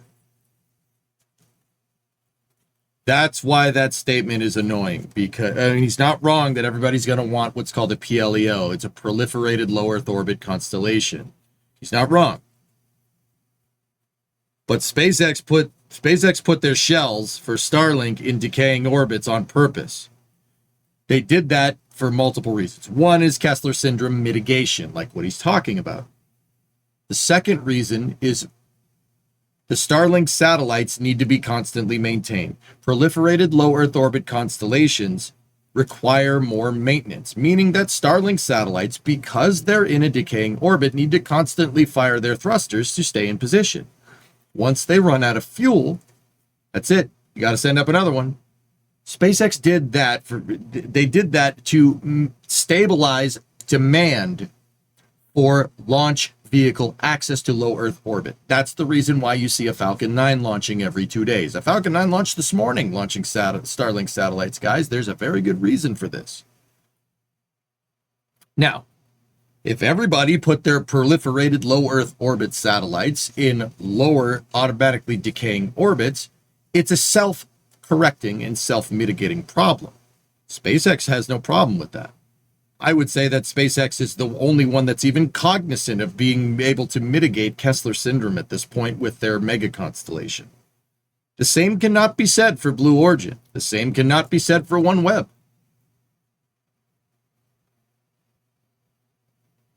Once again, SpaceX took great care to be able to mitigate potential Kessler syndrome with Starlink. They were at least cognizant of it, but that's not mentioned here, which is why that's, once again, right, but a dick thing to say.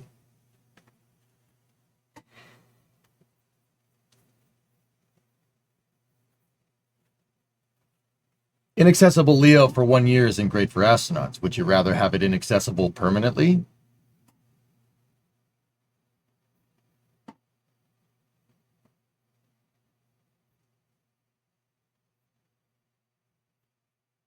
Hey, Mac Jacker. Go at throttle up. 31-month resub. Houston, we are go.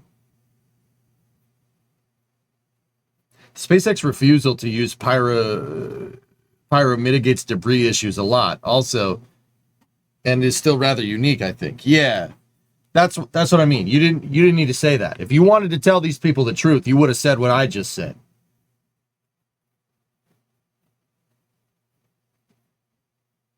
Now, if Jim's trying to make the argument, if he's trying to make the argument that, you know, other countries are going to make proliferated low Earth orbit constellations that don't, I mean, they might not have the same regulations, or they might not care the same that SpaceX does, and they might put them into 600-kilometer orbits or 800-kilometer orbits, non-decaying.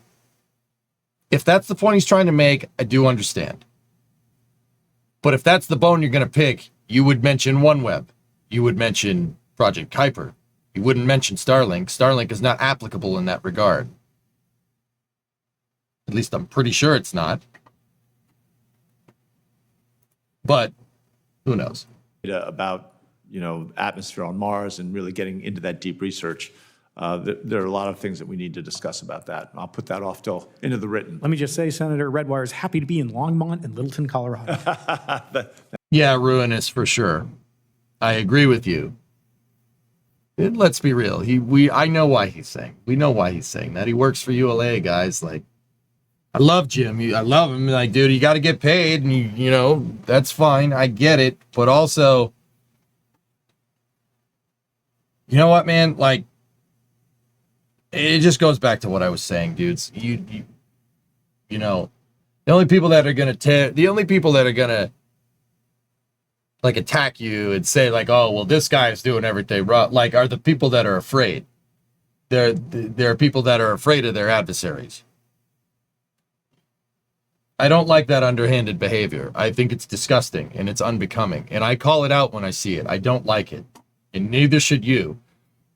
But that type of behavior, that underhanded nonsense, that underhanded behavior is why the Apollo 1 CSM killed 3 people. Don't do stuff. That's not good. That is not good for spaceflight, and frankly, I find it just disgustingly un-American, but what do I know? Thank you. Well, it's my turn, and I actually wanted to be an astronaut as a kid. I went to the Naval Academy, which has produced more astronauts than anyone else. Unfortunately, I wasn't smart enough, so I became a senator instead, which I fit in perfectly now here. But Mr. Bridenstine, you made a comment earlier. We didn't know in the 1960s. We didn't know a lot of what we face as far as just the physics, the science of the universe, literally, that we were operating. At least he knows. Operating in. And, you know, it was just about 8 years from the time the first flight from Alan Shepard to when Neil Armstrong set foot on the moon. And in 8 years, we went from 0 space flight capability to literally sending humans to another planetary body and bringing them back safely. No, not literally. We didn't read about it in a book. We actually sent people to the moon 6 times. Which, as you remember, was Kennedy's initial writ when he laid out that vision. And, you know, right now, that this smartphone I carry and you all, I'm sure, have in your pocket has 10,000 times the computing power of what the Apollo 5 rocket had on board as far as its guidance systems and ability. Apollo 5. The Saturn 1B that launched a test lunar excursion module descent stage. Yeah, that was really important.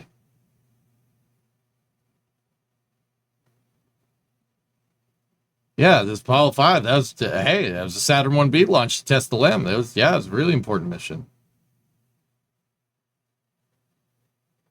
To determine its navigation routes. We have computing capabilities and knowledge of the cosmos that far outweigh anything we thought we even could ever know in the 1960s. And yet we look at what our capabilities are now, and other than some bright spots like the James Webb Telescope and others, for the most part, we are far less capable at star voyaging today as a nation than we were 50 years ago.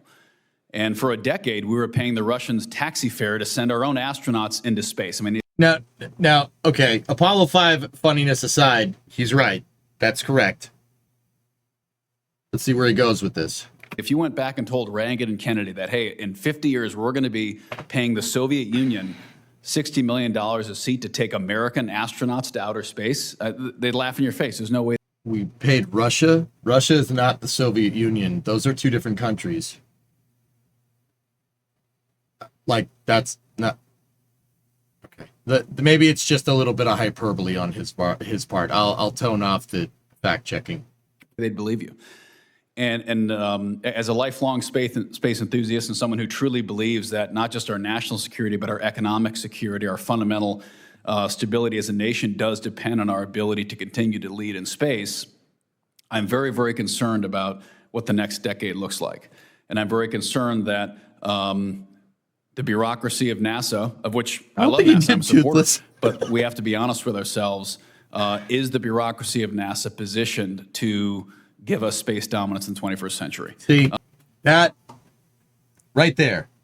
And he's not reading from a script or anything. This is him talking. So, you know what? You know what, man? Didn't get a couple of things right. But that at least I know that those thoughts are coming from him. It's not something that somebody wrote for you to ask. You know what I mean? That's a good question. This right here, that's a good question. Of which I love NASA, I'm a supporter, but we have to be honest with ourselves. Is the bureaucracy of NASA positioned to give us space dominance in the 21st century?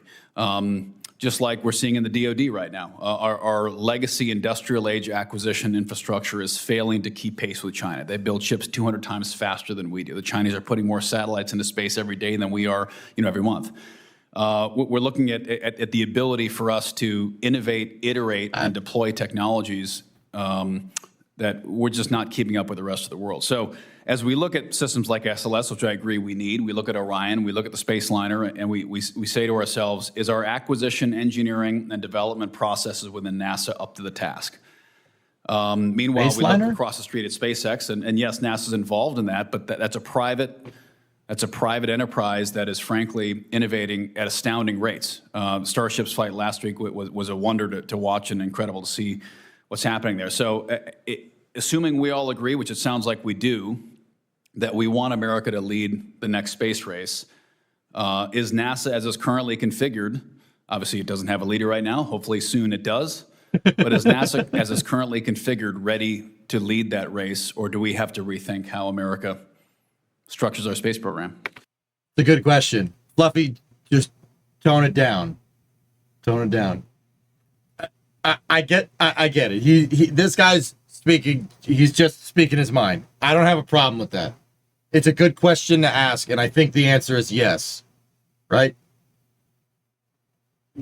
I get what he's trying to say. I get it.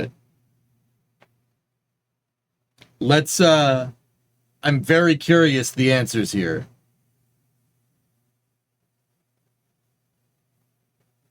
Yeah, Geek, like it's very clear he knows. It's very clear he knows things. Like he knows. Like once again, you don't not like space and just say all of that off the cuff. He's not reading from a script. He doesn't have a prepared paper in front of him.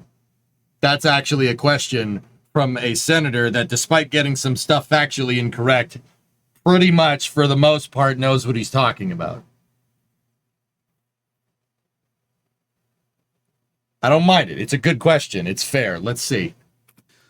So I would say, first of all, you covered a lot, and I think I'm in agreement with primarily everything you said. I think when you think about what has hindered us from going forward, you go back to George Herbert Walker Bush. We had the Space Exploration Initiative, which was a plan to go back to the moon and onto Mars. And then the next administration came in and canceled it. And then we had George Herbert Walker Bush was SEI, and then George W. Bush was the Vision for Space Exploration, which is a plan to go back to the moon and then on to Mars. The new administration came in and canceled it. And then President Trump comes in and says, we're going to go to the moon and on to Mars. And for the first time, the program sustained. As I said earlier in the hearing, the architecture is challenged significantly in the current format. That architecture is extraordinarily complex. It, quite frankly, doesn't make a lot of sense if you're trying to go first to the moon, this time to beat China. All right, that is what he was saying. All right, cool. Freaked out a little bit. Get really annoyed when people defy objective reality. That is what he was saying. Okay, that makes more sense. It does not make sense to do that. But the question is, then what do we do? Okay. And I think one thing we can do is we can say, look, we're not going just to put flags and footprints on the moon as we did back in 1969 through 1972. What we're doing now is we're going to go forward to the moon. Mike Gold, I think, correctly talked about the gateway and how that could be basically our moon base around the moon. And then we can have commercial and international partners join that moon base to be able to have access anywhere on the surface of the moon at any time we want. We can go to the North Pole, we can go to the South Pole, we can go to the equatorial regions. Wherever the most valuable spots on the moon are that we need to go, we can go. But we're building infrastructure and we're allowing private capital to go forward and build all of the things that we can do on the surface. And that means extract resources, whether it's platinum group metals or other precious materials, whether it's helium-3 or water ice or other capabilities. I think that is transformational. And it also includes a lot more private companies. It includes a lot more international partners. And it's an open architecture system where we can actually have a sustainable path that goes forward regardless of administration. So getting cast to and fro from one administration to the next has been very damaging over time. And that's the challenge with NASA. What we do is multi-decadal in nature, and sometimes it's multi-generational, and you can't just have it go back and forth all the time. Well, I'd be curious, especially your opinion, General, the history of our space program, that there was periods of time where there was great tension between the Air Force and NASA as a push and pull between, is it a military primacy or is it civilian? And of course, we've always maintained that space should not be militarized, but that's a belief we hold. Other nations don't necessarily hold that outlook. How do you see the Space Force now weaving with NASA going forward to energize our ability to have a significant defense presence in space? Well, I'd point out our adversaries have already militarized space and developed space weapons. I'd also point out that sometimes is a logical progression in any domain where there's competing resources, competing economic growth, and general competition. So I've always said, when I was in the Space Force, I'll say it today, our mission is predominantly to deter such a space conflict from ever happening. And if we do that job properly, maybe we would deter a broader terrestrial conflict too, by just making an adversary think they can't achieve an objective. As for the future, as I said in my opening statement, I don't think we've ever could envision that we would do exploration, economic growth without some sort of security measures around that for confidence, to ensure that we have transparency so that people want to invest. They're incentivized to do so in an environment that shows promise and shows security, as opposed to a Wild West scenario that might be dissuasive. Well, I'm over my time, but one other topic I'd love to I'll throw it in the record, but hardening our space infrastructure. There's a perception that if it's in space, it's safe, and the reality is we're incredibly vulnerable from our communications and navigation-based orbital infrastructure, and especially as we look at Golden Dome and space-based interceptors and space-based detection. We need to make sure we're hardening our space infrastructure because it's pretty vulnerable. Senator Lujan is up next. Thank you, Mr. Chairman. Appreciate that. Who is that guy? Sheehy? Hold on.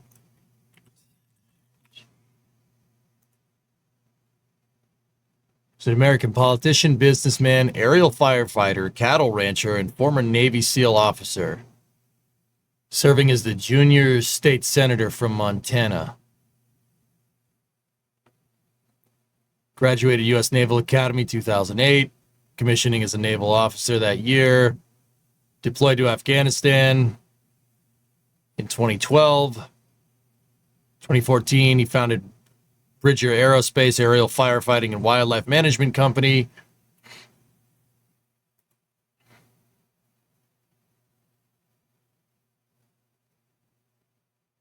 Wow. Cool. Yeah, see, that guy, I had a feeling that guy knew what he was talking about. All right, cool. Cool. He's awarded a Bronze Star and a Bronze Star with Valor and a Purple Heart. All right. He got some things wrong, but that was the gist of it was right. No, that guy's okay. Can he just ask all the questions from now on? I like him. He's all right. He's 39, but oh God, he's 2 years older than me. Well, now I feel like trash. Cool. Excellent. Great. That's lovely. Damn it. His bullet wound is debatable. Interesting.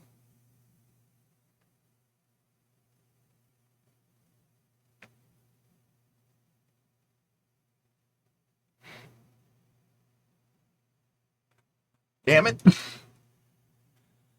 Wow, you're old. Yeah, just wait a while. It'll happen to you too, man. Huh. Yes, but does he have your F-100? He does not have my F-100. That's right. I mean, that guy knew, like I said, he wasn't getting some stuff right, but he definitely knew what was going on. And he asked those questions off the cuff. And I appreciate that. That's cool. I appreciate anybody that goes in there, like, despite me being critical, I appreciate anybody that goes in there and doesn't need a prepared statement. All right, that speaks volumes. That shows you take this seriously and you know what you're talking about, rather than just reading. Hey, are we supposed to be doing this? Yes, we're supposed to be doing that. Oh, thank you for that. I appreciate it. He ran on it in 2024. It honestly really bums you out. Yeah, Fluffy, that's kind of sucks, but hey, nobody's perfect, right? Like, it is politicians we're talking about here. He also sells overpriced beef. You don't need to get hit by a bullet to get a Purple Heart. Yeah, isn't it just casualty? Like, I mean, fellas, you tell me. I've never served. I don't know anything about that. I know that my grandfather has a Purple Heart. Just saying, that's kind of cool.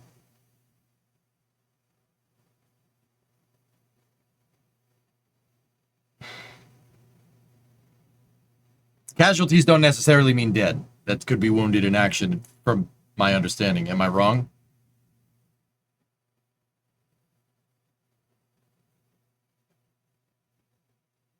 Even a bruise these days.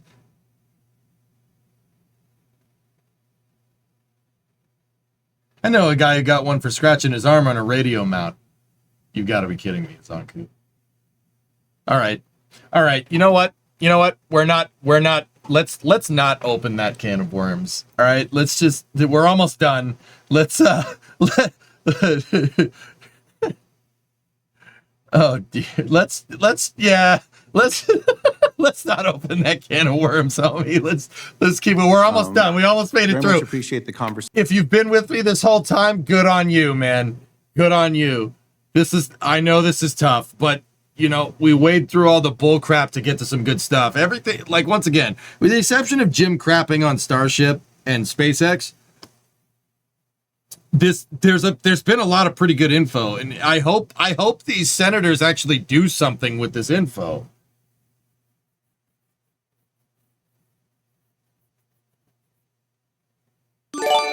None of us gifted us up to supersonic retro propulsion. Today. Yeah, John, that's what everybody's saying. One of the concerns that I have is the president's proposed budget slashes NASA's budget to levels like back to 61. Wait, today, because it's pretty vulnerable. Senator Lujan is up next. Thank you, Mr. Chairman. Appreciate that. Very much appreciate the conversation today. I just did. One of the concerns that I have is the president's proposed budget slashes NASA's budget to levels like back to 61.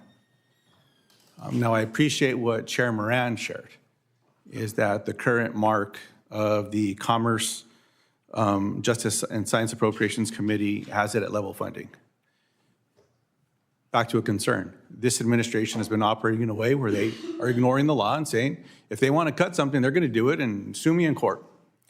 Come find me. Now, one of the concerns that I have in that space, there's been a lot of attention brought to the incredible work that takes place at universities, K through 12, STEM education, collaborations and partnerships that are strengthening America's competitiveness. We've now seen 3,800 employees that have left NASA because of the financial uncertainty, 20% of the agency. That doesn't seem helpful. On STEM, states like New Mexico, clearly other colleagues who have spoken today, all benefit from incredible investment to allow these collaborations that I pointed out earlier. Now, this hearing is dedicated to the United States beating China in a space race. My questions to each of you today is yes or no, would huge cuts to NASA and its STEM efforts harm America's ability to compete with China in the space race? Mr. Cutler? Absolutely. There's no question that it will harm our capabilities. We've seen impacts already just by proposing this budget from the president in industry, where companies are having to look at what do we do if our business goes away, and project managers are looking at for other jobs. I mean, we're absolutely, just from an industry perspective, I mean, right now we need people working on Artemis, not working on their resumes, and that is absolutely something that should worry all of us, because if they're not doing the work that's going to for the missions that inspire those kids, where's that K through 12, that STEM education? Why are they going to go into this business? Why would you go into space if you see it's not going anywhere and China's where it's happening? Appreciate that. Mr. Gold, yes or no? Yes. Appreciate that. Mr. Bridenstine? No. No. You can talk more, sir, if you want. If you can explain to me how you complimented one of my colleagues, two of my colleagues, with your response as to the incredible importance of collaboration with students, scientists, and engineers to America's competitiveness, but you don't believe that this is harmful? No, what I'm saying is when you think about STEM education, there's different ways to approach it. And I think NASA's missions, when they partner with universities, that's a great thing to do. I think, when you think about, the partnership where, we've got scientists and engineers working side by side, and you've got the students in the mix. I think all of that is extraordinarily, beneficial, but that's also within the program itself. Does that make sense? I don't know that NASA needs to be an... It's not free. What? No, it takes investment. No, I agree with that. I'm in agreement that we need to absolutely be involving students in the projects that NASA does at universities. I'm in full agreement. I just think it's when you think about education, we have a Department of Education. We should have them focused for now on education. Right. All right. General?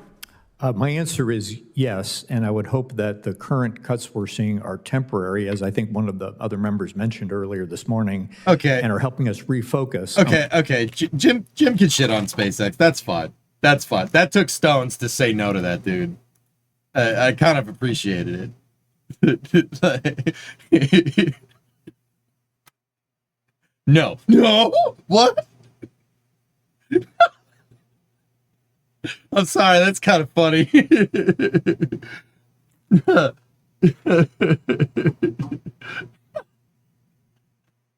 just, no. Once again, I think Jim brings up a good point. What Jim is trying to say is that it's not totally against having, STEM outreach and stuff, but STEM outreach does nothing when you don't launch anything. You have to launch things. You have to put things into space.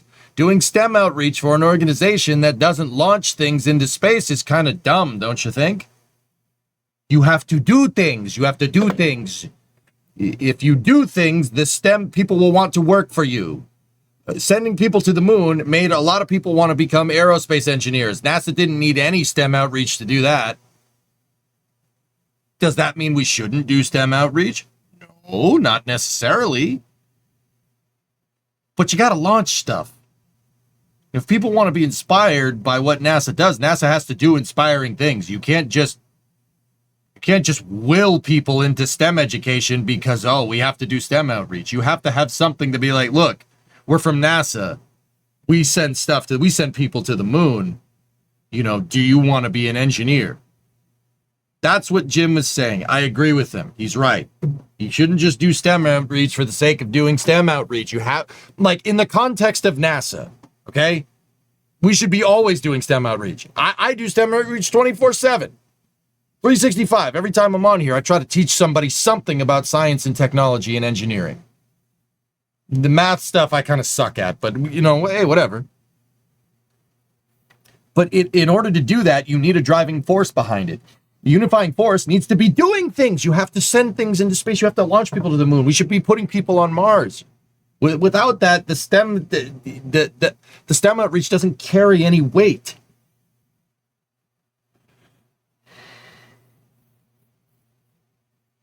Now, if it was up to me, hey man, my high school had a Marine Corps recruiter in the cafeteria every day during lunch. Why not a NASA recruiter? Just saying. Nothing against the Marines. I love my grape-flavored crayons just as much as the next guy, all right? That's fine. Crayons, they're delicious. I will eat those. That's fine. But why not a NASA recruiter? Right? Wouldn't that, if we did do that, wouldn't that NASA recruiter carry more potency?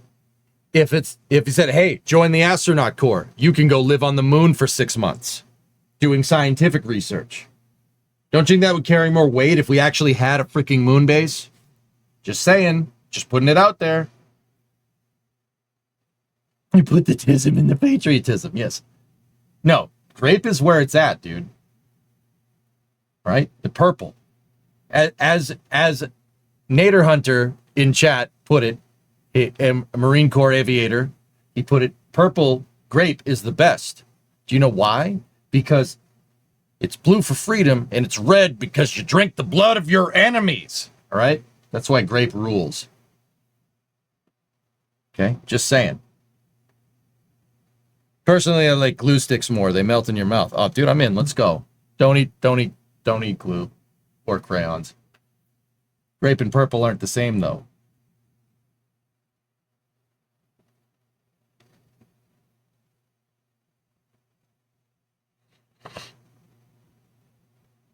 No one wants to be an astronaut when we just put a couple of them on orbit on a foreign rocket every year. Give us a moon bust. There you go. That's what Jim was trying to say. I'm learning a lot of science right now about the things I shouldn't eat. You made a typo, BD. What we really need to be concentrating on in order to beat China. I appreciate Lieutenant General. I would agree. There seems to be strong bipartisan support in all of these efforts. I appreciate that response. Representative, during your tenure as NASA administrator, you created the Suborbital Crew or Subsea program to leverage commercial sub-vehicle for science and technology development. When fully implemented, what benefits will Subsea provide to NASA and to the broader space economy?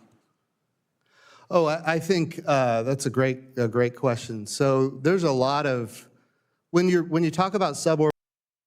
Mr. Lujan is a senator from New Mexico. New Mexico, one of the only states that has a suborbital launch vehicle. The other one is Texas. You're welcome. Orbital space flight in general, you're really talking about microgravity. So there's ways to get microgravity. We can go up a tower and we can drop an object, and you can get maybe a second or two of microgravity. Then we can put things on an airplane and put it on a parabolic trajectory, and you might be able to get 30 seconds to a minute of microgravity. Then we can go to suborbital space, and that's where I think we can have even more benefit, because you can get 4, maybe even 5 minutes or more of microgravity. Mm-hmm. And all of that enables us to do research and development on technologies and capabilities. And then if all that works, then you send it to the International Space Station, or you send it to commercial space stations. You put all that together. And just a sidebar of that, if that program was cut, how would the United States be ceding ground to China? Well, I think it's important to recognize that without that program, there will be a lot of development capabilities that just get canceled. And it becomes, quite frankly, more expensive, not less expensive, because now you got to go to orbit to test things, and that's super expensive. I appreciate it. Mr. Chairman, I have other questions. I'll submit them into the record because of time.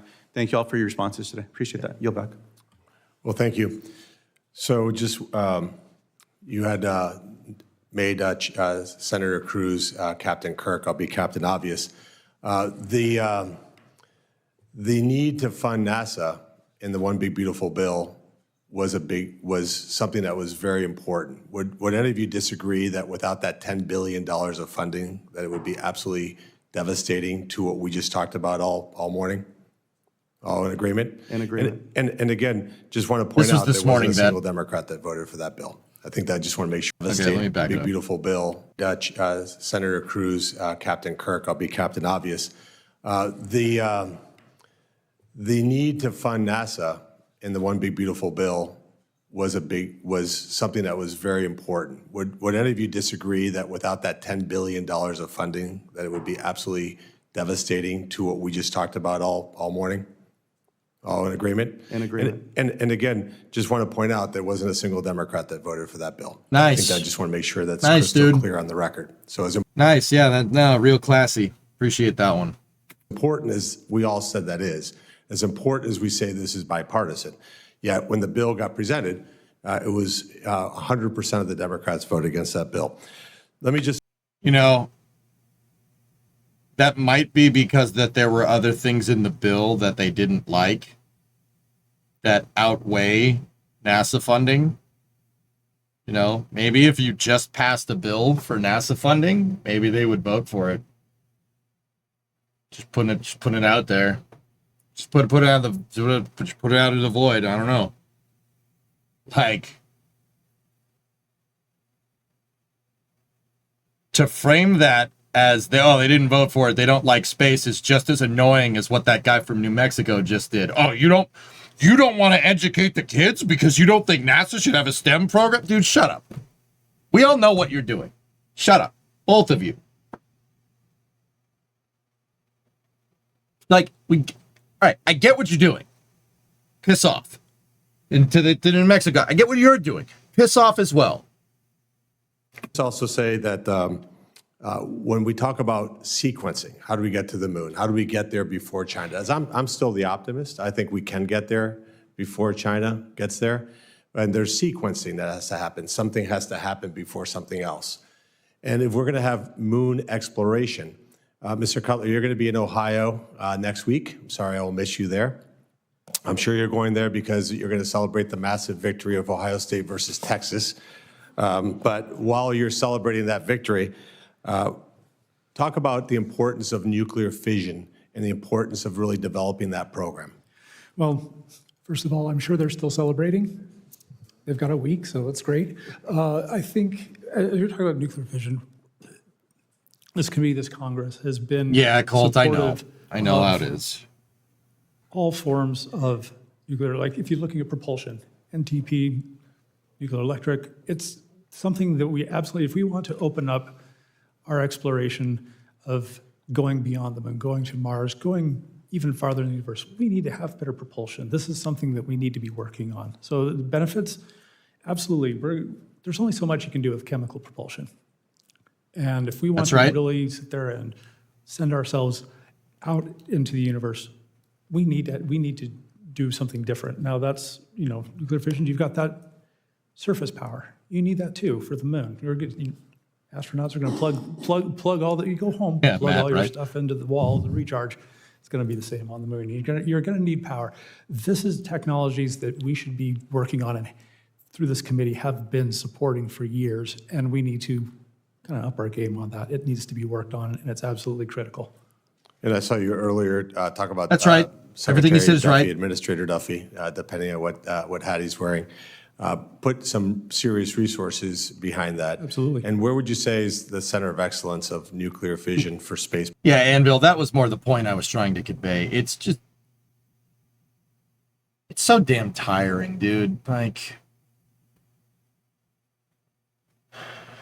you know why it bothers me, dude? Not because I'm trying to make any type of political point. It bothers me because this impedance and insistence on everybody acting like children on the Senate floor like I'm all for like a Star Trek reference just as much as anybody else. But dude, this is the Senate floor. This is a Senate chamber.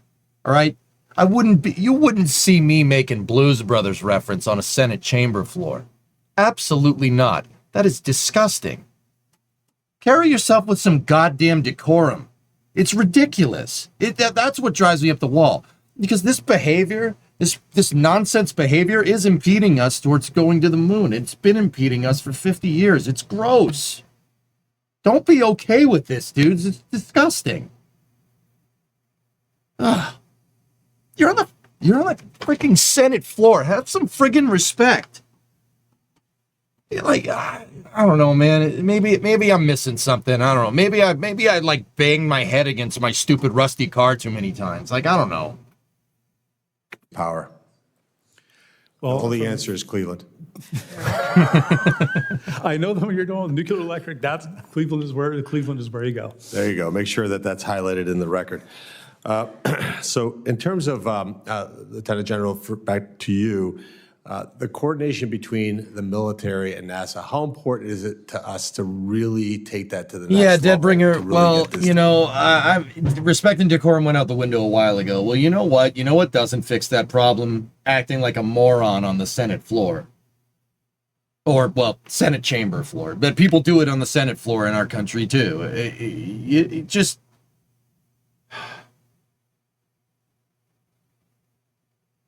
I don't know, man. It's gross. It's gross. And I'm embarrassed as an American for you guys to see this. It's embarrassing. Stop. Done to compete with China. Yeah, Senator, first I'd say the Department of Defense and NASA have always cooperated from the very beginning. I mean, whether it was the Mercury, Gemini, Apollo missions, whether it's even under my recent commands that I had before I left uniformed service, the Department of Defense was providing the debris situation to NASA to make sure that the astronauts on the ISS were safe.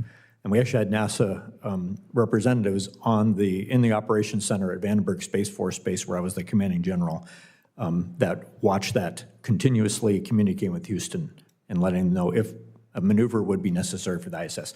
So we've been and there are many, many more examples on ways that we've partnered in the past. Those will only become more important as we look to put a permanent human presence in the lunar environment, as I expect there will be parallel efforts for commercial capabilities in the lunar environment that may or may not involve humans, but they're going to do the sorts of things that some of my panel members have mentioned here before. And it's not just the lunar environment, it's the entire Earth-Moon system. Again, you don't get economic growth without security as well. And I do think as the Space Force matures, in addition to all the things it needs to do today to enable terrestrial warfighters and protect our capabilities in space, it's also going to involve a mission that provides awareness of hazards, awareness of threats, and a transparency in space that enables all of these activities. We're going to see that happen. It's happened in every other domain. The U.S. Navy and U.S. Coast Guard have done it from the very beginning in the maritime domain. You will see the U.S. Space Force do it in the future. That's right. And obviously taking that to the next level is critically important. And I'll wrap up the last question with you, Mr. Bridenstine. When you were the NASA administrator, you visited a lot of places. What was your favorite place that you visited while you were NASA administrator? There's only one answer there. Cleveland, also. Ohio. Cleveland is the right answer. Perfect. That's good. And if you could...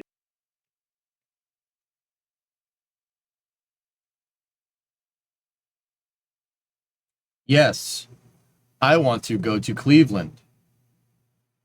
That's exactly right.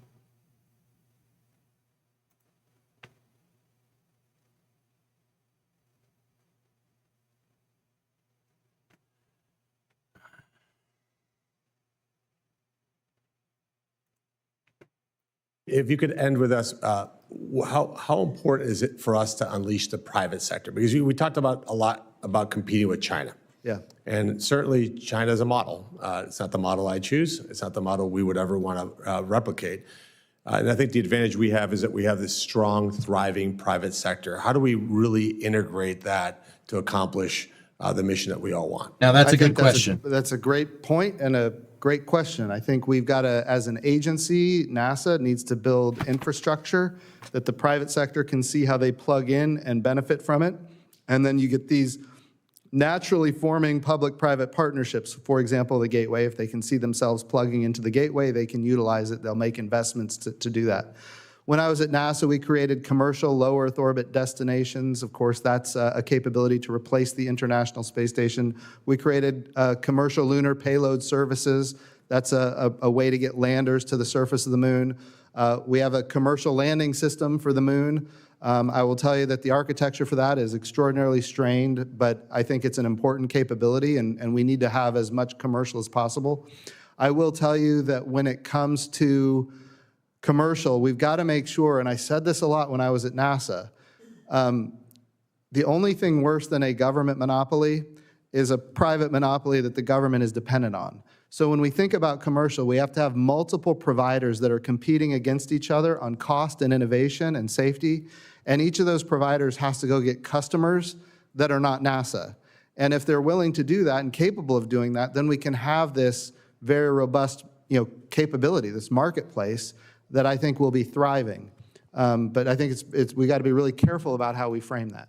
I appreciate it. Well, I appreciate it. Sorry, Mr. Gold, I didn't ask you a question, but you're the most enthusiastic. That was a good answer. That was a good answer. NASA needs to make the infrastructure, and private needs to be supplemental to the said infrastructure. Now, I don't really think Gateway is the answer in that regard. I think building a lunar base is the answer in this regard. Build a lunar base. That way you have commercial landers as well. Gateway is all fine and dandy, but Gateway really incentivizes people to resupply Gateway, right? So that makes just resupply vehicles. So you'll see Cygnus at the Gateway in 5 years. That's what I'm trying to tell you. And that's all fine and dandy, but that's not going to spur innovation in the commercial market. So resupplying a moon base, that changes things. What are your main issues with Gateway? My main issues with Gateway is that it should have launched in 2023, 2022, something like that. The best time to launch Gateway was 5 years ago. When we said, we were going to be back to the moon in 2024. Best time to do that would have been to launch, Artemis 2 and Artemis 3. That would have been useful. The Gateway program is an underfunded, fragmented mess, Lazarus. It's terrible. It's terrible architecture. So the Gateway right now consists of two principal components. The two principal components are the power and propulsion element, which is basically a geostationary satellite that's been hot-rodded to be a service module for a space station using solar electric propulsion, big solar panels, big ion thrusters, using ion thruster RCS. It's basically a geostationary satellite that they put big freaking solar panels on and a docking port on the front, right? PPE is it's a hot-rodded geostationary satellite bus, okay? That was supposed to be launched on SLS, and Orion was supposed to place it in orbit, in rectilinear halo orbit. It's supposed to be a crewed mission. The next mission to the Gateway, and this is the next principal component right now to Gateway, is the Halo module, the Habitation and Logistics Outpost. It's basically a big tube. It's a space station module with multiple docking ports, similar to Node 2 on the space station, like the Harmony module, kind of a 6-axis docking port of sorts. The Habitation and Logistics Outpost is going to basically carry astronaut quarters, scientific stuff, bunch of docking ports, so you could dock a bunch of different spacecraft to it, et cetera, et cetera. That was supposed to be launched on whatever came after the PPE mission, right? And they were supposed to assemble the Habitation and Logistics Outpost. Orion was basically supposed to work as a lunar tug. They're supposed to send Orion in the Halo module, right? And Orion was supposed to work as a lunar tug and assemble the Halo module onto the PPE. And then Halo and the PPE will stay out there. You could keep adding more modules with Orion every subsequent SLS mission. That didn't happen. That didn't happen because the SLS program is not comprehensive enough and basically said, just make this now, maybe we'll do more missions with it later. If they had bought SLS in 2018, as I said they should, basically get on the books 20 SLS cores, Gateway could have been assembled by now. which was the original plan, but they never did that because... So, did Gateway get canceled? No, it didn't. To save money, they took the habitation and logistics outpost and the power and propulsion module and joined them together. They removed the docking ports that would hold these two things together and just basically made it one spacecraft. So now we had two modules that were designed to be two different spacecraft now being joined together as one module for one spacecraft, and it's supposed to launch on a Falcon Heavy in one piece with Falcon Heavy's extended fairing, which doesn't exist.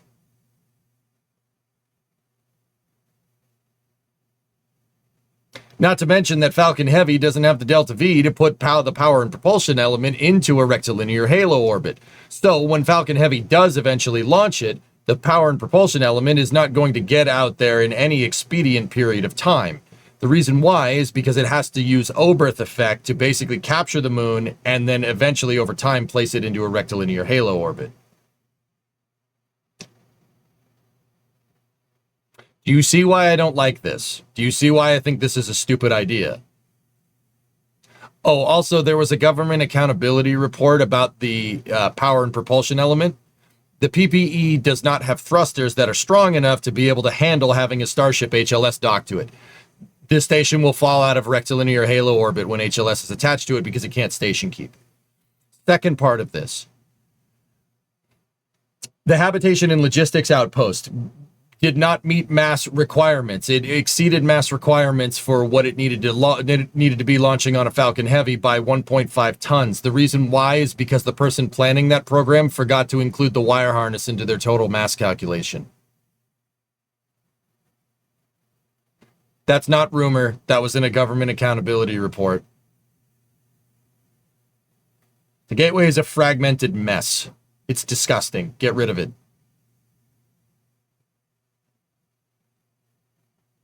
That reeks of bad program management. Reeks of bad program management. That's not even like you didn't fund it. That's bad. That is red flag. Red flag. You shouldn't be in the spaceflight business. Get out of here.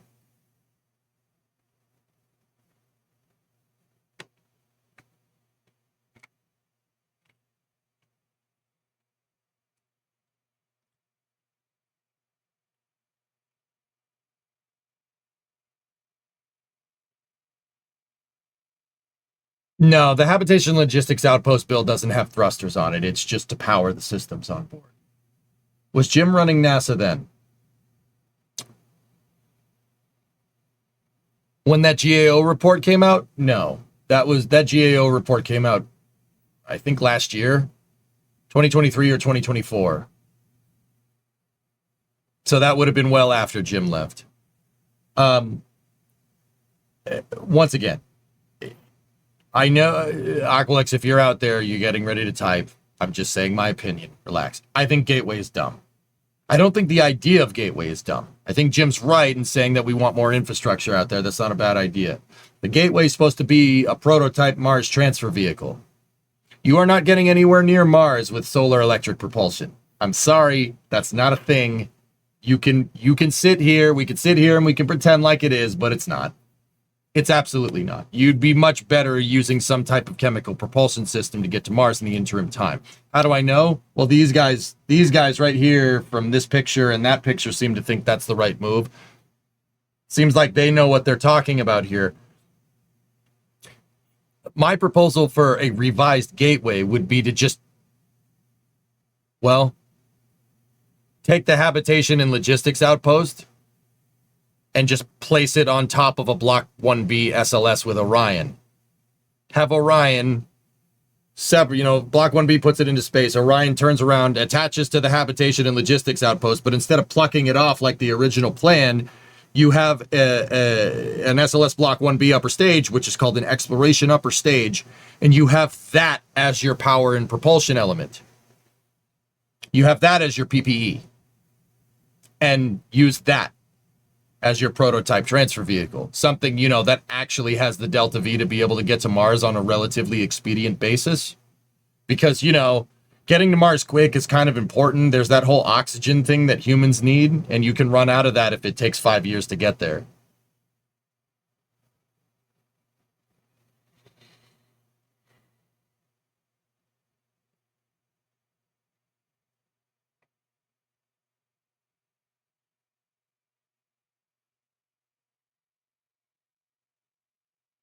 Preaching the Robert Zubrin sermon. Yeah, no, Zubrin doesn't like Gateway at all. I don't mind Gateway, but I want Gateway to actually be a useful transfer vehicle architecture. You're not using something like Gateway to get near Mars. In the current form with the PPE and the Halo, that's not getting you anywhere near Mars. Let's not kid ourselves here. Boil off. What do you mean boil off, Sea Kraken? What are you talking about? Boil off? The EUS has that solar electric propulsion that the PPE has. And you leave it out there as a prototype transfer vehicle, and then you wet workshop the damn thing. I don't know, do something. Start with a dry workshop with the Halo outpost. Then, get rid of that. Maybe send another one out with solar electric propulsion accompanied with your chemical propulsion in the EUS. Remember, Orion should be able to capture rectilinear Halo even with the EUS. If NASA worked on was some boil-off technology with the EUS, which they probably could figure out, if they worked on that, then the EUS could just circularize you in low lunar, and then boom, you're good to go.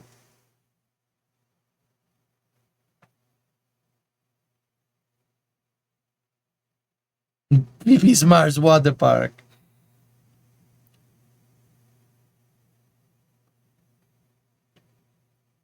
What do you think about terraforming Mars before we go there? Terraforming's going to take time, Anvil.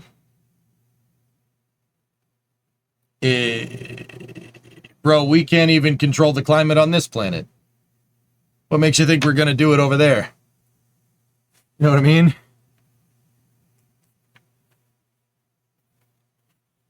What makes you think we're going to do it on Mars? We can't control the climate here. Or can we?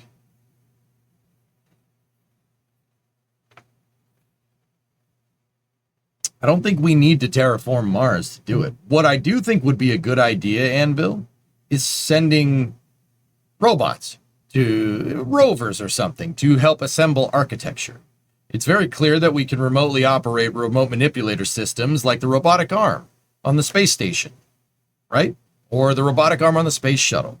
It would be good to send stuff there in a transfer window to build out a base so when humans get there, you have some place to stay and the humans don't have to do it so they can, do the scientific research that they need to do on Mars. Probably be a good idea. We had an idea for doing that in 2004.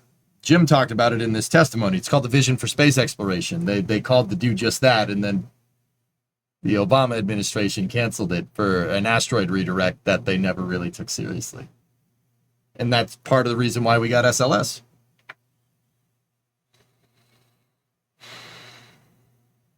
Let's not harp on about climate control too much.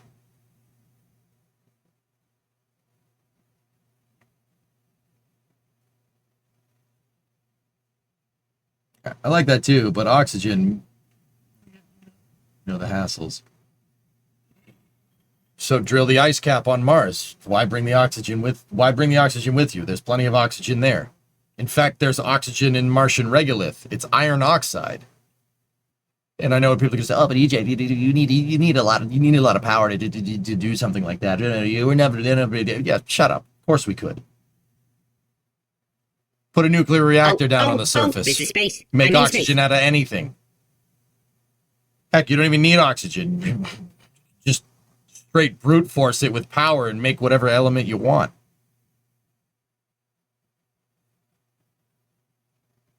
Hey, ARM gave us parts in KSP. That's probably about the most useful contribution of that entire program, Kyron. It gave us the claw in KSP. Oh, God. That's a really good point, man. Is geothermal a possibility on Mars? Nah, Ruinous. Mars has no plate tectonics. The core is off. No plate tectonics. No there is seismic activity, but it's mostly just dust and echoes. But just asking. I've heard the talk of water being used. We could do that. Yeah, the ice caps on Mars would be great. That'd be good. You just drill into that. Got oxygen and hydrogen. You can do whatever you want with that. You could pack hydrogen. You could put it into a hydrogen gas generator and generate infinite amounts of power. The ice cap isn't melting anytime soon on Mars.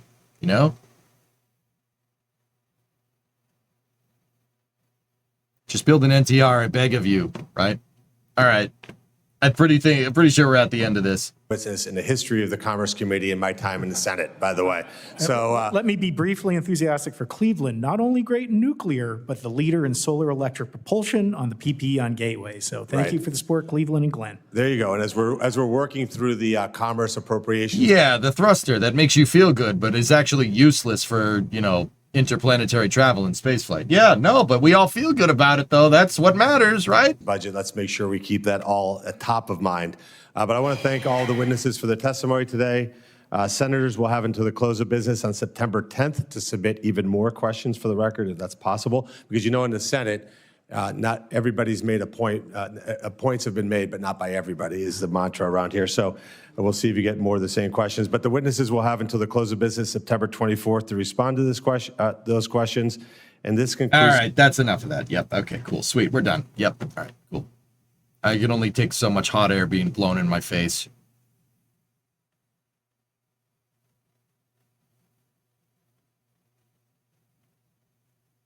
Well, that was fun. Dragon reboosted the ISS, by the way.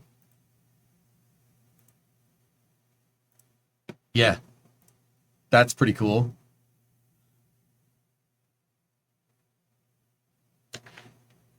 Yeah, that was long. But I wanted to hear what everybody had to say. It's interesting. Guys, out of all of that,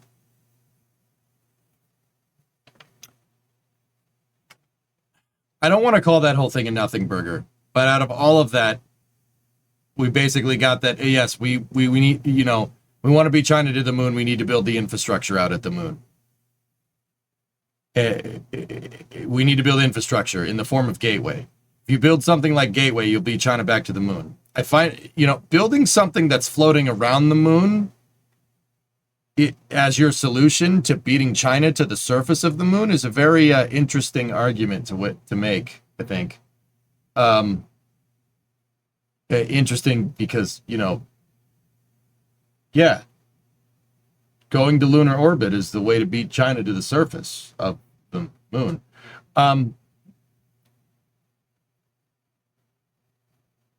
Yeah,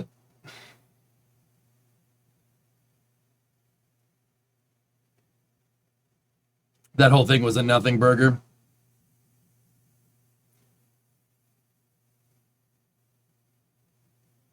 You're right. You're right. That was stupid. I thought we'd get something good for a change, ARJ, but shame on me, I guess. There was really nothing of substance there. But sometimes you get good bits. I thought that having Jim there would,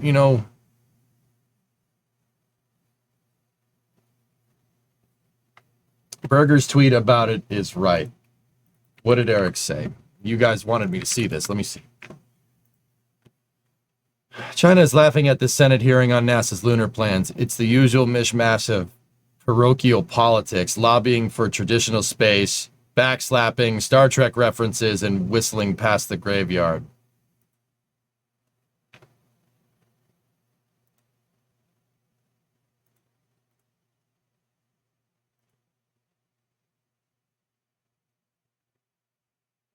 Maybe tomorrow's agency-wide address by Sean Duffy will be better news. Scroll down. Eric, any word on when a NASA-only administrator will be nominated? I heard Duffy is angling for the job full-time. I don't know how the White House will play it. Ugh. I mean, well, I don't necessarily have anything bad about Duffy. He's made some stupid posts on X. But overall, I don't necessarily... I'm kind of indifferent. Indifferent. Like, that post on X, though, was pretty dumb. He said something about, climate science, and I was just like, but, brother, stop. Yeah, Mutter, what did Jared Isaacman have to say about this? Surely he's probably a little more classy than me.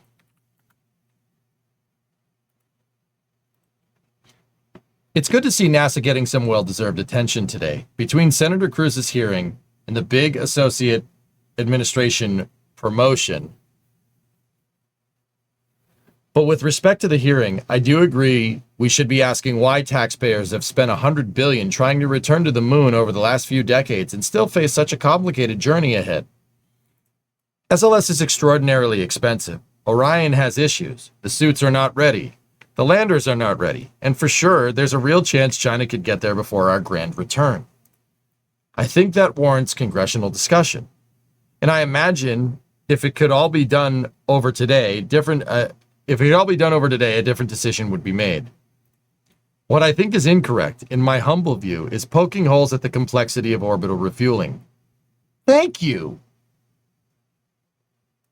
Both Blue Origin's Mark II lander and SpaceX's landers depend on it. Private industry is investing heavily in the capability, so it is not entirely on the shoulders of the taxpayers. And when it works, it will change the game in applications well beyond the moon. If all we wanted was another Apollo-style LEM, that would surely have simplified things. But are we trying to repeat 1969 or pioneer technologies that will extend America's ability to explore, discover, and defend the high ground of space? That is a much classier way of saying what I was trying to say. That's what I mean. That is exactly what I meant. You don't need to dunk on Starship. That's stupid. That is stupid. It's counterintuitive and it's a waste of time. Yes, that is exactly what I was trying to get at.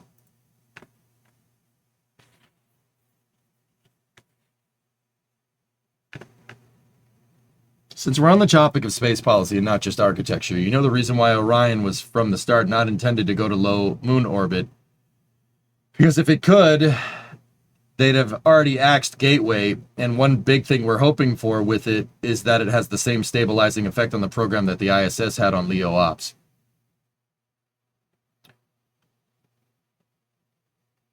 Aqualex, I understand that, but that's that kind of having that kind of influence on your political having that kind of political influence on your architecture is a self-defeating prophecy. You can sit here and you could say that part of the reason why they did that is because they didn't want people to axe the thing again. They were worried about it, so this way is a much better way of doing things. Hell to the no, it's not, dude. I would rather take my chances with the other option, with the Apollo style option. At least that gets you somewhere. Mr. AJ, it's late. I'll see you another day. See Kraken and everybody else. Summer car all tomorrow. Little bit of space news because I want to see what Sean Duffy has to say. But yeah, we'll play Summer car right when we start. Okie dokie.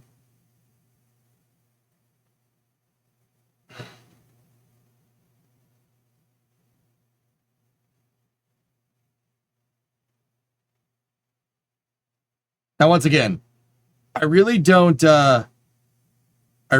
like dumping into politics too much on stream, guys. But sometimes when it comes to space policy, it's important to read this stuff. It's important to learn. It's important to understand. It gives you a good pulse on where NASA's priorities are at. And I'll say what I said right before we started this whole thing. It seems like everybody in that Senate meeting is on the same page. It seems like they all understand, all the senators and everybody seem to understand the testimony from Jim and Lieutenant General Shaw and Mr. Gold.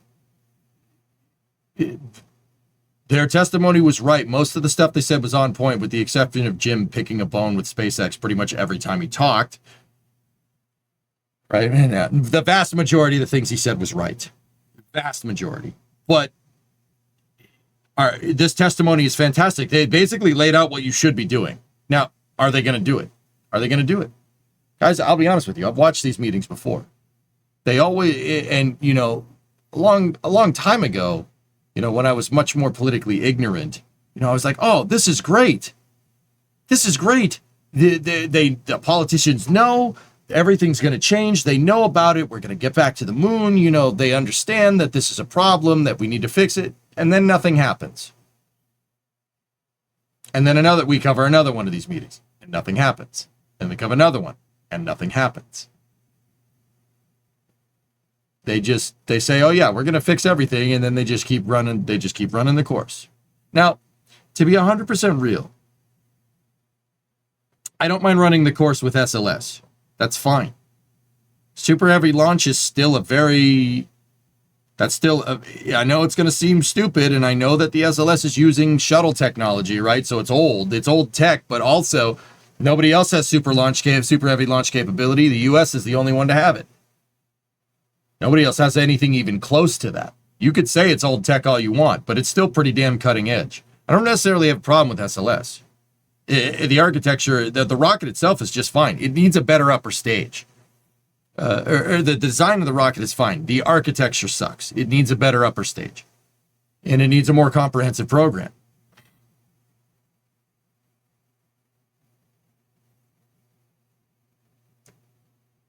Whatever works, man. Is the weather still pretty hot to wrench? Well, I'm going to go to bed now, Fluffy, and I'm going to get up early, and we'll work on the alignment, and then we'll play Summer Car, dude. Hey, Fert, what's up, man? Anvil, later I got to roll Anvil out. All right, Anvil, good talking to you, buddy. What was the exploration upper stage and new upper stage? The EUS has been on the books for 15 years, no good, and has not produced one test article until this year. That's what I mean about fragmented architecture. Somebody in 2010 thought it would be a good idea to put a Delta IV Heavy upper stage on top of SLS and called it an interim solution. By 2017, 2018, yeah, we don't have to worry about that. The interim solution will have worked and we'll have the better upper stage for SLS. That was 15 years ago.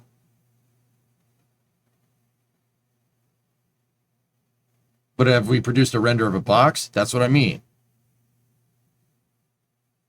The reason why the EUS has taken so long is because NASA's not even sure why they're making it at this point. The reasons for making it haven't really come into fruition until the Artemis program came along and kind of codified what that stage is supposed to do and why it's there. That didn't happen until 2018, 2019.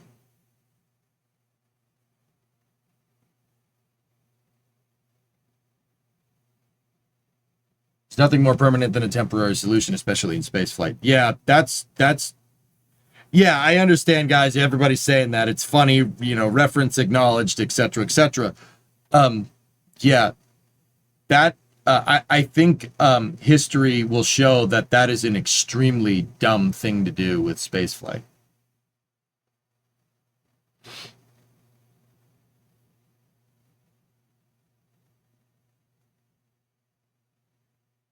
Blue Origin second stage is what SLS needs. Correct. It's insane how much of a mess Artemis is. And you know what, no good? I thought Jim hinted at it a little bit, and that's why I like him, even though he crapped on SpaceX. But he also told that senator from New Mexico off, which I thought was kind of funny. So Jim can bitch about SpaceX. That's fine. Whatever.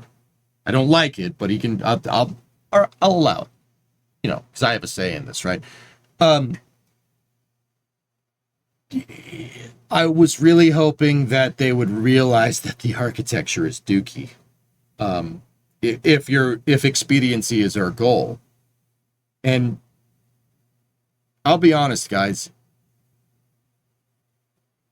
I would love to space race China. I really would. That would be awesome. And it would be fun to beat them. That would be cool.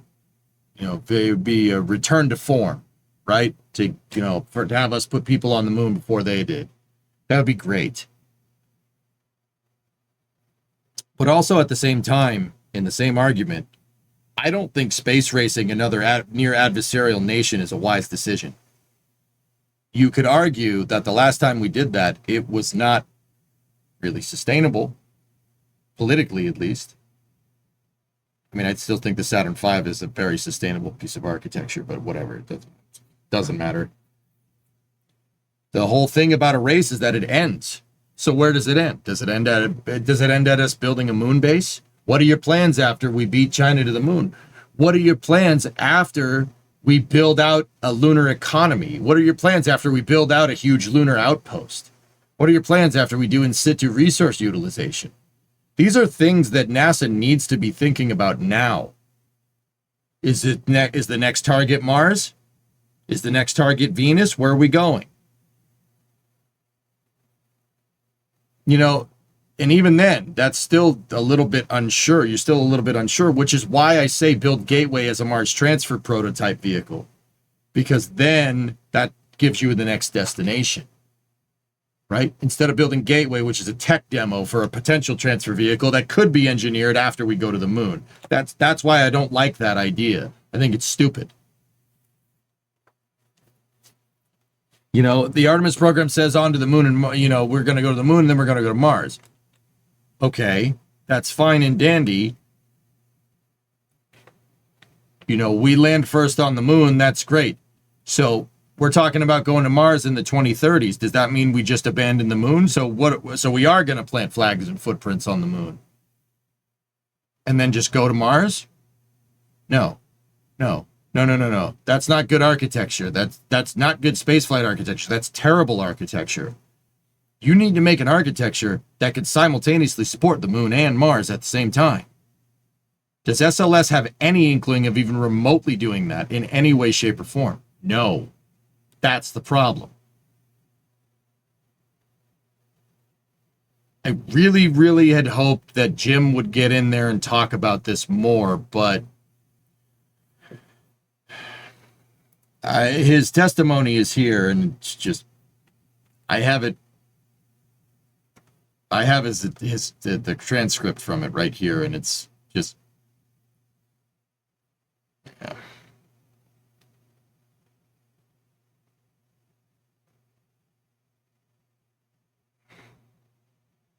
The United States should celebrate the orbiting the moon in 2026. The United States does not have a lander. Unless something changes, it is highly unlikely that the United States will beat China's projected timeline to the moon's surface. Our complicated architecture requires a dozen or more launches in a short time frame, relies on very challenging technologies that have yet to be developed, like cryogenic in-space refueling, and still needs to be human-rated. While the capacity could be transformational over time if payload capacity increases, so far it has decreased. The complexity of the architecture precludes alacrity. Alacrity means ready. It precludes. It's not ready. That's a nice way to say that. For comparison, Apollo landed on the moon in 8 years. Today's lander is more of a large rocket. It has been under development for the same amount of time as the Apollo program and needs new engines and a bigger core. It needs new engines and a bigger core stage to increase payload capacity.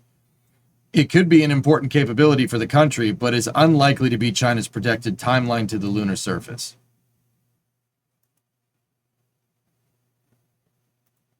Comparing Starship to the Apollo program, which the Apollo program was successful, is a very interesting way to try and prove your point that SpaceX won't be successful.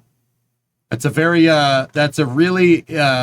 really interesting way to frame that, Jim. That's yeah. Let's compare Starship HLS to the Apollo program. Yeah, and cite that as the reason why it's not going to work. That's a real interesting way to put that.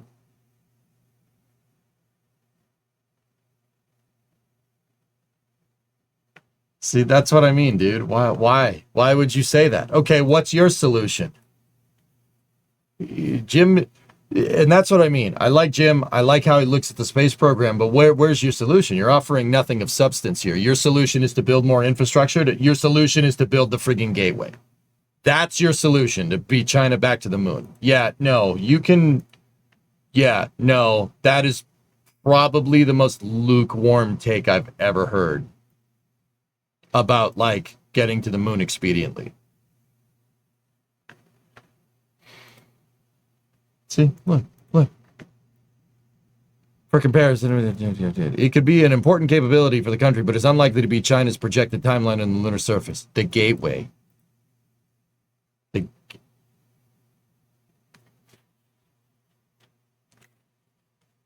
The cislunar domain is the ultimate high ground for national security, and the moon itself is a source of critical minerals and a potential solution to our long-term energy needs due to helium.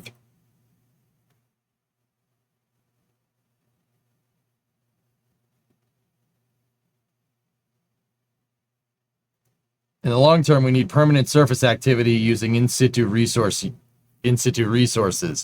Administrator Duffy is correct that we need nuclear fission power on the moon, and it should be accelerated. Yeah, nuclear fission power. Yeah, what are you going to use to do that, to get that there? A crew-rated lander is not going to get that there. You know what gets that there? A rocket stage.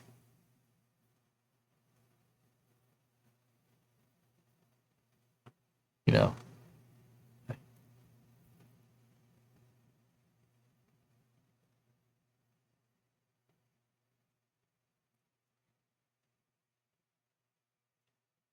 Like,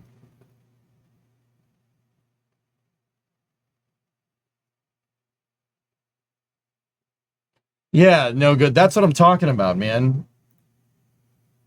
Jim, when Jim was administrator, he didn't talk like this. Why the change of heart, Jim? What the hell, dude? What are you even talking about?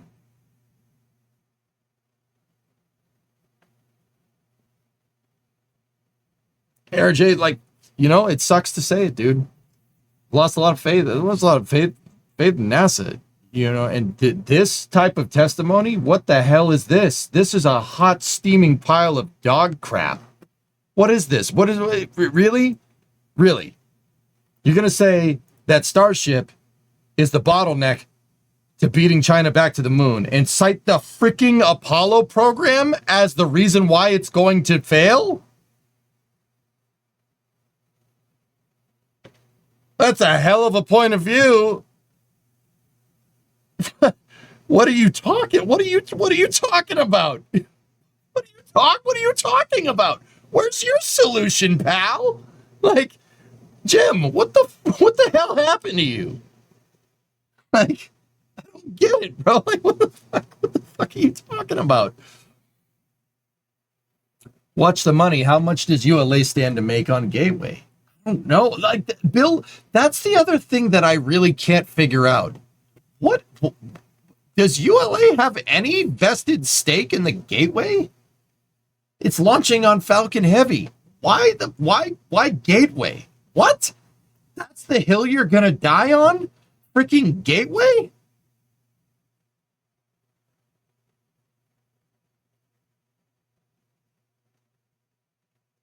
Like, how does that help ULA? I don't understand. That doesn't make any sense to me.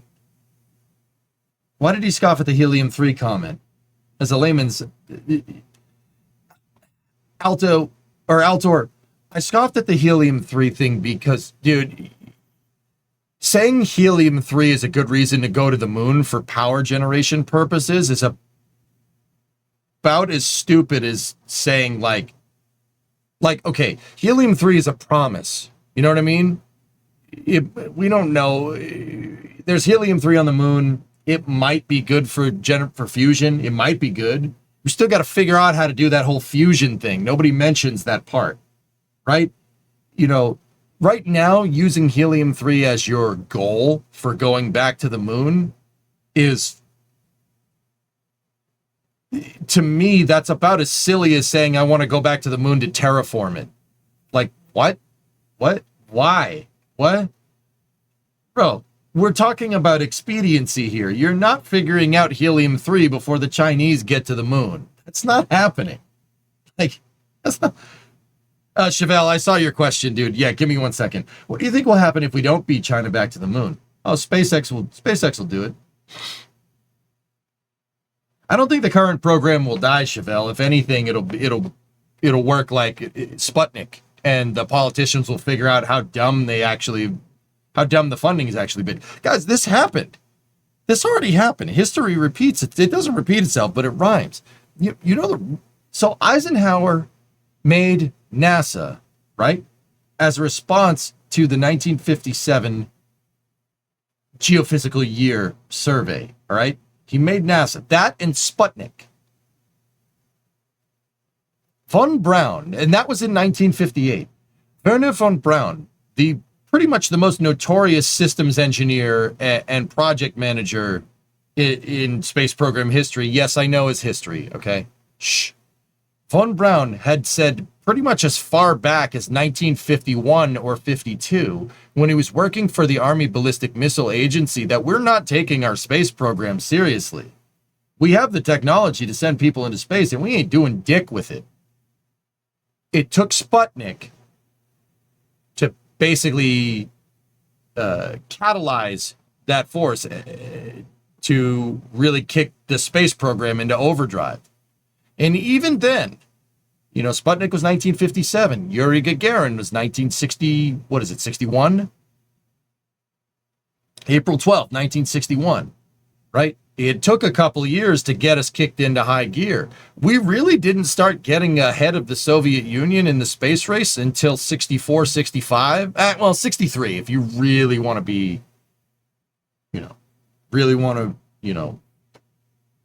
be technical, right? I mean, and it's true. We weren't taking our rocket technology seriously. Look at what we ended up doing with missile technology from the 1950s and the 1940s, technically. You know what I mean? We didn't take it seriously. It's very much, Chevelle, I don't think the program will die. I think very much what happens is that it'll jumpstart it. And they'll finally figure out that we've been basically pissing away time and money. And we could have been on the moon 10 years ago. Well, maybe not 10 years ago. That's a stretch. Let's say 5 years ago.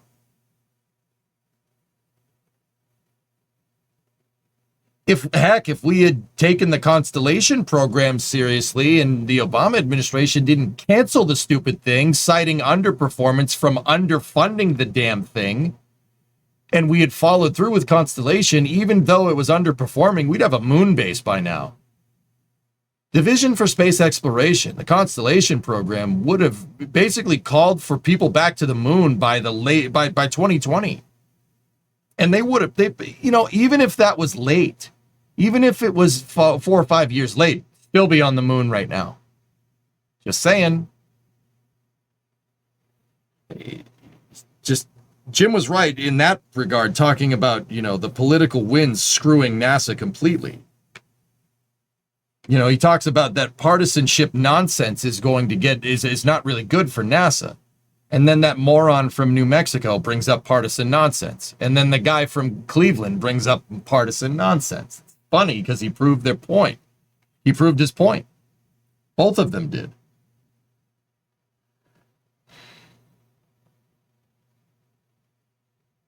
China will beat us to the moon and actually say we'll say we just care about Mars, and then China will beat us to Mars too. BD, that could happen. I don't think that's going to happen though. What I think will happen. Okay, look, fellas. Even if China does beat us back to the moon, I've seen their lander. They've done great lander tests. Here's the thing. I'm not going to call their architecture crap. I'm not going to do what Jim did to SpaceX. I'm not doing that. They'll get it. They will make it. I'm very sure. Their architecture seems pretty damn sound. It's an Earth orbit rendezvous style architecture, basically stacking a lander on a stage with a capsule attached to the front, using Long March 10. Not a bad way to do things, to be 100% honest with you. I don't think it's bad architecture. And China has the industrial base to support it. Now, the real question here, do they have the industrial base and do they have the experience in doing that kind of crazy proximity operations the crazy proximity operations required for assembling lunar architecture in LEO and then transferring it? That is a very complicated thing to do, even by the Apollo engineer, by Joseph Shea's standards. He's the guy that came up with basically putting everything on the Saturn V and sending it, him and von Braun, right? China will do it. They absolutely will. You'd be stupid to think that they wouldn't.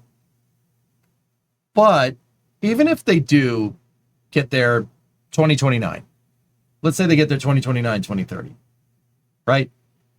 And let's say we get there in 2032, right? Like 2030 as well, not 2032 the year, right? Say China gets there in 2029, we get there in 2030, okay? Say that happens. China's getting there with a lander that's the size of a small bus, Okay? We're getting there with a lander that's the size of a skyscraper.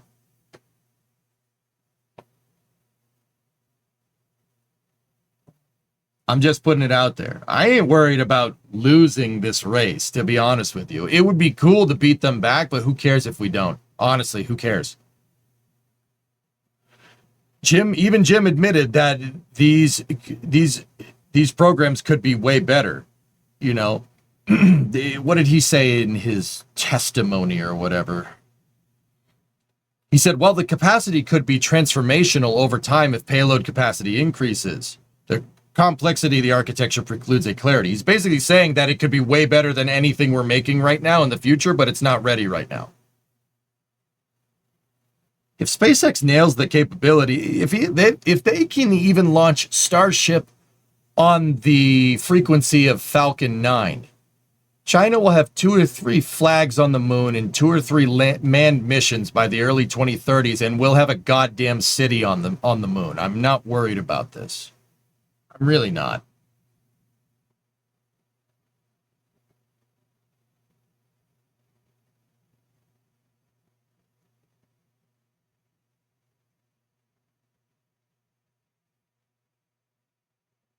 Yeah, that'd be great.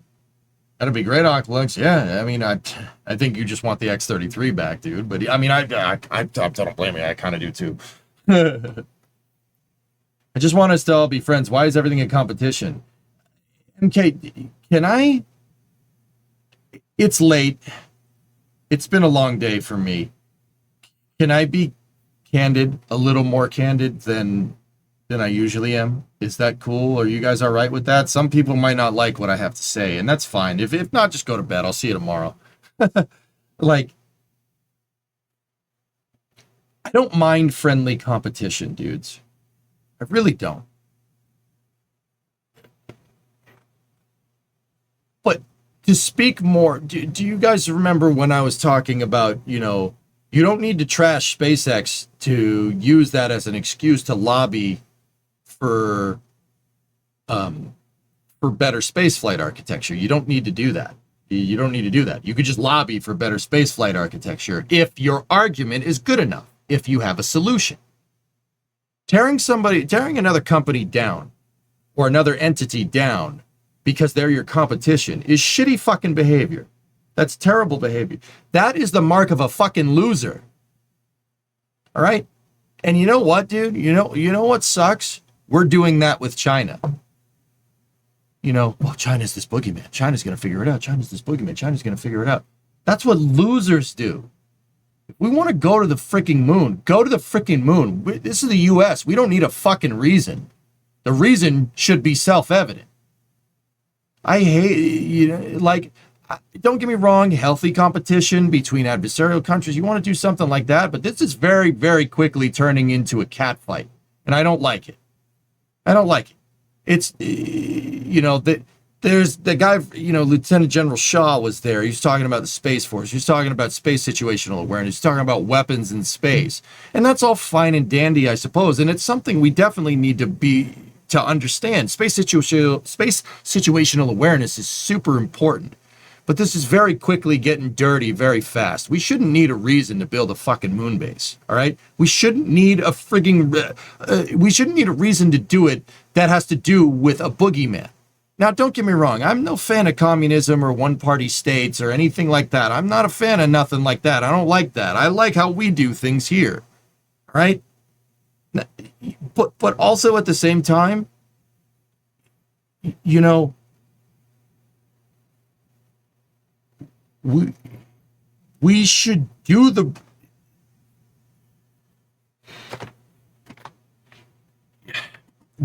it because it's there. Because it's there to do, and no one else is doing it. We should do that to be a shining example of what humanity is at its peak. All right? You know, Kennedy in his speech from 1961, you know, why climb the highest mountain? Why fly the Atlantic? Do it because it's frigging a difficult thing to do. You don't need an adversarial reason to do it. Just fucking do it. Like, they're all sitting there blowharding about freaking China. So the fuck what if they get back to the moon? We did that 56 years ago. Who fucking cares? Like, why do we need a reason? Why do you need a reason? We're the fucking US. We don't need a fucking reason. It's stupid.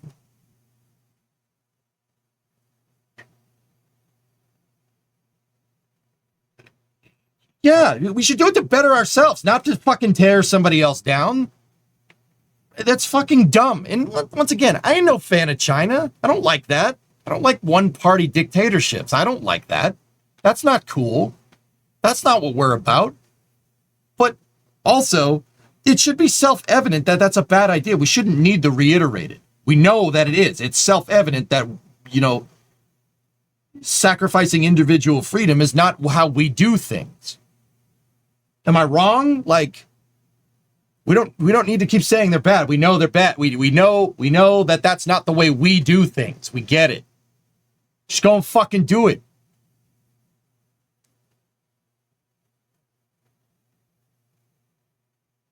Yeah, Cheeseburger, to organize and measure the best of our ability. All right? I'm sick of, don't get me wrong, no fan of China, but using them as an excuse, like all of a sudden that's the excuse to go back to the moon, that's pathetic. That's pathetic loser fucking behavior. It's gross. I don't like it. We shouldn't need a frigging reason.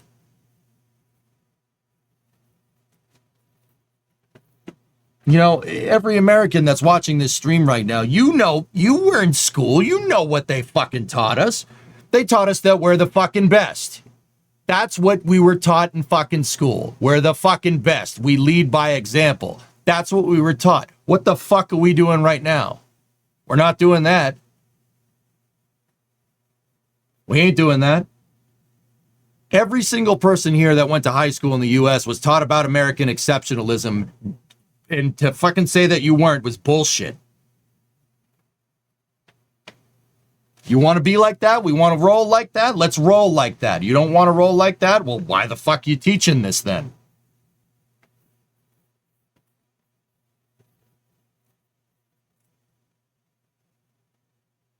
Maybe 20 years ago. Ah, shit, Fred. I went to high school 20 years ago.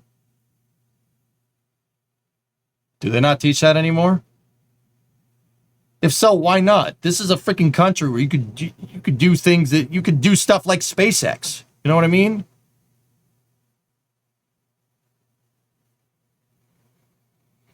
And,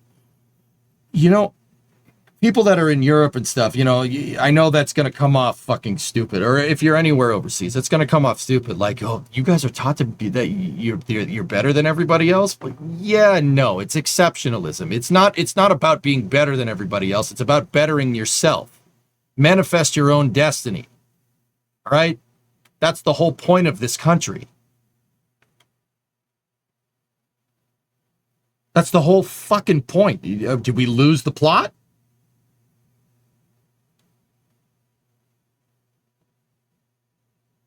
Like,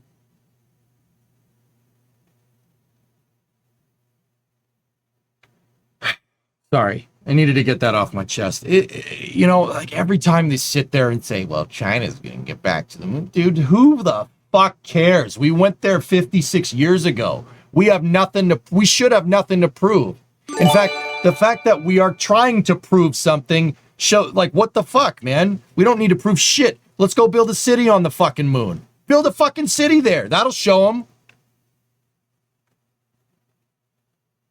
Hey, somebody gifted 10 subs. Thanks, man. Sorry.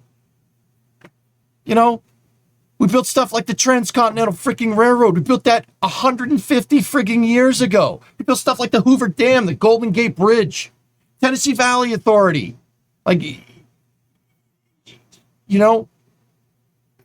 The irrigation systems in California, we mastered our domain over there to bring life to a fruitless fucking desert. Because that's what California is. It's a frigging desert. It was a desert before we got there. Now it looks like a tropical oasis, and now it looks like frigging Italy. Well, not Los Angeles, but you get what I'm trying to say. That was all because somebody decided that the ice melt from the Rockies, if you dam that water, you could have constant flowing water 365 days a year. Why the fuck aren't we doing shit like this? This is bullshit.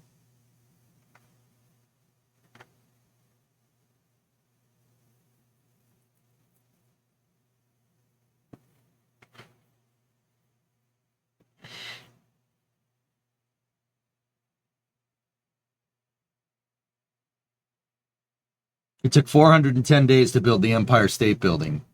Yeah, they completed the Empire State Building in less than 2 years.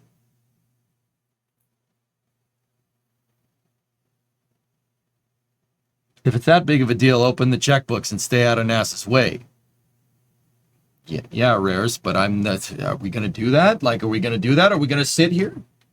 We're going to sit here and pretend like it's fine? It ain't fucking fine. It's not fine, and I'm sick of pretending like it is.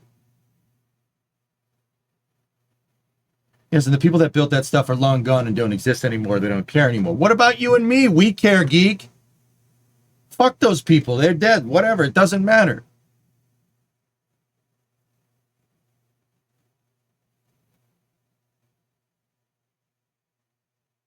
I know what I was taught, man. I know what I was taught. I was taught that this country's a fucking beacon for hope for people. And we lead by fucking example. And you don't tear down people that are lesser than you if you're truly better. All right? You don't do that shit. That's gross. It's disgusting and it's unbecoming. I hate that shit. I can't stand it. That's not what I was taught. That's not what any of you guys that were anybody who went to school in the US, hopefully you were taught the same thing.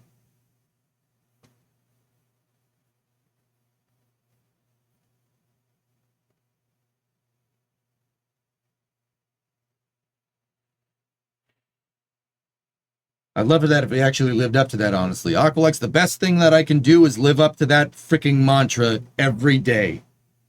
Every day.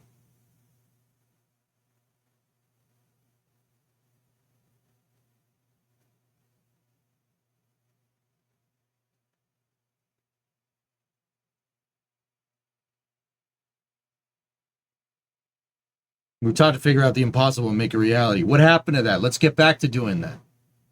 How about we get back to doing that? I mean, there's some people that are into doing stuff like this. You know, the guy that perpetrated this thing on my screen right there, pretty good example.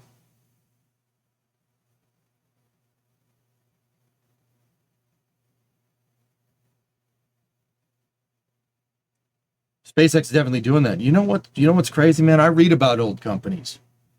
I read about Chrysler in the 1960s, making cars and rockets and tanks because they were an engineering division. You know, fuck it, anything we can do to make money. All right, yeah, we can make a fucking tank. We'll make a good fucking tank, and then we'll make a good fucking car, and then we'll make a good fucking rocket. Fuck it. Let's fucking make everything. Let's make a screw tank. Screw it. If that'll get us freaking money, let's do it. Right? We can engineer whatever the fuck we want. Chevy making lunar rovers, Ford making the electronics consoles for all the consoles in mission control during the Apollo program. When is the last time you heard of an auto company getting into fucking computer manufacturing? Why don't we do shit like that? We should go back to doing shit like that.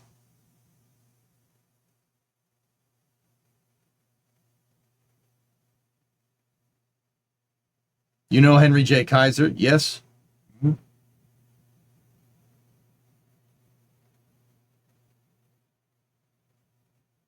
What Falcon 9 and Starship is doing is why people want to work for SpaceX. Sadly, NASA isn't doing anything exciting anymore. Yeah, Rarest, how do they not see that? How do they not see it? One word, shitification, describes most products today. How do we fix it, dudes? How do we fix it? How do we fix it? Dude, this shit keeps me up at night. How the fuck do we fix it? Like, you know, never mind like, oh, the politicians need to do this or the corporations need to do that. How the fuck do we fix this? Shit. My only solution that I can default to is abide by be the example that I want to be, you know? It's part of the reason why I don't swear on stream, with the exception of this conversation. I think it's not fixable at this point. Giving up is not a solution, ARJ. That's not a solution. That ain't no solution to no problem.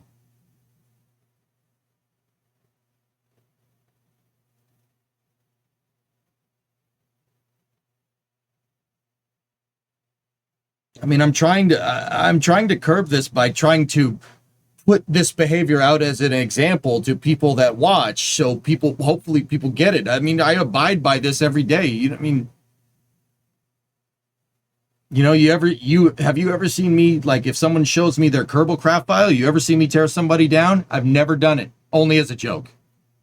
And people knew I was joking that I did it. I never tear down somebody's stuff, ever. Somebody comes in and says, hey, I brushed my teeth today. So what do I say? So the fuck what? I do that every day? No, that's good. That's a good thing. Maybe not, but I'm one of those that don't believe in the system anymore. I mean, ARJ, I understand the disillusion for sure, but giving up isn't a solution. That doesn't exist up here for me. I refuse to accept that as the solution.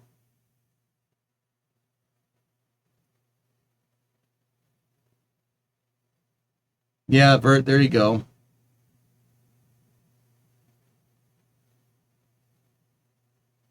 Yeah, there you go, Cody. That's what we got to do. We got to let our entrepreneurship drive us. If that's going to be the shining example, if the government doesn't want to do it.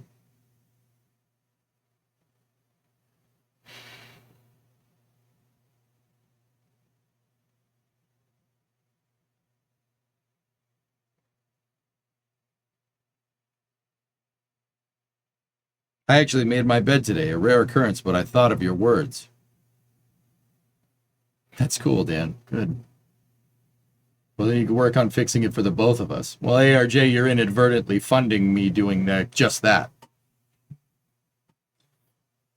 Dude, let me be very clear, all right? While we're leveling the playing field. Dude, I know the car streams aren't popular. I know that this stream isn't popular. Me whining about this stuff is not what people want to see. That's not entertainment. I mean, it is to the people here, and thank you for being with me this whole time. I appreciate every single one of you, and I mean that. I know the car streams don't really get the best crowd, but I still do it. I do it, one, because I want to. I do it, two, because I won't give up. I said I'm going to build a nice car out of that thing, and I mean to do it. Say what you mean, right? Why do you think it screwed me up so much when I kept promising things and didn't do them? Because that's that example. That's leading by example. That's the kind of stuff that I'm talking about. It's the kind of stuff I want to perpetrate to you guys. You'd have to be out of your mind to build a freaking car. I am building a car in my garage. There's no car left there. I'm building it, right? I know that's not the most popular content around, but I still do it because if somebody watched it and said, look, oh, that's cool, you can rebuild cars, maybe they become the next Henry Ford or the next Elon or something. Or, oh, that's cool, look at what EJ did in Kerbal. That'd be such a cool thing in real. That's why I do this stuff, guys. And one, I like it. Like, don't get me wrong, you have to love this job to do it, right? But I don't give up. Like, I really don't. I won't do it. I won't do it because I want to be an example. I want to be part of the solution, not part of the fucking problem. There you go, Vert. That's cool. This is the best content I've seen all day, and I mean that because it's meaningful. Yeah. Your numbers are high. They've been all night. I don't know. I don't have the numbers on during the stream. I usually can, because this is how my brain works. I can usually discern numbers in viewership from chat activity, because I've been doing this for so long. But, during the auto streams, you maybe get like 10 to 20 messages every minute. Space News chat's booming, right? Kerbal chat's booming, Like, I can tell when streams are doing bad and when they're doing good. But sometimes I still do it, even to the detriment of my content, because it's about leading by example. Captain Failure, I don't agree with everything you say, AJ, but sure lead by example. It's okay to disagree with people, Captain Failure. That's fine. When was disagreeing with people a bad thing? That is a fundamental principle of individual freedom. That's the whole driving force behind our fucking country. Like, right on, man. That's good, dude.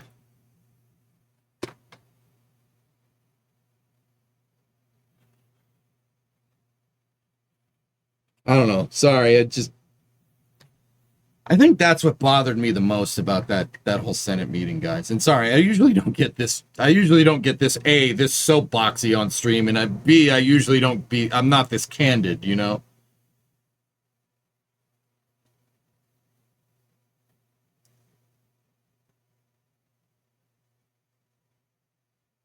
There you go, Jay Shove.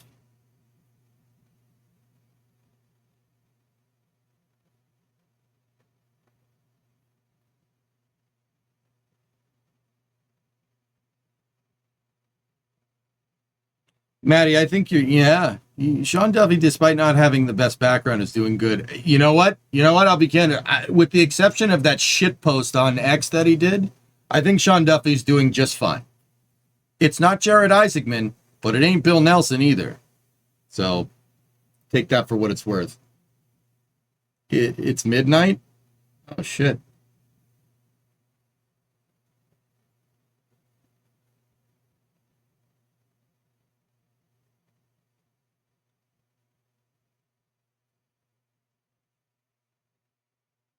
Your bit reminds me of this.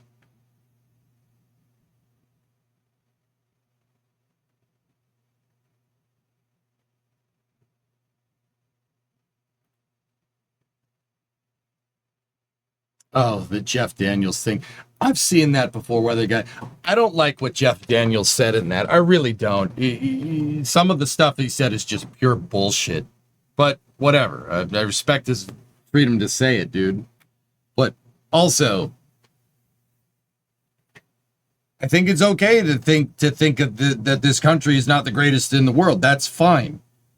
As long as you're not to disparage this country, not to disparage the United States. You say we're not great because you strive for greatness, because greatness is unachievable, but striving for it is really what we're all about.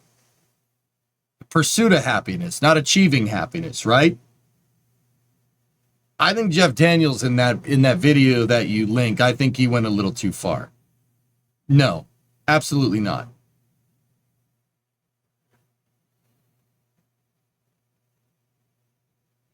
That was a TV show opener. Yeah, I know.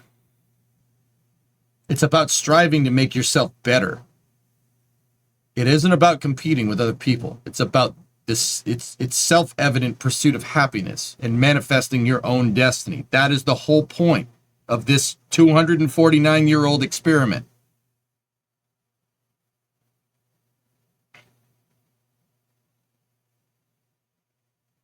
It never has and never will be. Yeah, sure, ARJ, but I think people say that it's a term of denigration for the United States nowadays. And I don't like that. I really don't. I mean, if people want to say it, people want to say it. The whole point of saying something like that is to show that we need to strive for greatness. We haven't achieved greatness. We try to form a more perfect union. That's the whole point, right? But people use it to denigrate the United States, and I don't like that. I don't.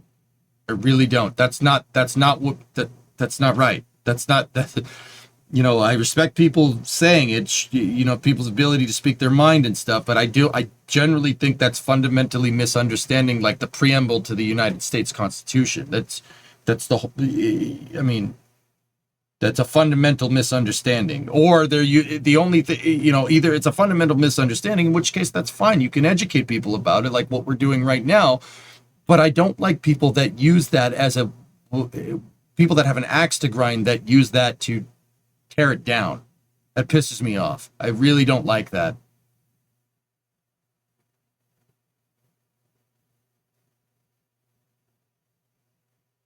I don't think it's useful to think that we live in the greatest country, because then we get complacent. Striving to build the best country should be a never-ending process.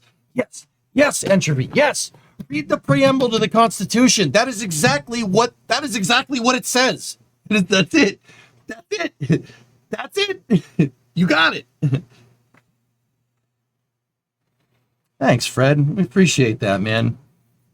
You guys ain't so bad yourself. Yes. That's the whole point. That's the whole exercise, dude. And that's why I do crazy things, like try to rebuild a car in my garage, or try to make a reusable SSTO pad in Kerbal, or try to build a base that we're good, that you know, in Stationeers that could break the game. All right? I'm challenging myself. Guinness friggin' rules, Fred, by the way. By far and away my favorite beer. My favorite beer. I said beer, didn't I? Oh, God. That's how you know it's getting late. I'm starting to revert to the local tongue again.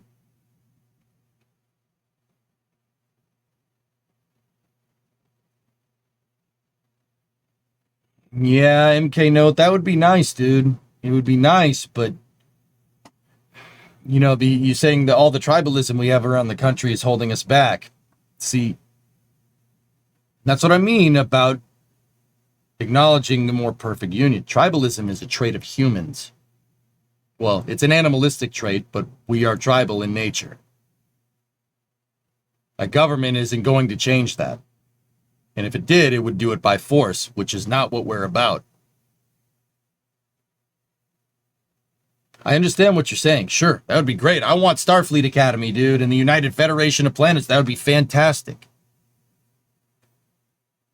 Anyway, I'm a pessimist. Yeah, ARJ, that's fine. That's okay. I mean, I'm not. I'm an optimist. I'll freaking do it. I'll get it done.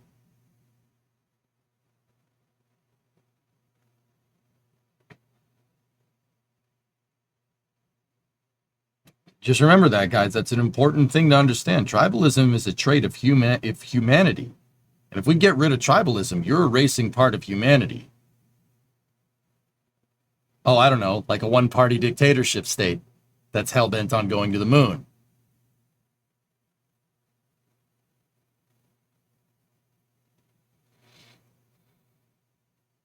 I love your positivity and constant pushback on the negativity. One of the reasons I'm still here and want to stay. Yeah, dude, Fluffy, I don't take no for an answer. I just go. And I'm a persistent son of a bitch. I don't give up.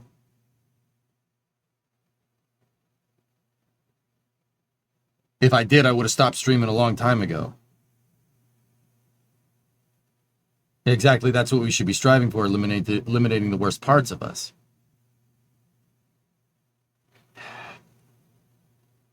Note, I ain't trying to change your opinion. Just hear me out for a second, dude. Hear me out for a second, all right? There's nothing wrong with wanting to make ourselves better, right? But I think that the way that we do it in the West, acknowledging that we're not perfect, albeit, you know, even if it's like a religious thing, you know, humans aren't perfect, right? I think we evolved over a long period of time, and there's still some bugs in the system, right? But,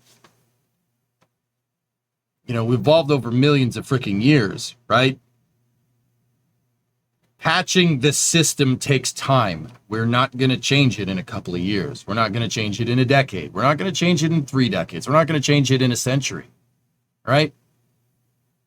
And to argue that we could, putting us in control of evolutionary theory is quite dangerous. I don't think that's a good way to think. Do you know who thought like that?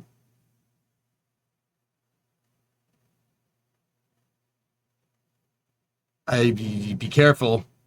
Be careful with thinking like that, dude. And once again, like, I'm not saying that you shouldn't think that way, but just think about that. Noodle on it for a little bit.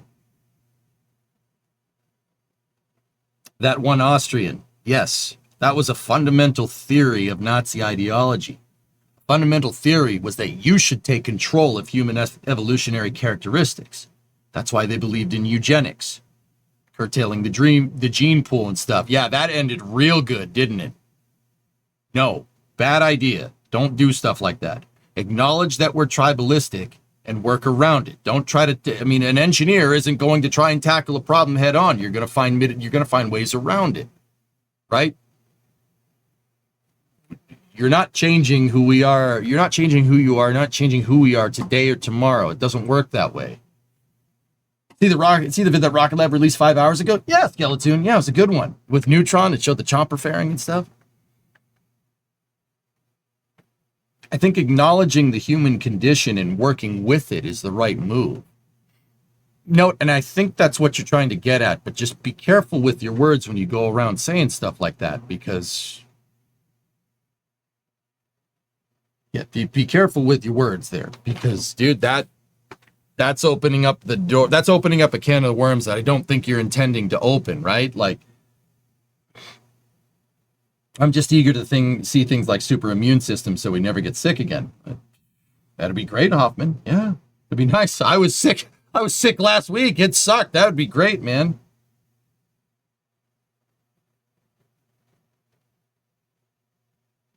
YouTube is a side project to me. It's like a journal of my progress that few people can see here. There you go, Neptune. Right on. I think there are fundamentally bad qualities of humanity. Nothing wrong with erasing those.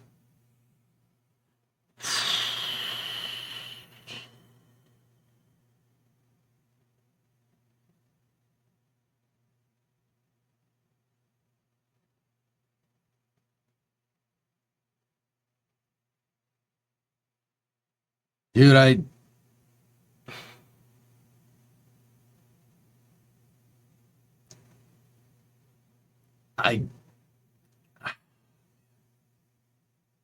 put me in a tough spot. I don't know, man. I don't think we should go barking up that tree. But that's just my opinion. I mean,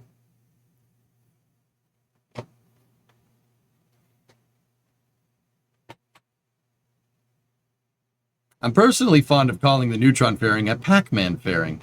I'm good with that, dude.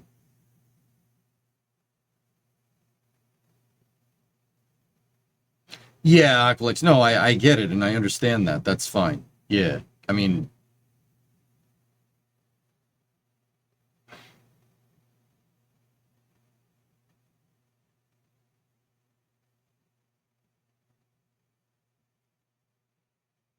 I don't know, guys. I think having an intense dissatisfaction with the state of the way things are is that's perfect. That's perfectly reasonable and okay. In Western society, that's fine. In fact, that's the driver of how we get better. And it's not just about space programs, it's about society as a whole, you know? So I don't know, like, next time hold the door for somebody when you're going into the store or something. I don't know. You see somebody drop something, pick it up and hand it back to them. Say hi to people. I don't know. If we want to truly be that shining example, it starts with doing shit like that.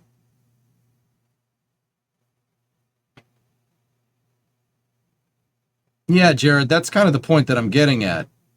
You got to be careful. That's a real big double-edged sword. You got to be acknowledging the human condition and understanding that we're not perfect is really important. That doesn't mean we shouldn't strive for perfection, but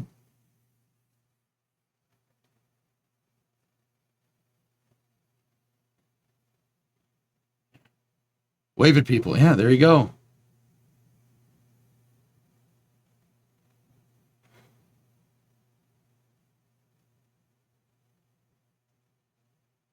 People in 1910s and 1920s thought about eugenics a lot.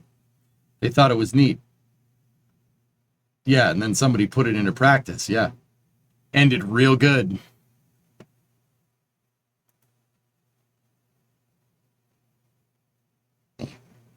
You really think hate makes the world a better place or greed? No, Peter, I don't. That's a good question. No, I don't. But hating something or greed is that's part of the human condition. Humans are capable of being greedy. We're also capable of hating. Now, personally, I think that hating on stuff is a waste of time and is counterintuitive. You only have a finite amount of time on this earth. Why spend it hating something when you could spend it enjoying something? That doesn't make any sense to me. With that being said, I still recognize that I can get mad at things. I can get mad at things. I got mad at Jim a second ago. I called him a douchebag. I don't hate Jim. Bridenstine's great. He's cool. You know,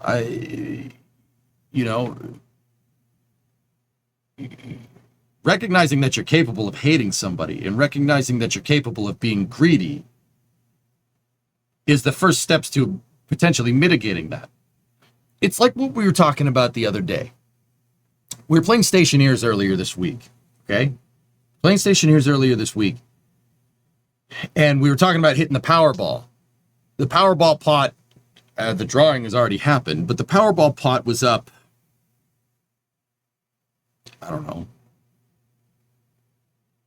It's like 1.2 billion. I don't think anybody hit it or anything. I don't know. I'd have to go look. Don't spoil it.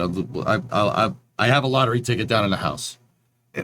But somebody said to me, like, dude, it seems like if you won the lottery, you wouldn't change it all. And I said, well, that's no, that's a lie. I would try as hard as I can to be the same person I am now. But I'm not going to sit here and pretend like if I went down to the bank and looked at my checking account and saw like $400 million in my checking account that I wouldn't, that I would be acting the same. You know, I'm capable of being greedy because I'm a person. I'm a human. So are you. But acknowledging that you can be greedy is the first step to mitigating it. That's how I know. I mean, I would change, but I wouldn't change that much. You know, what I would change is that, I mean, I wouldn't tell anybody that I won the lottery. You know, that's the old saying. You wouldn't tell anybody. Oh, but there would be signs. EJ all of a sudden just started an aerospace company. Where'd you get the funding for that, bro? Like, you know, like, oh, there would be signs. And you'd see a lot more crap box trucks and cars on Stream Hazard. Exactly. There would be signs, right? Yeah, I wouldn't tell anybody. There would be signs, right? My Facebook Marketplace moves would be diabolical. Diesel Creek would have a run for his money. I'm with you, Jared. I'm with you. There would be signs, right?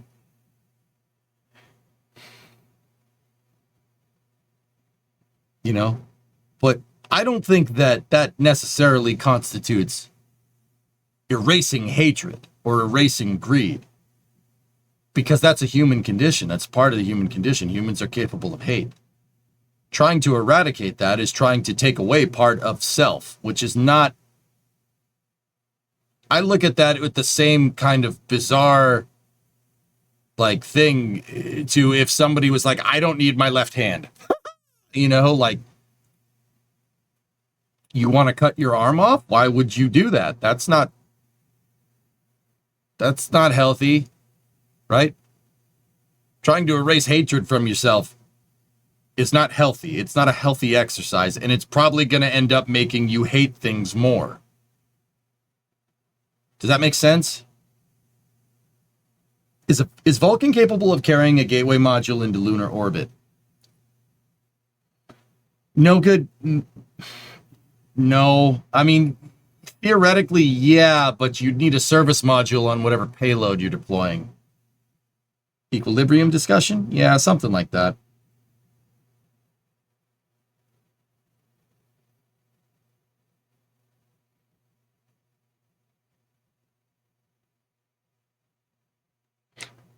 Maybe Vulcan VC6 with the bigger Centaur? Maybe. If I had to guess, you could probably throw about 10 tons at the moon. And then, to be honest with you, a good amount of that would be service module, because you need to circularize in rectilinear halo orbit. You need about 2 kilometers a second delta V to get into rectilinear halo around the moon. VC6 could probably throw, I mean, hang on. Let's look.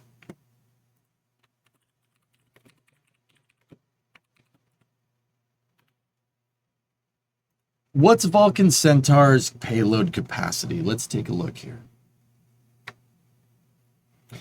VC6 to translunar injection. There you go. 11 tons. You would need one hell of a service module there. All said and done, a service module, you'd need a service module that has a high enough TWR to capture. So we're talking an engine that has somewhere north of like, I don't know, like 50 kilonewtons. And then 2 kilometers a second delta V on top of that. A service module like that is going to be quite heavy. And it would probably eat up most of that mass. So if I had to guess, Vulcan VC6, this is a rough napkin math estimate. If it can put 11,300 kilos on a translunar injection with the heaviest version, I would probably say that Vulcan could probably get maybe 2 to 3 tons, maybe 4 to Gateway. Maybe that's a big maybe. That's a really conservative estimate, or well, really liberal estimate, excuse me. What about all those fancy low energy capture?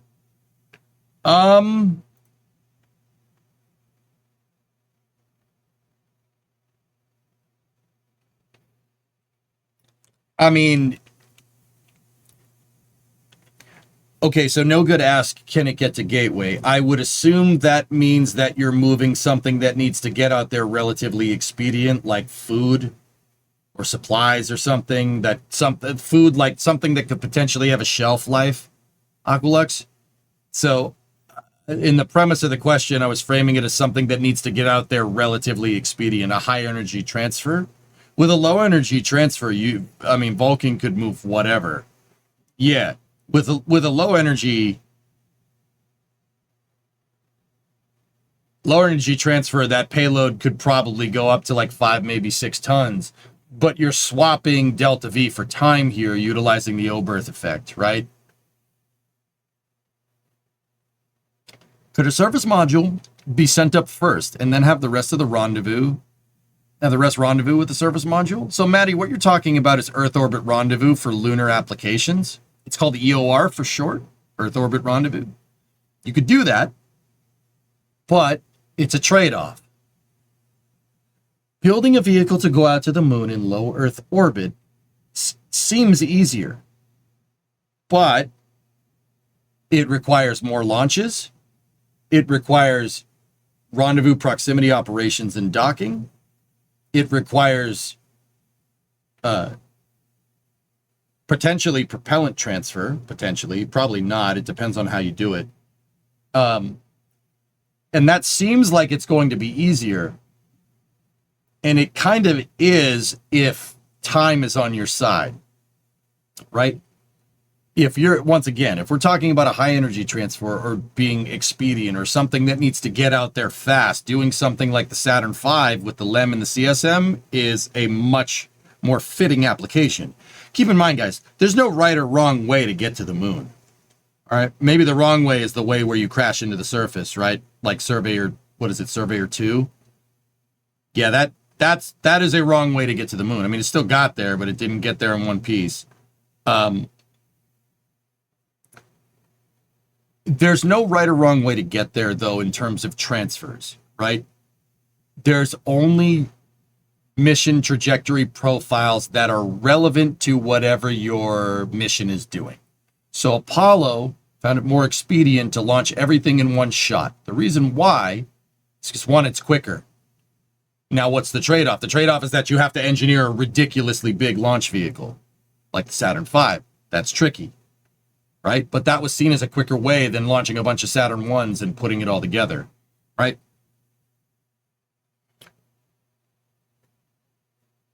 The high energy transfer, the Apollo missions needed to get there. They needed to go.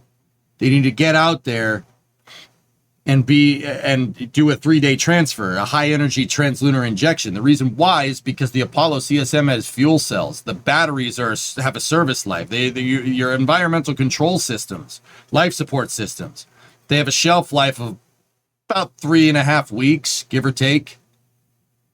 After that, you're kind of boned. So the Apollo program needed to get out there quick so the humans could, the meat bags on board would come back as meat bags and not as paint on the side of the vehicle or dead or.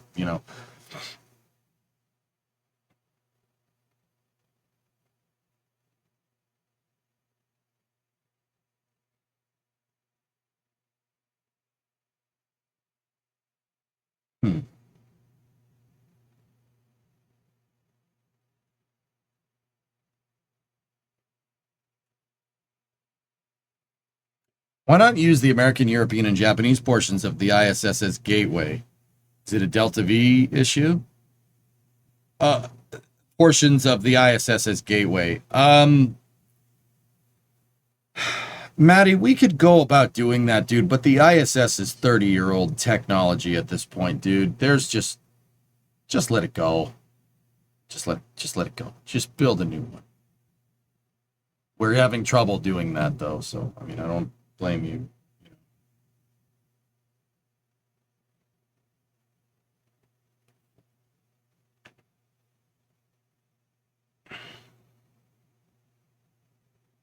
SLS is also 30-year-old tech.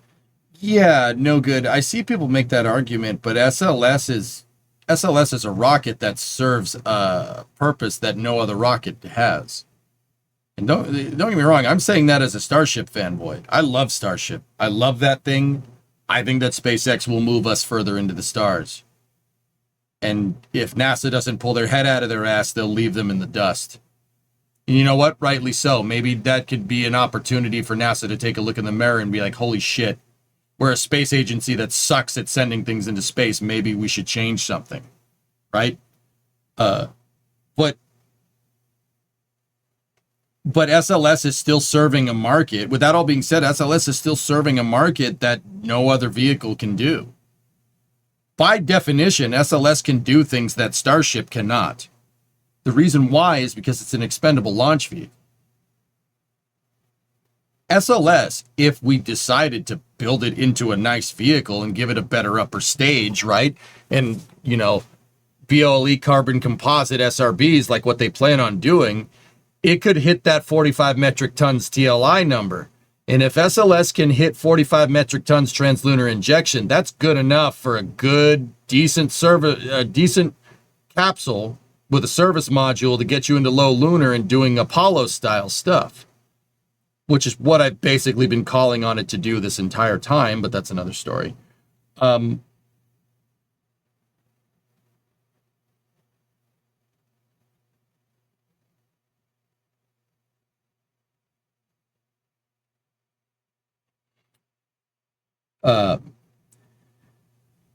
But yeah, you could say that SLS is 60-year-old tech at this point, but I would argue that it's still doing something that even Starship can't do. And that's not, once again, that's not saying that, you know, when Starship can get people to the moon, that SLS still can't, you know, when Starship gets to the moon, we don't need SLS anymore. No, I think that long-term spaceflight viability could be very, very good with a expendable super heavy launch vehicle.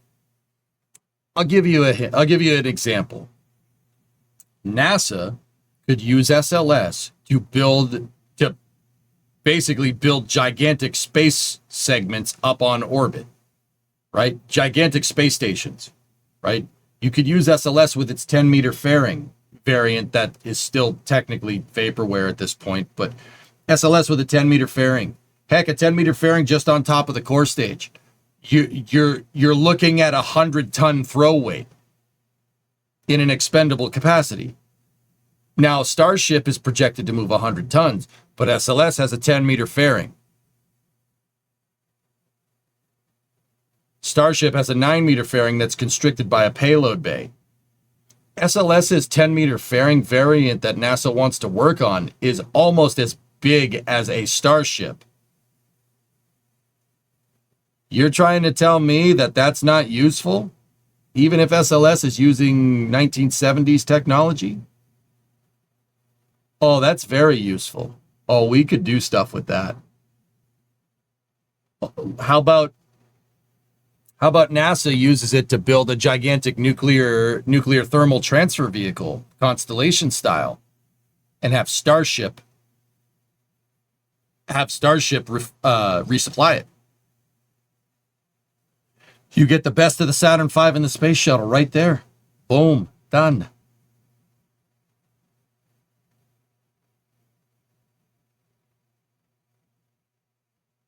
SLS is useful. NASA needs to just get its head out the ass with production speeds and launch cadence.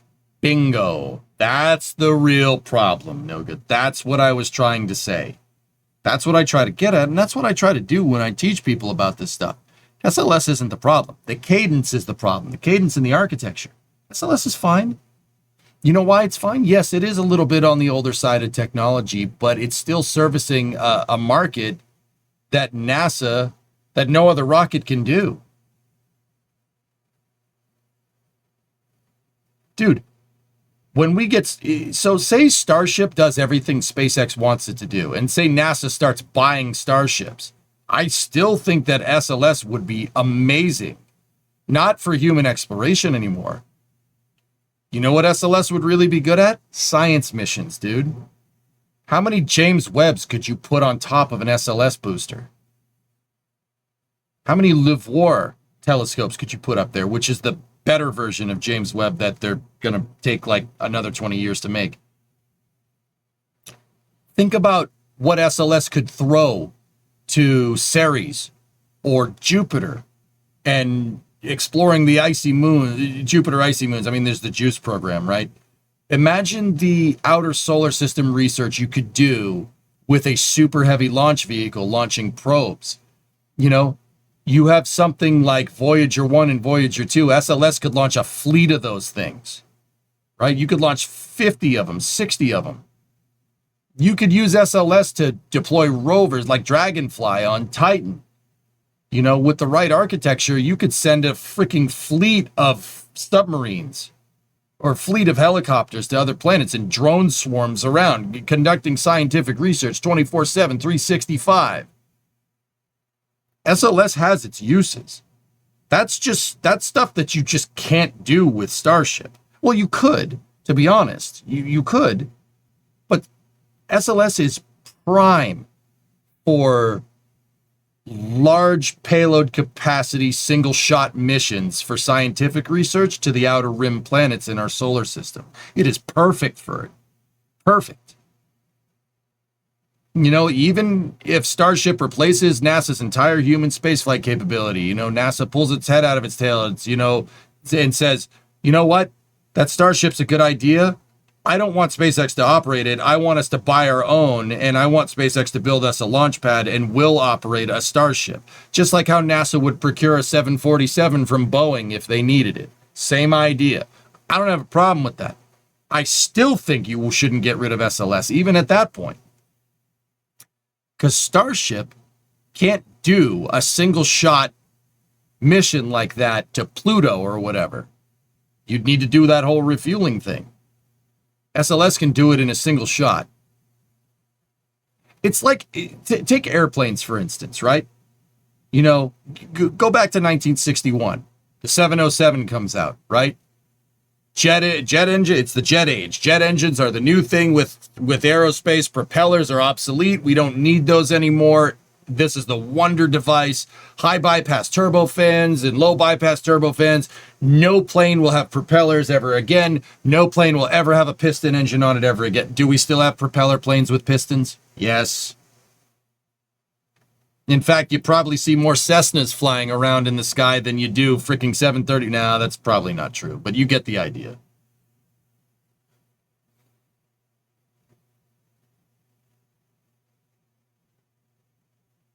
Yeah, SLS is a science rocket, but currently NASA's getting science thrown in a dumpster. Well, if somebody went and told, maybe if somebody went and told freaking Congress about this, they would do something about it. How does that work? Starship is 100 tons. SLS is what, 30 tons? Why is it? SLS Block 1 has a 100-ton LEO throw weight, dude. 100 tons with the version of SLS that flew on Artemis 1. NASA re-baselined it. It was originally 70. Nope. No. Beauty of waterfall testing, baby. They projected it at 70 tons. It moves 100.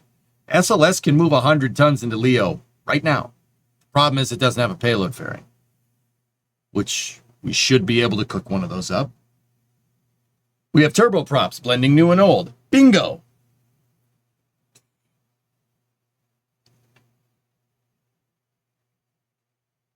Could they transport starships with a 747 like the shuttle? I'm going to say no, probably not, Cheeseburger.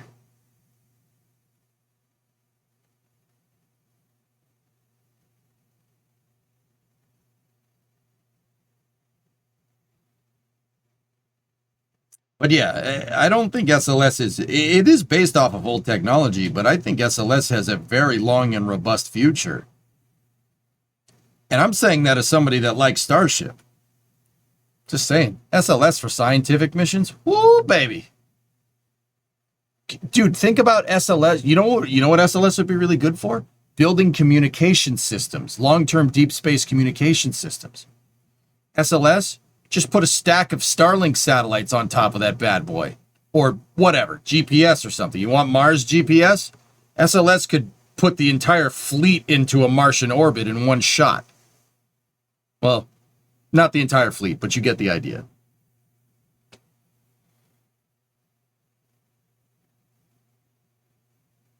Enemy GPS net. That's what I'm saying. And once again, that goes back to what I'm talking about, dudes. People see SLS and they just want to tear it down. They just want to tear it down. Dude, frick that. That rocket is superbly useful. I don't care what anybody says. Not just for Artemis. There are so many good applications for that damn thing. And there's a bajillion good applications for Starship. Why the heck would you denigrate either one of those things? They're both great frigging rockets. You know why? Because they freaking exist. They're not some freaking computer graphic. Don't look a frigging gift horse in the mouth, dudes. That's an awful idea. Right? Why would you do that? Anyway, it's getting late. They get to take my leave. All right, Note. Hey, good conversations today, dude. Thank you for keeping it cool, everybody. We talked about some really weird stuff, but thank you for keeping it cool, guys. I do appreciate it. Darth and Banana, 121-month resub. Thank you for doing what you do. All right. Yeah, no problem, man. Side note, turboprops are actually better in the lower atmosphere in many ways than jets are, but they're also less prone to bird strike damage. Did you cover what we saw with Starship's payload box in Star Factory last night?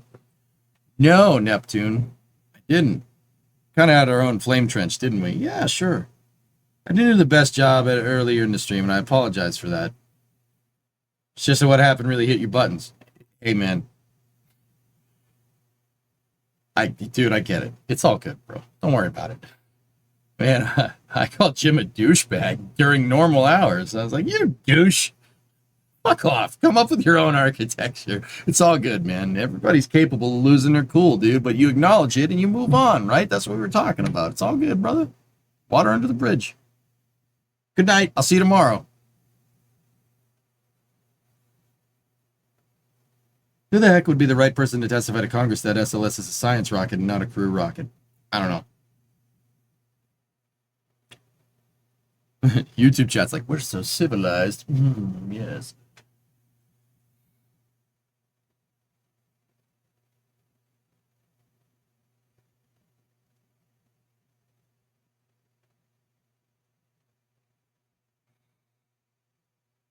They unloaded Flight 8's probably Starlinks from it. Flight 8's NEP? Flight 8 NEP? No, Flight 11. They unloaded Flight 8's Starlinks from it. Oh, I hope they put some real V3s in there, dude. That would be the icing on the cake for Block 2. Have the Neptune, how funny would that be? The Block 2 Starship is the first one to deploy an operational payload. That would be pretty funny.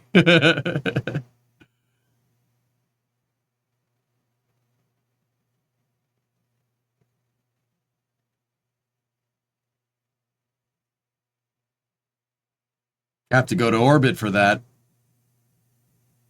All I'm saying, David, is that SpaceX has the opportunity to do the funniest thing, man. Would they do that if they aren't in orbit?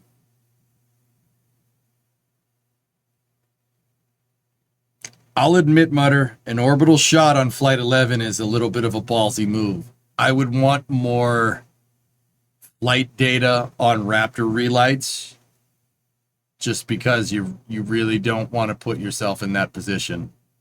But on the flip side of that, you got to do it sometime.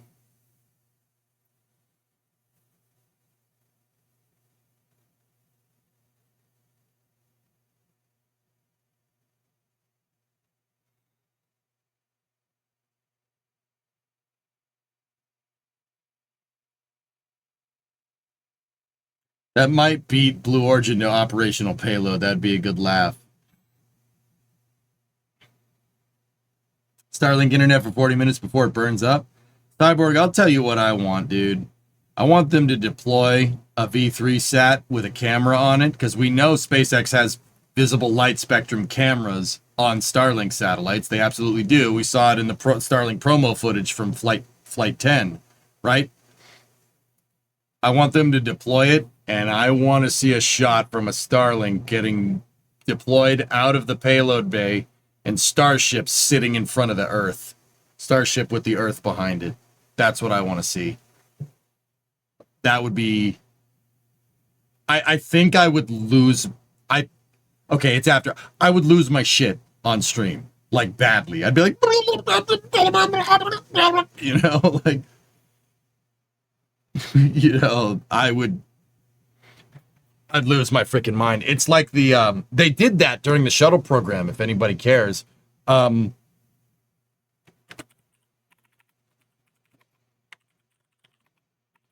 on. During one of the early shuttle missions, MBB, Messerschmitt Bölkow Blohm, made a payload for the shuttle, and they used it to test the remote manipulator system, and it grabbed the payload, right? And they deployed it with the arm, and the payload had RCS on it and a camera, and they used it to move away. And they took pictures of the shuttle.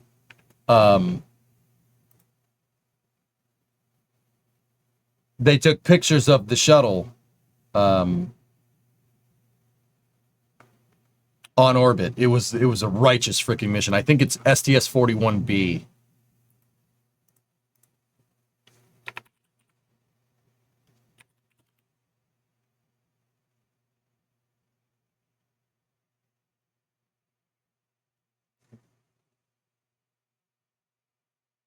Messerschmitt Bölkow Blohm. I'm not saying it right, Alucard.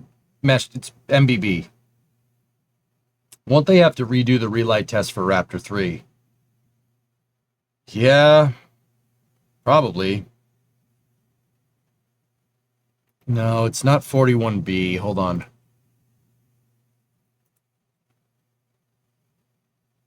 Well, this isn't the right mission, but this is the right picture. This is from STS-51, where Discovery deployed the SPAS-Orpheus satellite, the shuttle pallet attachment system. The MBB thing was made similar, and it took that freaking picture. Look at that shot of Discovery, man. That's what I want to see with Starship.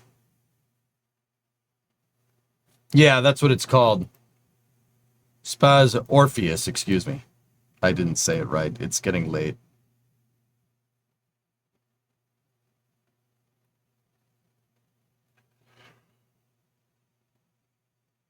It featured the deployment and retrieval of the SPAS-Orpheus satellite, and it had an IMAX camera on it, dude. Oh, that's badass, dude.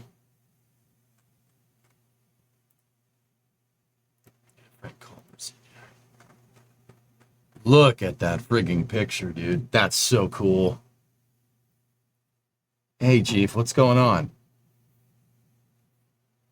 Wait, maybe they could burn a real V3 to see how Starlink would burn up on a suborbital flight? Yeah, sure, maybe.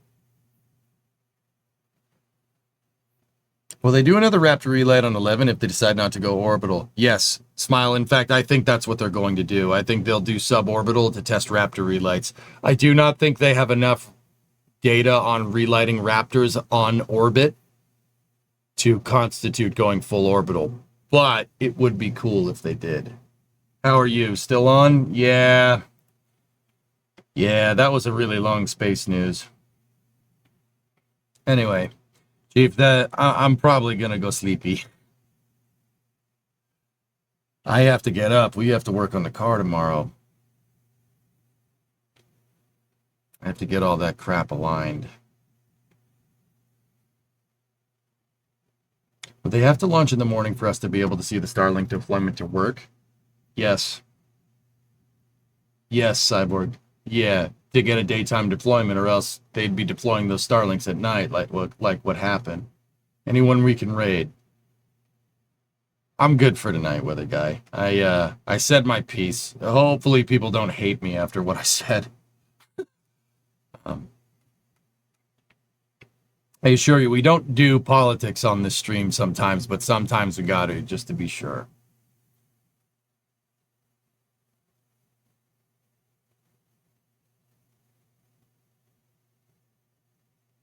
Slap a giant spotlight on one of the Starlink satellites. There you go, man.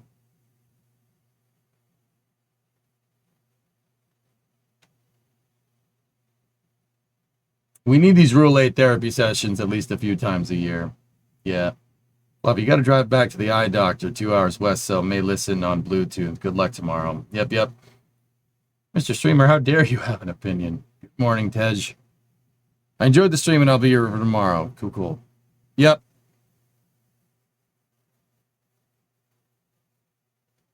Yeah, Dan, it's just, you got to be careful about weighing in on stuff, like that. That's, yeah. I try to be very careful with how I say things, All right, mods, thank you very much. You guys did a great job. Hopefully it didn't get too crazy in there.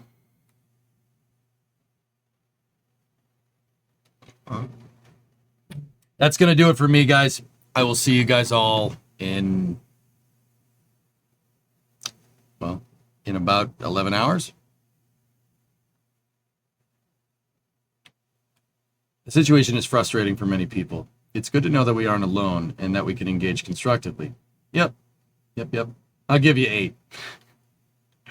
Have a good night. I'll see you guys in the morning. Thank you very much for watching. It means a lot. And if you stayed with me for the whole stream, well, good on you, man. I don't know if I could listen to myself talk for 12 hours straight, but I'll see you guys later. Thanks for watching. Have a good night, okay? I'll see you in the morning.